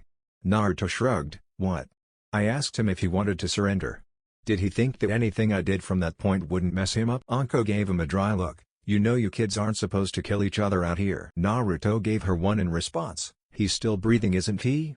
If I wanted to kill him you could have replaced those kicks I landed at the start with my sword. Anko shook her head and smirked. Shuza, Naruto Uzumaki. Naruto glanced at Kiba being placed on a stretcher and returned to the center of the arena, and that's roughly 1/3 of them down. Naruto turned up towards the Jounin and gestured towards Kiba who was being carried off. Get the point yet? Because before I could swear that you all missed it. X. Kurenai was stunned. The first time Naruto beat Kiba it was surprising. She had thought it impossible then, but now more than realized that he was capable of it. It was how easily he beat Kiba this time around. Kiba didn't lay a finger on him the entire time. Kurenai clutched the order sheet as she marked off Kiba's name. Tsunade noticed that the crowd was perplexed. They had all been told that Naruto had no talent as a ninja and here he was decimating the best ninja in his class, all of whom except one belonged to prominent clans. Kakashi moved closer to Tsunade. Tsunade-sama, it seems like you expected this to happen. Is there something that you know that we all don't? Tsunade grinned smugly at Kakashi. Why Kakashi? Isn't he on your team? Shouldn't his Jounin-sensei have an idea of what goes on with his students? Kakashi was not in the mood for games. Tsunade-sama, seriously. This Naruto is nothing like the one I was conditioned for when he was assigned to my squad. Something has happened and I can tell you know what is going on. Tsunade turned to Kakashi and gave him a serious look. Listen Hatake, all I am at liberty to really say about the matter is that Naruto has rediscovered his potential. This is the real Naruto. If you want to find out about him then go and ask him yourself. If this keeps up he won't be yours to command for much longer anyway. XXX. Naruto immediately put his game face on when he realized who he was to fight next. Okay, Pop Warner time is over, time to get serious. Shino walked out calmly from the back with his hands in his pockets as he moved up to Anko in a calculated manner. Anko elbowed Naruto in a teasing fashion. Well now Wonder Gaki. How are you going to handle this one? No clue. With those bugs on him I won't be able to hide. I wouldn't be surprised if he had one on me already. Naruto spoke under his breath as Shino drew close. I'll let you know when I figure it out myself. Shino stopped in front of Naruto as Anko looked between them. Fourth match, Naruto Uzumaki vs Shino Aburame. Hajime. Shino snapped his arms out in his taijutsu stance as did Naruto out of obligation. Naruto stared him down intently as he could feel Shino doing the same from behind his sunglasses. Both boys simply waited for the other to move in order to prepare a counter. After a few minutes of no movement Naruto moved back quickly as Shino released his swarms of insects at him. Beginning his retreat from Shino, Naruto's mind was running a mile a minute trying to come up with a good plan to beat Shino. He won't move, all he has to do is get those damnable bugs on me and he can beat me. He might not even be standing there anymore, it could just be a Mushi Bunshine, bug clone. This is one of those situations where I wish someone was underestimating me. Naruto kept on his heels as Shino kept sending his Kikaiku out at him. What can I do? I can't get close or I'll get swarmed. There's no way I can surround him with kunai to trap him after he's already seen it. Come on, what else do I have up my sleeve? Naruto tossed out shuriken in a probing move. Shino simply raised a wall of insects to block easily until Naruto clapped his hands together. Fuuten Repushu, wind release, violent wind bomb. The gust coming from Naruto sped up the spinning shuriken and cut right through the wall of bugs. Shino took the hit and turned partly into bugs. The real Shino then appeared from the tree nearby and sicked more of his bugs on Naruto. Naruto's eye gleamed as he judged the distance between him and Shino and simply rushed him. Naruto had closed the distance by simply bullying his way through Shino's wall of insects and continued storming towards Shino. Shino attempted to latch the remaining bugs he had on his person onto Naruto. But the drain from the few amount of insects was similar to taking a bucket to scoop out a lake. Naruto viciously rocketed his fist into Shino's face. Naruto's punch dropped Shino cleanly as his Kikaiku retreated into his body to help run damage control. Anko wandered over with a grin on her face. Shuza, the miracle Gaki, Naruto Uzumaki. Naruto sighed as he picked himself up and walked over to Anko who was still grinning. That was an ugly wind Gaki. Your right hand is pretty nasty. Naruto settled himself in his usual waiting position. A win is a win. Shino was my worst possible matchup and I'm just lucky that he was just a rookie or else I would have been screwed and had to step it up. He needs to learn more techniques. Anko was getting interested in this kid, so you're saying the rest of the fights will be easy? Naruto smirked. They'll all be easy, that one was just tough by comparison to what the majority of them will be. XXX. Shikamaru watched the medics carrying off Shino and had to let out a groan. How troublesome. He fought 4 of us and he still isn't tired yet. Neji, who had been silently appraising Naruto's fighting since the start of the test, looked out at the boy in a thinking fashion. I lost to him last time, and now it seems as if he has only grown in leaps and bounds since then, and he has yet to even draw the sword on his back yet. Tenten, who had been next to her teammate throughout the proceedings, was amazed by how well he was fighting. Where did all of this come from? No one has even touched him yet. I wonder who could be next? Rock Lee had fire in his eyes. Oh, were it not for my injuries I could test my own youth against Naruto-kun's considerable flames. I will seek him out for a spar once I recover, and I cannot I will do 500 fingertip push-ups, and if I cannot do that then I will. Lee, enough. Neji stopped that train before it got rolling. We've seen 4 fights and I still can't pinpoint a viable set label for him. If I had to call him anything I would say he is a mid to close range specialist. Tenten smirked at Neji. Well Neji, I don't seem to recall you trying to analyze Naruto's fighting style the first time you two fought. Neji gave her a small smirk back. That's why I lost the first time. Sasuke was standing alone gnashing his teeth as he watched Naruto basically sleepwalking through his matches. When is it my turn? I want my opportunity to fight the Dobi. Itachi wanted something with Naruto. All of that emotion in his face, it was all directed at him. He barely considered me at all. If I can beat Naruto, then it will prove that I deserve Itachi's notice more. The Genin all had their attention drawn as Shizune arrived to summon the next one for their turn against Naruto. X. Naruto and Anko were in the midst of a short conversation as they waited for Naruto's next opponent. So your style consists mostly of you slowing your enemy down and picking them apart by striking at the throat, groin, and other soft areas? Anko nodded with a gleeful look on her face. Yep, it's really unpleasant. Want to see? Naruto unconsciously grabbed his groin. Nope. I'm good. Who's next? Anko pointed at the tunnel to get him to look. Naruto followed her line of vision to see Tenten entering from the tunnel. Okay, number 5. Let's do this. Tenten walked up to Naruto and faced him down. I'm pretty nervous about this. You earned a push over Naruto. I might not win this, but I'll give it my best shot. Naruto slid into his stance, and that's all you can really do in the end. Don't sell yourself short, anyone can beat anyone. Anko raised her hand. The 5th match. Naruto Uzumaki vs Tenten. Hajime. Tenten immediately brandished kunai and began tossing them out at Naruto. In the blink of an eye, Naruto drew his blade and blocked the projectiles before rushing into attack. Upon seeing him draw his blade, Tenten pulled out a scroll and summoned her own sword to engage Naruto with up close. As Naruto and Tenten clashed swords, he had to chuckle. A katana. You just wanted that spar you asked me for, didn't you? Tenten smirked. I have to see if you're any good at swinging that thing around. Naruto returned the smirk as he began pressing her back. Tenten planted her feet but ended up being pushed through the dirt. Gah, this strength. It's ridiculous. He might be stronger than Lee. Tenten lashed out with a kick as she chose to break off their contact that Naruto slapped aside with the flat of his blade. That's your leg, Tenten. Don't be so quick to attack, it pays to be somewhat patient. Tenten growled and ran back into trade steel with Naruto again. Every stroke of her blade was blocked or parried and Naruto refused to take advantage of the openings that followed. Tenten disengaged and stomped on the ground in frustration. Why are you so good at this? You just got that thing last month. Naruto stood straight up and looked at her. I told you I was an old hand at this. You use a lot of weapons, but have you mastered any? I'm no master, but I was pretty good at this, plus I'm faster and stronger than you, so I can do stuff like. Naruto vanished and slipped behind her quickly to knock her out with the handle of his blade. He caught her before she hit the ground and set her down gently. You should have stuck with the long-range stuff. You would have lost anyway, but up close is almost tantamount to suicide against a guy like me. Unless your name is Rock Lee or Neji, they're the only ones that can hang with me up close. Anko pointed to Naruto. Shuza, Naruto Uzumaki, man, I am getting sick of saying that. Naruto smirked at Anko. Well then, convince the other 5 Genin to quit. Anko shook her head. You took your sweet time with that one gaki. Why not just do that from the start? Naruto shrugged. Hey, I get bored too, you know. She had a sword, I did too. It clicked. Or clanged. Who's left anyway? X. Asuma was dumbfounded as he watched yet another Genin fall by his hand. What is he? How could he possibly be so good? He was just playing with her the entire time. No Genin could possibly fight like that. Kurenai checked Tenten off of the list. 5 down, 5 to go. This is absurd. He's running right through them all. He hasn't had a single fight that lasted more than 5 minutes. Kakashi had gotten used to Naruto whooping ass on the Genin and was still trying to sort out just what made him this way. Did Jiraiya do this during the month he was with him? What am I missing here? Asuma threw his hands in the air. Send out the next one, there has to be someone who can beat him. X. Naruto was mulling his potential opponents around in his head when his next one entered. Naruto saw the unmistakable expression of one Shikamaru Nara coming his way. Shikamaru took a lax stance in front of Naruto as Anko looked at his expression. Geez kid, could you look any more excited to be here?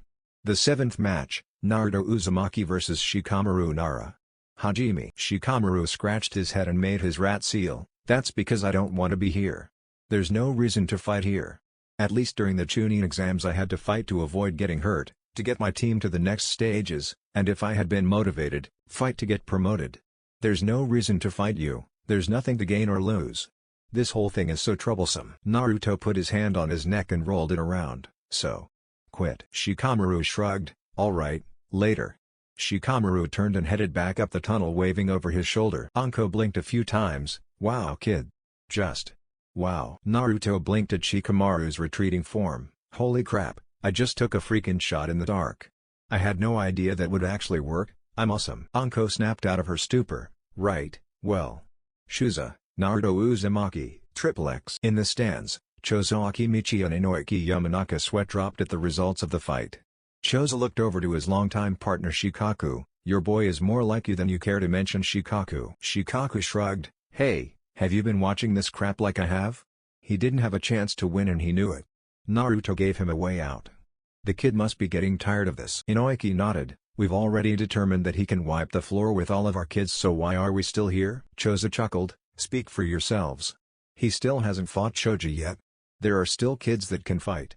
This isn't over by a long shot. Triple X. Tenten, who had woken up shortly after her fight with Naruto, looked at Shikamaru with a twitching eyebrow. You quit. Shikamaru yawned as he made his way to the railing. I didn't see any reason to fight. Neji frowned at his attitude. To prove yourself to all of the ninja and people in attendance. For your clan's honor. Shikamaru looked over at Neji lazily. There's no point. You might think all of that clan honor stuff is a big deal, but me, not so much. I didn't want to do this in the first place, and seeing how he's handled everyone else so far just solidified the fact that I really don't want to fight that kid. Sasuke scoffed. You're just too lazy to fight. Shikamaru glared at Sasuke. I did fight. I trapped him in Kage Main no Jutsu, Shadow Possession Jutsu, the second the fight started.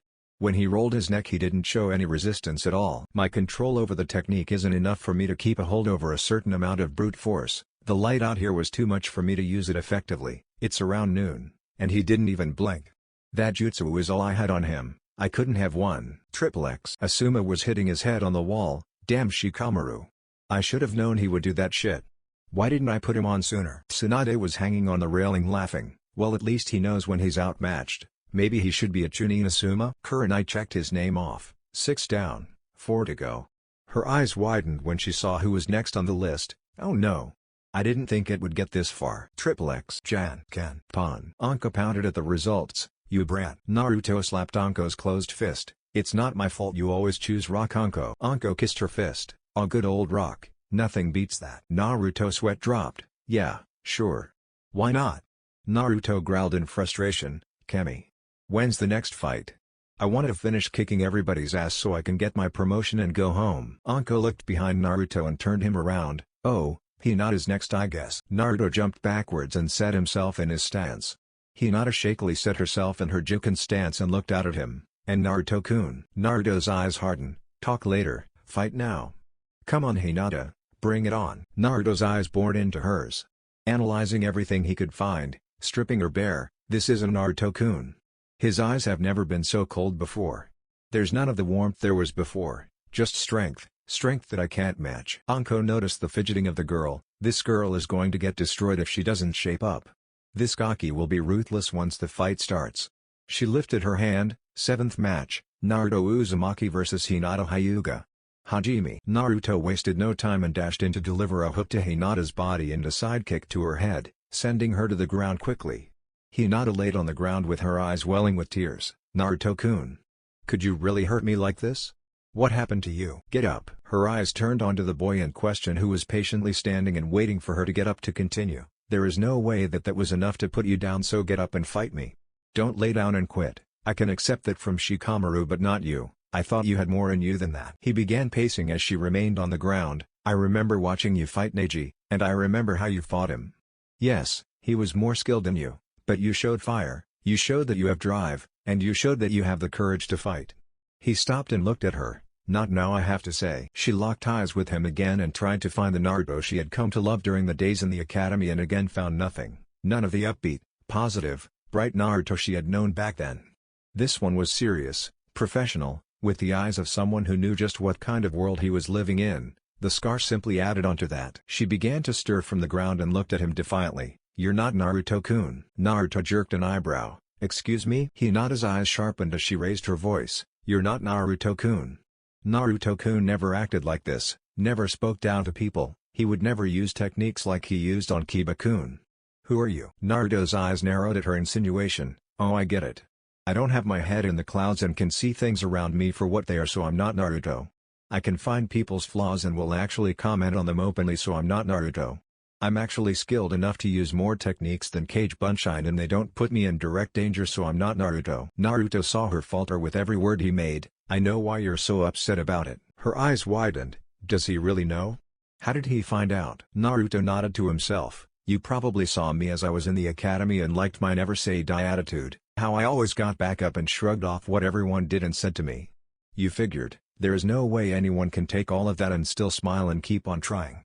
So you thought I was strong. Naruto saw her react as if solidifying his thoughts. Well, that statement would be accurate. No one can keep on going through all of that and keep smiling, unless you're brain dead or something. Her reaction was priceless. He jaw-dropped before she began speaking rapidly, trying to rescind the previous thought. Naruto raised a hand for her to stop. This is me. I'm still strong like I was back then, I'm just not willing to take bullshit like I was back then. Taking people's shit and coming back for more with a grin doesn't make you strong, it makes you stupid and weak. The reason people like you and people like me tend to want to get strong is to prove others wrong to spite them, or to get strong enough that no one ever tries to fuck with you again. Naruto pointed at her. That's what you want. You want strength for the second reason. You do, even if it's subtle. You never want anyone to treat you the way Neji treated you during the preliminaries again, which by the way you act and the way you almost took it laying down must happen regularly. You want to be left to do things your own way, for those in stations above you to just let you be to live your life, but you quit. You saw me taking all my lumps in the academy and getting back up, and you didn't want to put the work in anymore. You wanted to settle for the strength to just deal with what life handed you. You didn't know that it's impossible for a human being to take that the way I did, and I became an ideal to you, an unreachable paragon. Hinata looked up with tear-filled eyes. No, that's not true. It isn't. I looked up to you as someone to be like, someone to strive after. Naruto rolled his eyes, like a paragon. Hinata shook her head. No, not like that. It's because I admire you. Naruto caught on and spoke lowly. You don't admire me, Hinata. You admire the idea of me, or the old me I should say. If you had me then you thought that it wouldn't matter if you could never get the desire you had of just being able to deal, that if you had me that I could lend you enough of my own to get you by. Don't do that. I'm not your golden ticket, I'm not the answer to your problems, I'm just a guy with a sword and a whole can of whoop ass. He spoke up now. If you want me to teach you how to fight, or how to get stronger, I can't do that, and I can't take your problems away from you. Do you know why? Hinata shook her head, tears were just about to fall. Naruto smiled sadly. Because you can't respect someone that kisses your ass.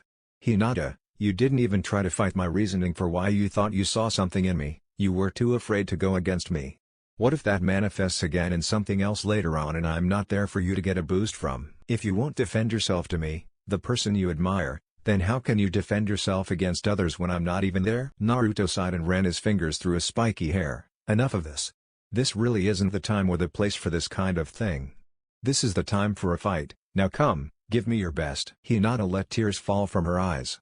Naruto had yet to slip into his uncaring phase before he saw them hit the ground. Hinata. Her eyes floated up to him once more. Prove me wrong then. Show me I'm full of shit. Take an actual step towards changing yourself and fight me, damn it. Don't just go with the flow, your life won't let you do that. The things you need and want to accomplish in this world won't just come to you, no one's going to hand you the answers. Everything you want. It's there. So take it. Despite the harshness of his words, she looked into his eyes and saw something, concern, something that she had overlooked earlier. The fox in Naruto's head chuckled, nice monologue Ningen, you should write movie scripts. Naruto inwardly sneered, fuck you Kyuubi, that was serious. She needs to get it together, life is way harder than this. Hinata looked shocked for a moment before she wiped her eyes and fell into her stance, activating her Byakugan to begin. Naruto motioned for her to come and she ran in quickly and began to furiously engage him with Juken strikes. He's right. I need to show that I'm willing to change for good, not just when the situation calls for it.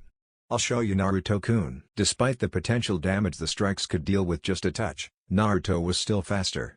He was blocking the strikes with the palms of his hands rather than letting her close off his tenketsu otherwise. Eventually Naruto tired of blocking strikes and shot an axe kick to her hand in the middle of a strike.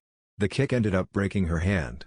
She drew it back and tried a second attack with her other hand. This time Naruto latched on and elbowed her in the wrist, breaking it. Naruto jumped back as she cried out in pain. He simply stared her down. Okay. What are you going to do now? Will you walk away? Hinata hissed in pain of her now useless hands but soon set a defiant gaze on Naruto and charged back in to lash out with kicks. Naruto was pleasantly surprised with her last-ditch attacks and marveled at the fact that she was flexible enough to launch certain kicks that he knew shouldn't have been possible for the angles he was moving to. Naruto nodded to himself and slapped one of her kicks down to the ground and ducked down before delivering a rising palm strike under her chin, sending her flying and slipping her into unconsciousness. That's better. Now let's see if you can keep that spirit this time around. As her body hit the ground, Naruto sighed and walked towards Anko, who simply nodded. Shuza, Naruto Uzumaki. Naruto retook his position by Anko, who was frowning at him. Nai-chan is going to kill you when this is all over, you know that, right? She loves that little girl like a daughter. Naruto looked up at Kurenai, who was glaring heavily at him. He could have sworn she was trying to cast a genjutsu on him via eye contact, but he shook it off. Well, then I should never have had to do that. She should have gotten her on track way before she fought me here. Except for Tenten, all of these girls need a reality check if my ass kickings didn't already do it. Naruto looked up to the box. All of you guys suck. I hope the last three can show something here. I haven't even taken a punch yet.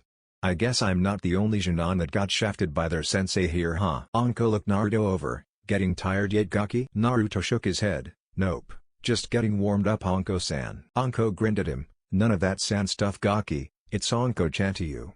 You're one interesting kid. Naruto kept himself limber, waiting for his next fight. Whatever you say, Anko-san. Chapter 7, Jonin. Kurenai was gnashing her teeth after watching Naruto's fight with Hinata.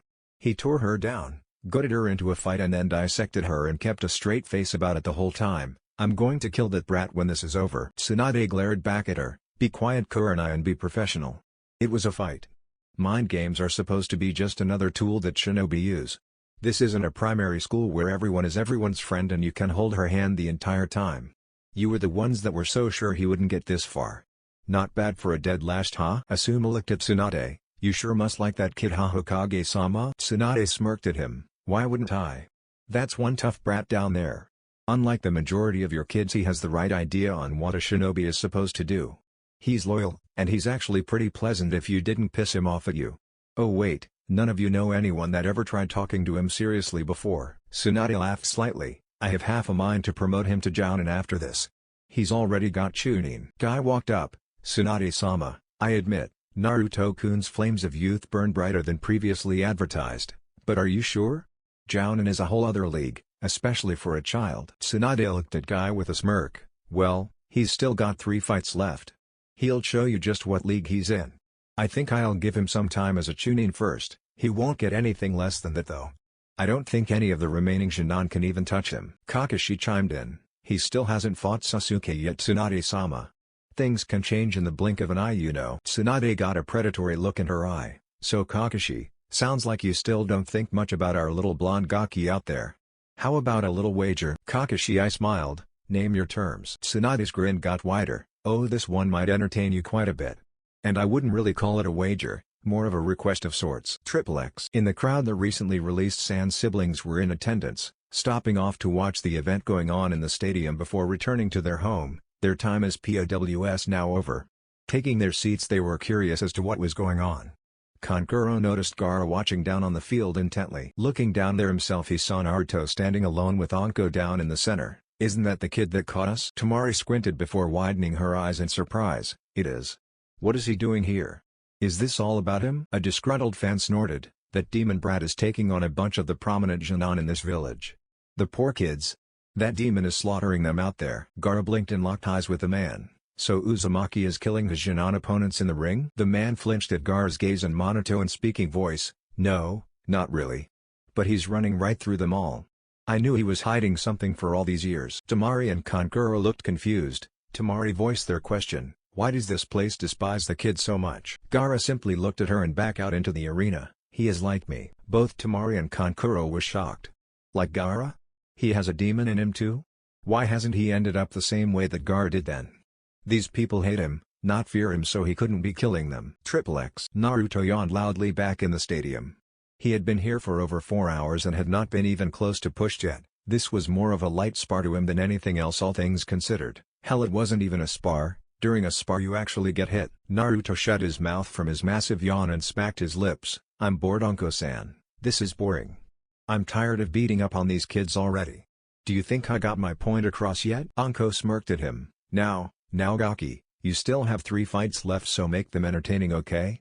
And what did I tell you to call me again? Naruto rolled his eyes and spoke in monotone. Anko-chan. Or Naruto sighed tiredly. Anko-sama. Anko smiled sweetly at him. Good boy, I knew you could do it. Look alive, kid. Next victim up. At Anko's behest, Naruto found Neji making his way into the arena with his usual gait. Naruto and Neji faced each other down and stared at each other intensely. Neji smirked at the blonde. One more time? Naruto chuckled. One more time. Anko licked her lips in anticipation of the coming battle, the 8th match. Naruto Uzumaki vs Neji Hyuga. Hajime. Neji activated his Byakugan and sprung at him suddenly, beginning striking at Naruto rapidly. Naruto didn't feel like risking his chakra by blocking this time, so he opted to simply dodge and put some distance between himself and the Hyuga prodigy. This was easier said than done, however, as Neji was dogged in his pursuit, and any attempts to move without properly breaking Neji's chain of combinations could result in some painful Hyuga jabs in his near future. Naruto shot out a punch at the same time Neji went for a finger jab. Neji diverted his strike over Naruto's fist and dipped it in time to hit him in the wrist. Naruto saw this as his opportunity to move and jumped back, shaking his wrist out to get the feeling back into it. Neji kept his focus solely on Naruto, and easily realizing the threat that any time Naruto could have to think and plan was bad, rushed back in. Naruto formed a cage bunshine and Kawarimi'd with it in time for Neji to hit a palm strike to the bunshine's chest, destroying it and allowing Naruto ample breathing room to back away. Neji set himself in his ready stance and let out a breath. "I will defeat you this time, Naruto. I am not taking you lightly this time around. You have my full attention." Naruto pulled the sword from his back. "That's nice, but you can pay me all the attention that you want. You still won't beat me.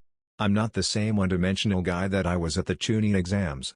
He set himself down and ran at Neji. Neji began ducking and dodging Naruto's slashes. Naruto sheathed his sword suddenly following one of his slashes and grabbed Neji by his ponytail that was flailing about in the melee.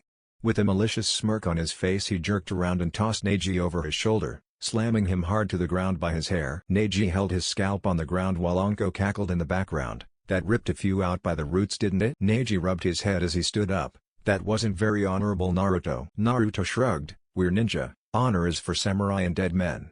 I'd rather be an ignoble winner than an honorable loser." Neji slipped back into his stance. "That may be, but you are in range of my field of divination." A sigh came from Naruto's mouth. "Fuck." Neji dashed in and began his assault. Haki. 2 bombs. Naruto dodged the first 2 strikes. Neji kept going. 4 bombs. Naruto kept dodging as Neji picked up the pace. 8 bombs. 16 bombs. 32 bombs. Naruto kept narrowly keeping out of reach of the rapid-fire strikes. 64 bombs. Naruto's eyes widened as he saw that Neji wasn't stopping his assault. The blistering speed of his hands had Naruto actually worrying about getting hit. Finally Neji clipped him and began tagging him with shots. Haki Hyaku Nayu Hachisho, 8 trigrams 128 bombs. Naruto was knocked to the ground as Neji stood straight up looking down on him. Triple X. Asuma let out a breath that he didn't know he was holding. Finally, someone beat the kid. It took long enough though, I kind of thought he was going to finish there for a minute. Kurenai shook her head. "You forgot, didn't you?" Kakashi and Asuma looked at her curiously and she groaned. "People really don't pay attention to him, do they? This already happened last time. And last time Neji hit him more than he did this time." Asuma dropped his cigarette while Kakashi still looked puzzled. "Neji did something like this the first time they fought? Well, how did he get up to win?" Triple X. Neji turned to speak to Anko. Neji stopped however upon hearing a bored sigh coming from Naruto. "Whoopee, more bombs. Yay. Man, you Hyugas are seriously a bunch of one-trick ponies." Neji turned to see a dry expression on Naruto's face. "What are you saying, Naruto? You should be beaten after that." Naruto smirked at him. "Deja vu, isn't it?" Neji's eyes widened as the same malicious feeling from last time as Naruto kipped back up to his feet. Just as quickly the feeling faded. And let out a Vulpine smirk. "You barely hit me. I'd say out of 128 strikes you hit me maybe 20 or so times.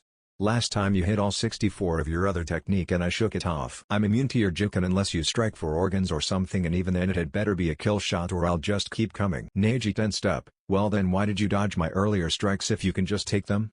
When I hit I still had to have disrupted your tenketsu." Naruto nodded. "Yes, but you forget, I can just open them back up. I already did. Hurts like hell though. That's why I dodged. Those things hurt." Neji was on immediate alert as Naruto charged back in. Luckily Neji performed his kaiden prior to Naruto reaching him. Naruto was thrown back and scoffed. "You want to try that again?" As he drew the sword from his back Neji prepared for another rotation.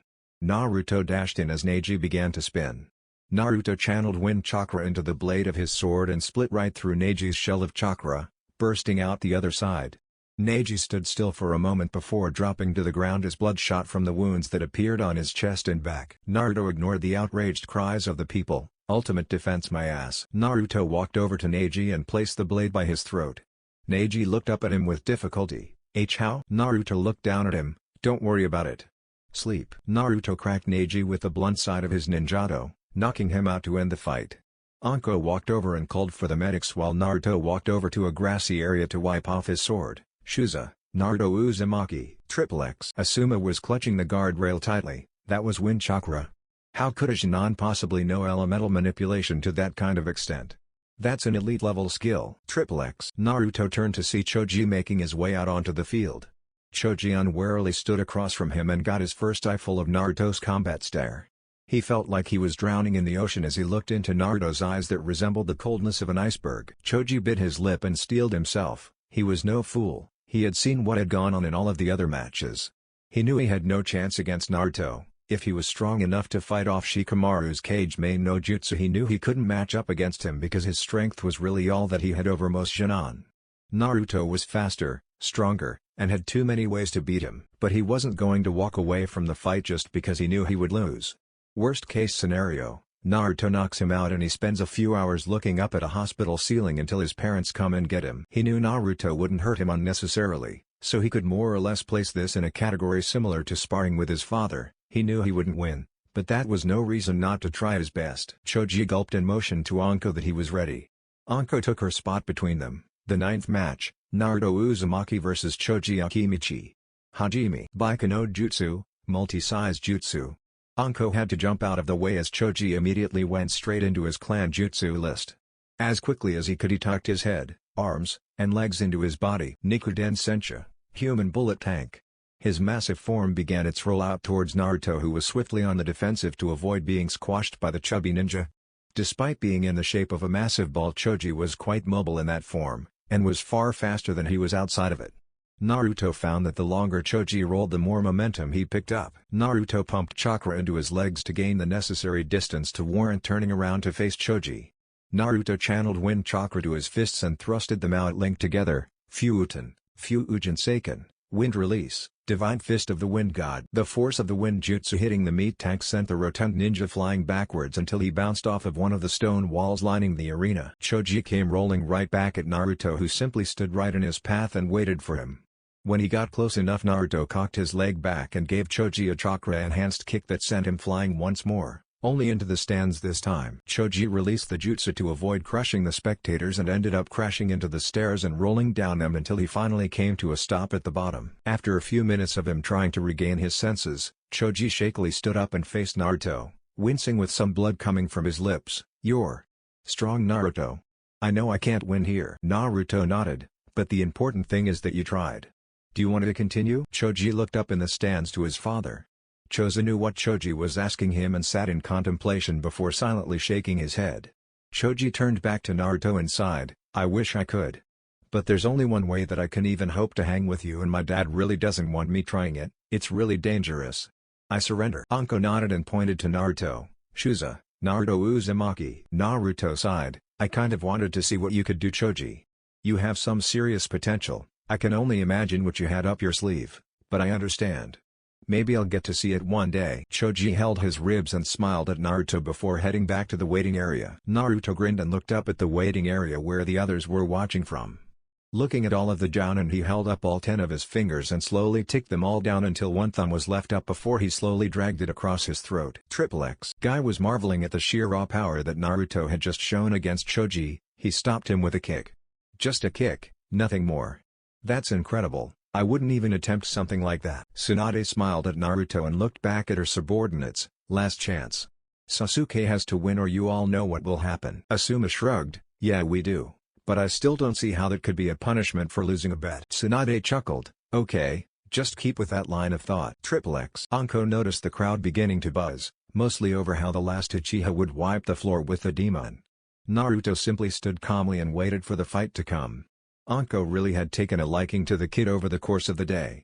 He was entertaining to her, whether intentional or not, and he didn't act much like his age. She also realized that he fought like a professional. She definitely had to seek him out for a spar or two after this was all over. Anko nudged him to get his attention. "Last one, Gaki. How are you going to handle this one?" Naruto shifted his eyes to her. "The same way I handled the rest of them. I'm going to kick his ass." Anko smirked. "What? You don't think the Uchiha will pose a challenge to you?" She spoke in a sarcastic tone. You think the almighty Sharingan isn't enough for him to win? Naruto chuckled. Nope. Hell, I don't think it'll even help at all here. He can't copy anything I can do. I don't need hand seals to make Cage Bun shine. Even if he had the hand seals for my Raiden, Denkai branch moves, he still doesn't have the ones for Raiden, Denkai in the first place, so they're useless, and my few Uten jutsu don't need hand seals either. He can't copy anything I'm actually willing to show here. Finally, Dobi. Naruto noticed Sasuke walking up to him. This Sasuke didn't just have his air of superiority over him, he had a tinge of excitement rolling off of him. He was spoiling for this fight. I can finally prove once and for all that I'm better than you. Get ready to lose. Naruto had his arms crossed. If you were really strong, then you wouldn't have to prove anything to anyone. I'm just doing this for my career. If I don't show all of these idiots that I'm talented, I'll never get a promotion. Naruto looked to Anko, who moved between them. She turned towards the crowd. The 10th and final match. Naruto Uzumaki vs Sasuke Uchiha. The crowd roared for Sasuke as a smug smirk came onto his face. Looking at Naruto, he flashed the famous eyes of the Sharingan, making the crowd roar even louder. Anko rolled her eyes. Show of Hajime. Sasuke dashed in, remembering how poor Naruto had been at taijutsu all the times that Kakashi had them spar in the past. Apparently he hadn't been paying much attention to the happenings of the day too much. Naruto slapped his initial punch aside and grabbed onto his ankle to pull him forward roughly before hitting him with a vicious clothesline to the throat. Sasuke hit the ground hard, holding his throat and coughing.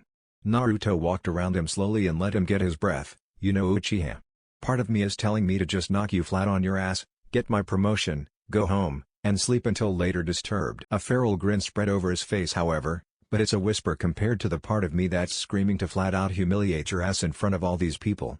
So get up, because this is a long-ass trail you're taking, Uchiha. And this is just the first turn, bitch.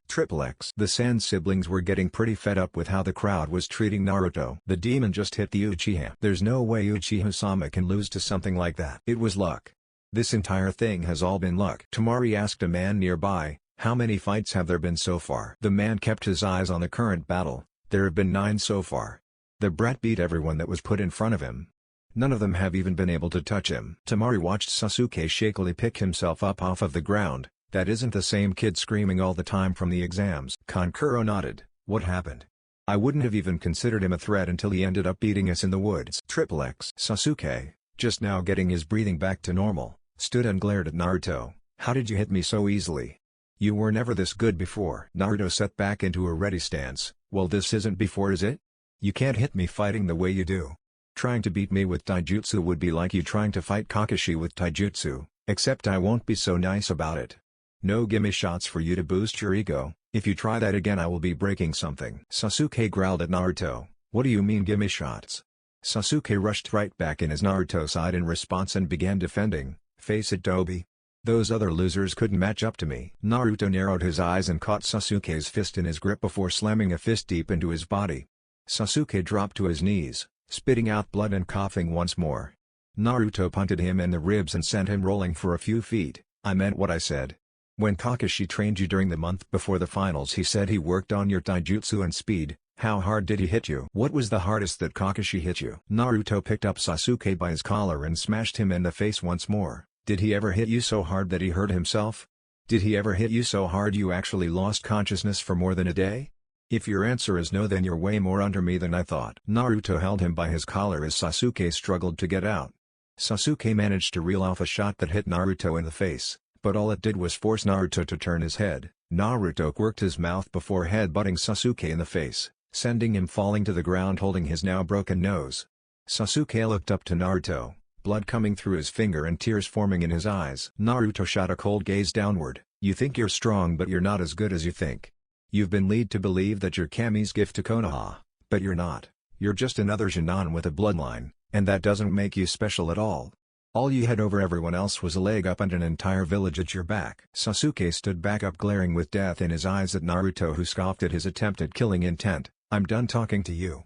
Let me show you what I mean the hard way. As Naruto finished speaking, Sasuke jumped away, not really wanting to get in close with Naruto again.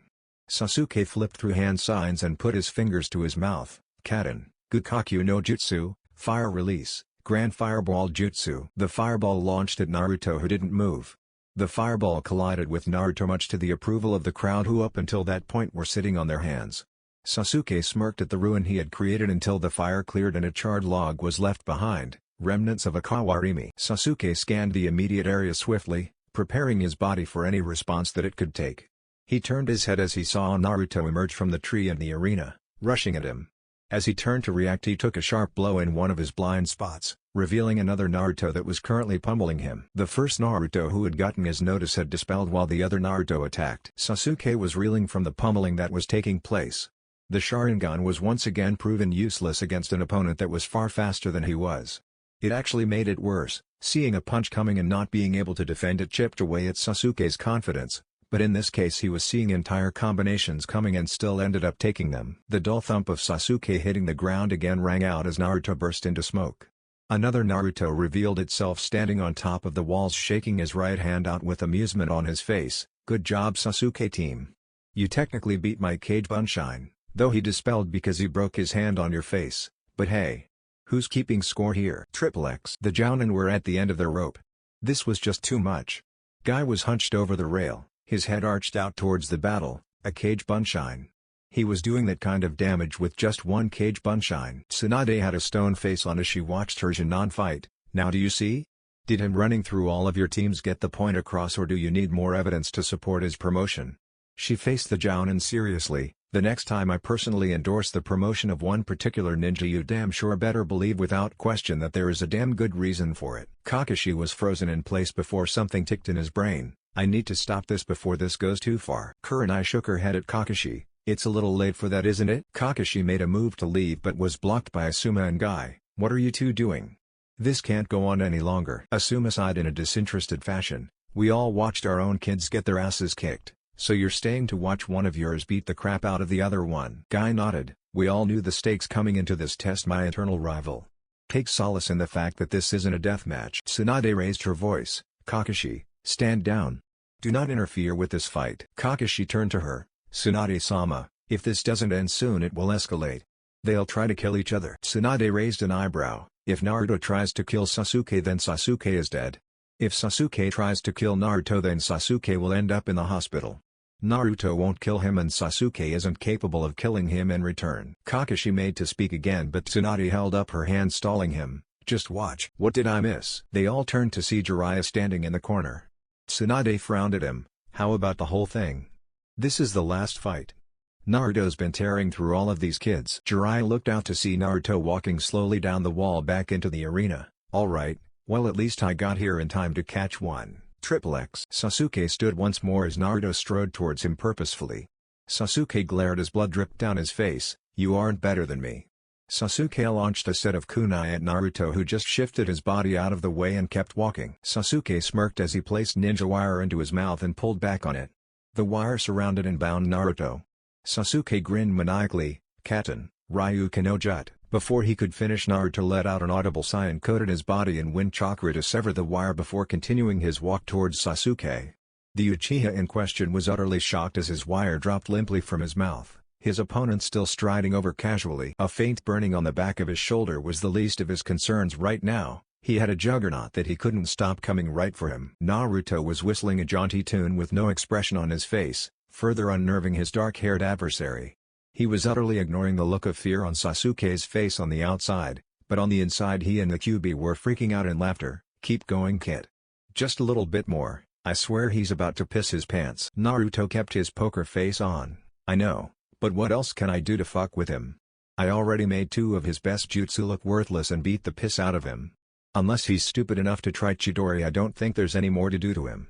Oh well, time to knock him out." Naruto's footsteps might as well have been thudding off of the ground for all the good it was doing Sasuke to see him coming. His fight-or-flight mechanism kicked in with a vengeance. "What is he? This can't be the same Naruto." "Fight him, Sasuke." "What?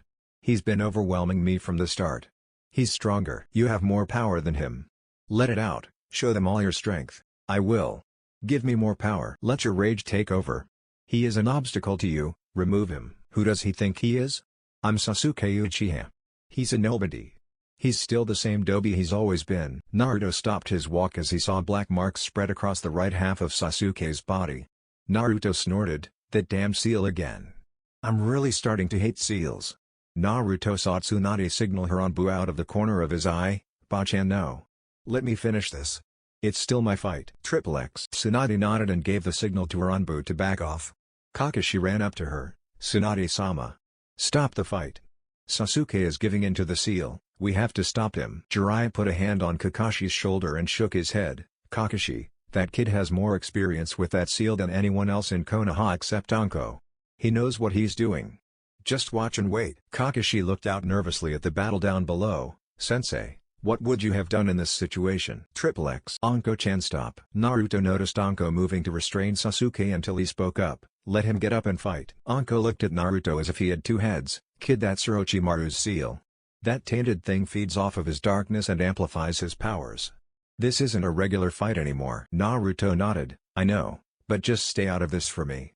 I can still run circles around this guy, trust me. Anko frowned and looked at Sasuke, who was rising with a sick grin on his face. Alright Gaki. But if it gets out of hand, I'm stopping this. Naruto nodded as Anko got out of the way once more. Sasuke laughed in a crazed manner. I'm feeling pretty good right now, Dobe. Let's see you match me now, with my new power. Naruto scratched his head. Well, for me to match you new power, I'd have to hold back even more than I already am. Naruto let a vicious smirk come onto his face. You know, I really hate that SEAL team. I have ever since I first saw it. Sasuke cackled. So you were jealous of my power in the forest when you first saw it? I should have figured so. Naruto chuckled. No, I saw it before that. You see, I was jumped by these four assholes from Otogakure a long time ago. I was beating them pretty easily at first, and then this other guy showed up, and they all had your little demon tattoo too. Anyway, they use it and then they all start taking it to my ass. It was 5-on-1, mind you, and I barely end up getting away. The last guy to show up, I'll never forget his face. He gave me the scar. Naruto pointed to his right eye. Naruto's eyes turned cold. I can't seem to get my chance to get square with those guys, but you're here, and you have it too, so you'll be a decent substitute for me to vent on. Sasuke snarled and ran at Naruto, speed jacked up to the next level. Naruto had been holding back a bunch, because the second Sasuke turned that seal on and came at him, it was like the start of the fight, only cranked up to level 11. Every time Sasuke missed a punch, Naruto made him pay with shots to the body, shots to the face, and thrusts to the throat. Every time Sasuke threw a kick, Naruto battered his legs with elbow blocks or would parry with his fists to Sasuke's shins. Sasuke simply couldn't move fast enough to hit him, and Naruto's counters were so sharp that the Sharingan couldn't even help him. Every single one of Naruto's counters came with the intent to end the fight, and if Sasuke wasn't fighting like something reminiscent of a berserker, he probably would have dropped 10 times over by then. Sasuke pulled out a kunai and began swinging at Naruto with intent to kill. The mostly civilian crowd knew nothing about the seal, or about Sasuke's lunacy, and were screaming for Naruto's blood. Naruto simply kept out of reach and stung him repeatedly with counter hooks and blazing kicks to back him off. Naruto finally grabbed him by the wrist holding the kunai and began wearing his ass out. With one hand occupied, he still had one hand free to wail on Sasuke barehanded and ruthlessly. Naruto's fist bounced off of Sasuke's face with every word he spoke, grunting in effort. You want my life? Naruto, content with turning Sasuke's face into hamburger, pulled him forward and punched him in the face as hard as he could, sending him rolling backwards awkwardly. You aren't enough of a shinobi to lick my boots, you spoiled, power borrowing, jutsu thieving piece of shit. Naruto roared at him, get up. Get up so I can make you suffer. I hope Orochimaru can feel every second of this ass whooping I'm giving you, because we aren't done yet. Naruto fingered his sword in a manic fashion. You want to use that seal? You want to make your bed with the traitor? I'm extracting my pound of flesh for it, you stupid bastard. Sasuke stood with an insane gleam in his eye. Who do you think you are? I'm an Uchiha, you pissant. You will succumb to my power. Sasuke had electricity surging around his hand with the famous chirping noise in full effect. Sasuke began a full-on rush straight at Naruto. Die damn you. Chidori, 1,000 birds. Naruto gave a grin that chilled the heart of even the most hardened shinobi in attendance as he set his sword in a waiting stance. Come on down, Uchiha. I've got a little friend that wants to meet you. No jutsu necessary, my friend. Sasuke rushed Naruto down and thrust at his arm, a bursting flash of sparks indicating that he made contact, before coming to a stop on the other side of the whiskered blonde, a smirk on his lips. A short wind rolled through the arena as everyone was standing at attention. Naruto stood straight up and swung his sword to the side as he walked away. Sasuke stood still until blood bursted from his right arm like a sprinkler. He fell to the ground clutching the arm that had been turned into cold cuts, seemingly by Naruto's sword. Anko blocked out his wails of anguish and agony as he writhed on the ground.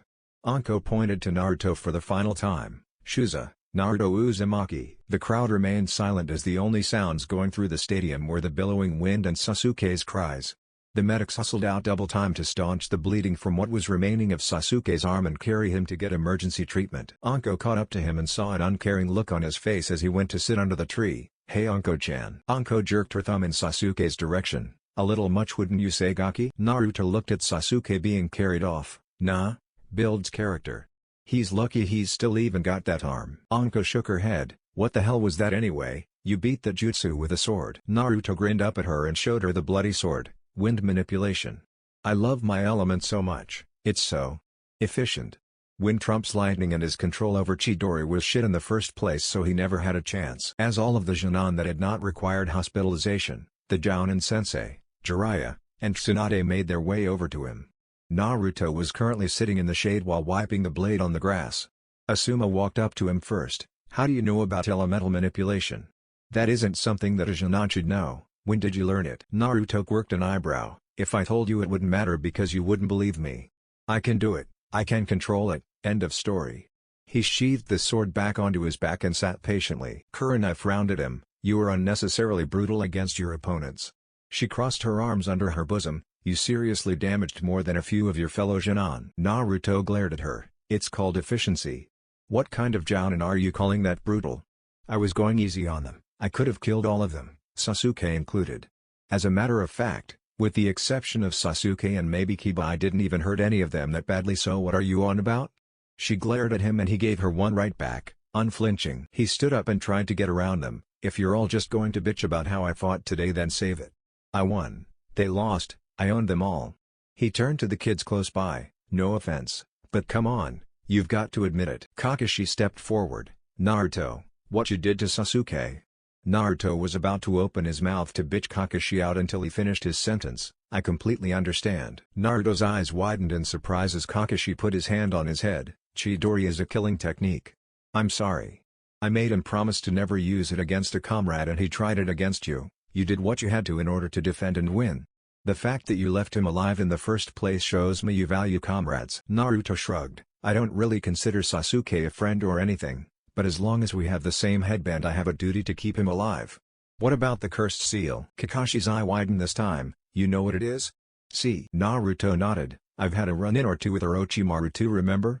He didn't need Kakashi knowing he stole information directly from Oto's base in his years prior." Jiraiya walked up. "I need to do some more research on it.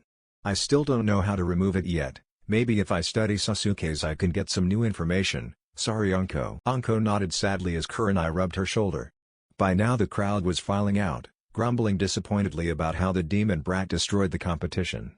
Naruto snorted. "Bastards, they could have at least stayed to hear the results." Tsunade walked over and ruffled Naruto's hair, much to his chagrin. "Good job Gaki, you've earned your promotion. I'm sorry, but you can't make the jump straight to Jounin right from Jonin. You need experience as a Chunin doing higher grade missions first." Naruto would have complained, but he needed to keep his cover. No one needed to know he had experience with elite missions and he couldn't just use that as a bargaining chip for an unnecessary promotion. He was a Chunin now, and that was good enough for now. "I understand. So I guess I'll get my vest later." Tsunade smiled at him. "Good work Gaki. I knew sticking my neck out like that for you was a good bet." Naruto grinned and began walking away from everyone to leave. "If you'll excuse me, I haven't been home in a week and I need to get reacquainted with my lumpy-ass mattress. If you need me, you know where I'll be." Later, all of the Jonin that were still conscious shouted words of congratulations to Naruto, who simply waved over his shoulder and shined away. Asuma shook his head. "Okay, I'm a believer, that kid is scary good." He turned to Tsunade. "Okay Tsunade-sama, what are the terms of this agreement you wanted Kakashi for?" Tsunade smirked. "Follow me to the Hokage Tower and we'll discuss the terms. You can all come, you might find it interesting to say the least."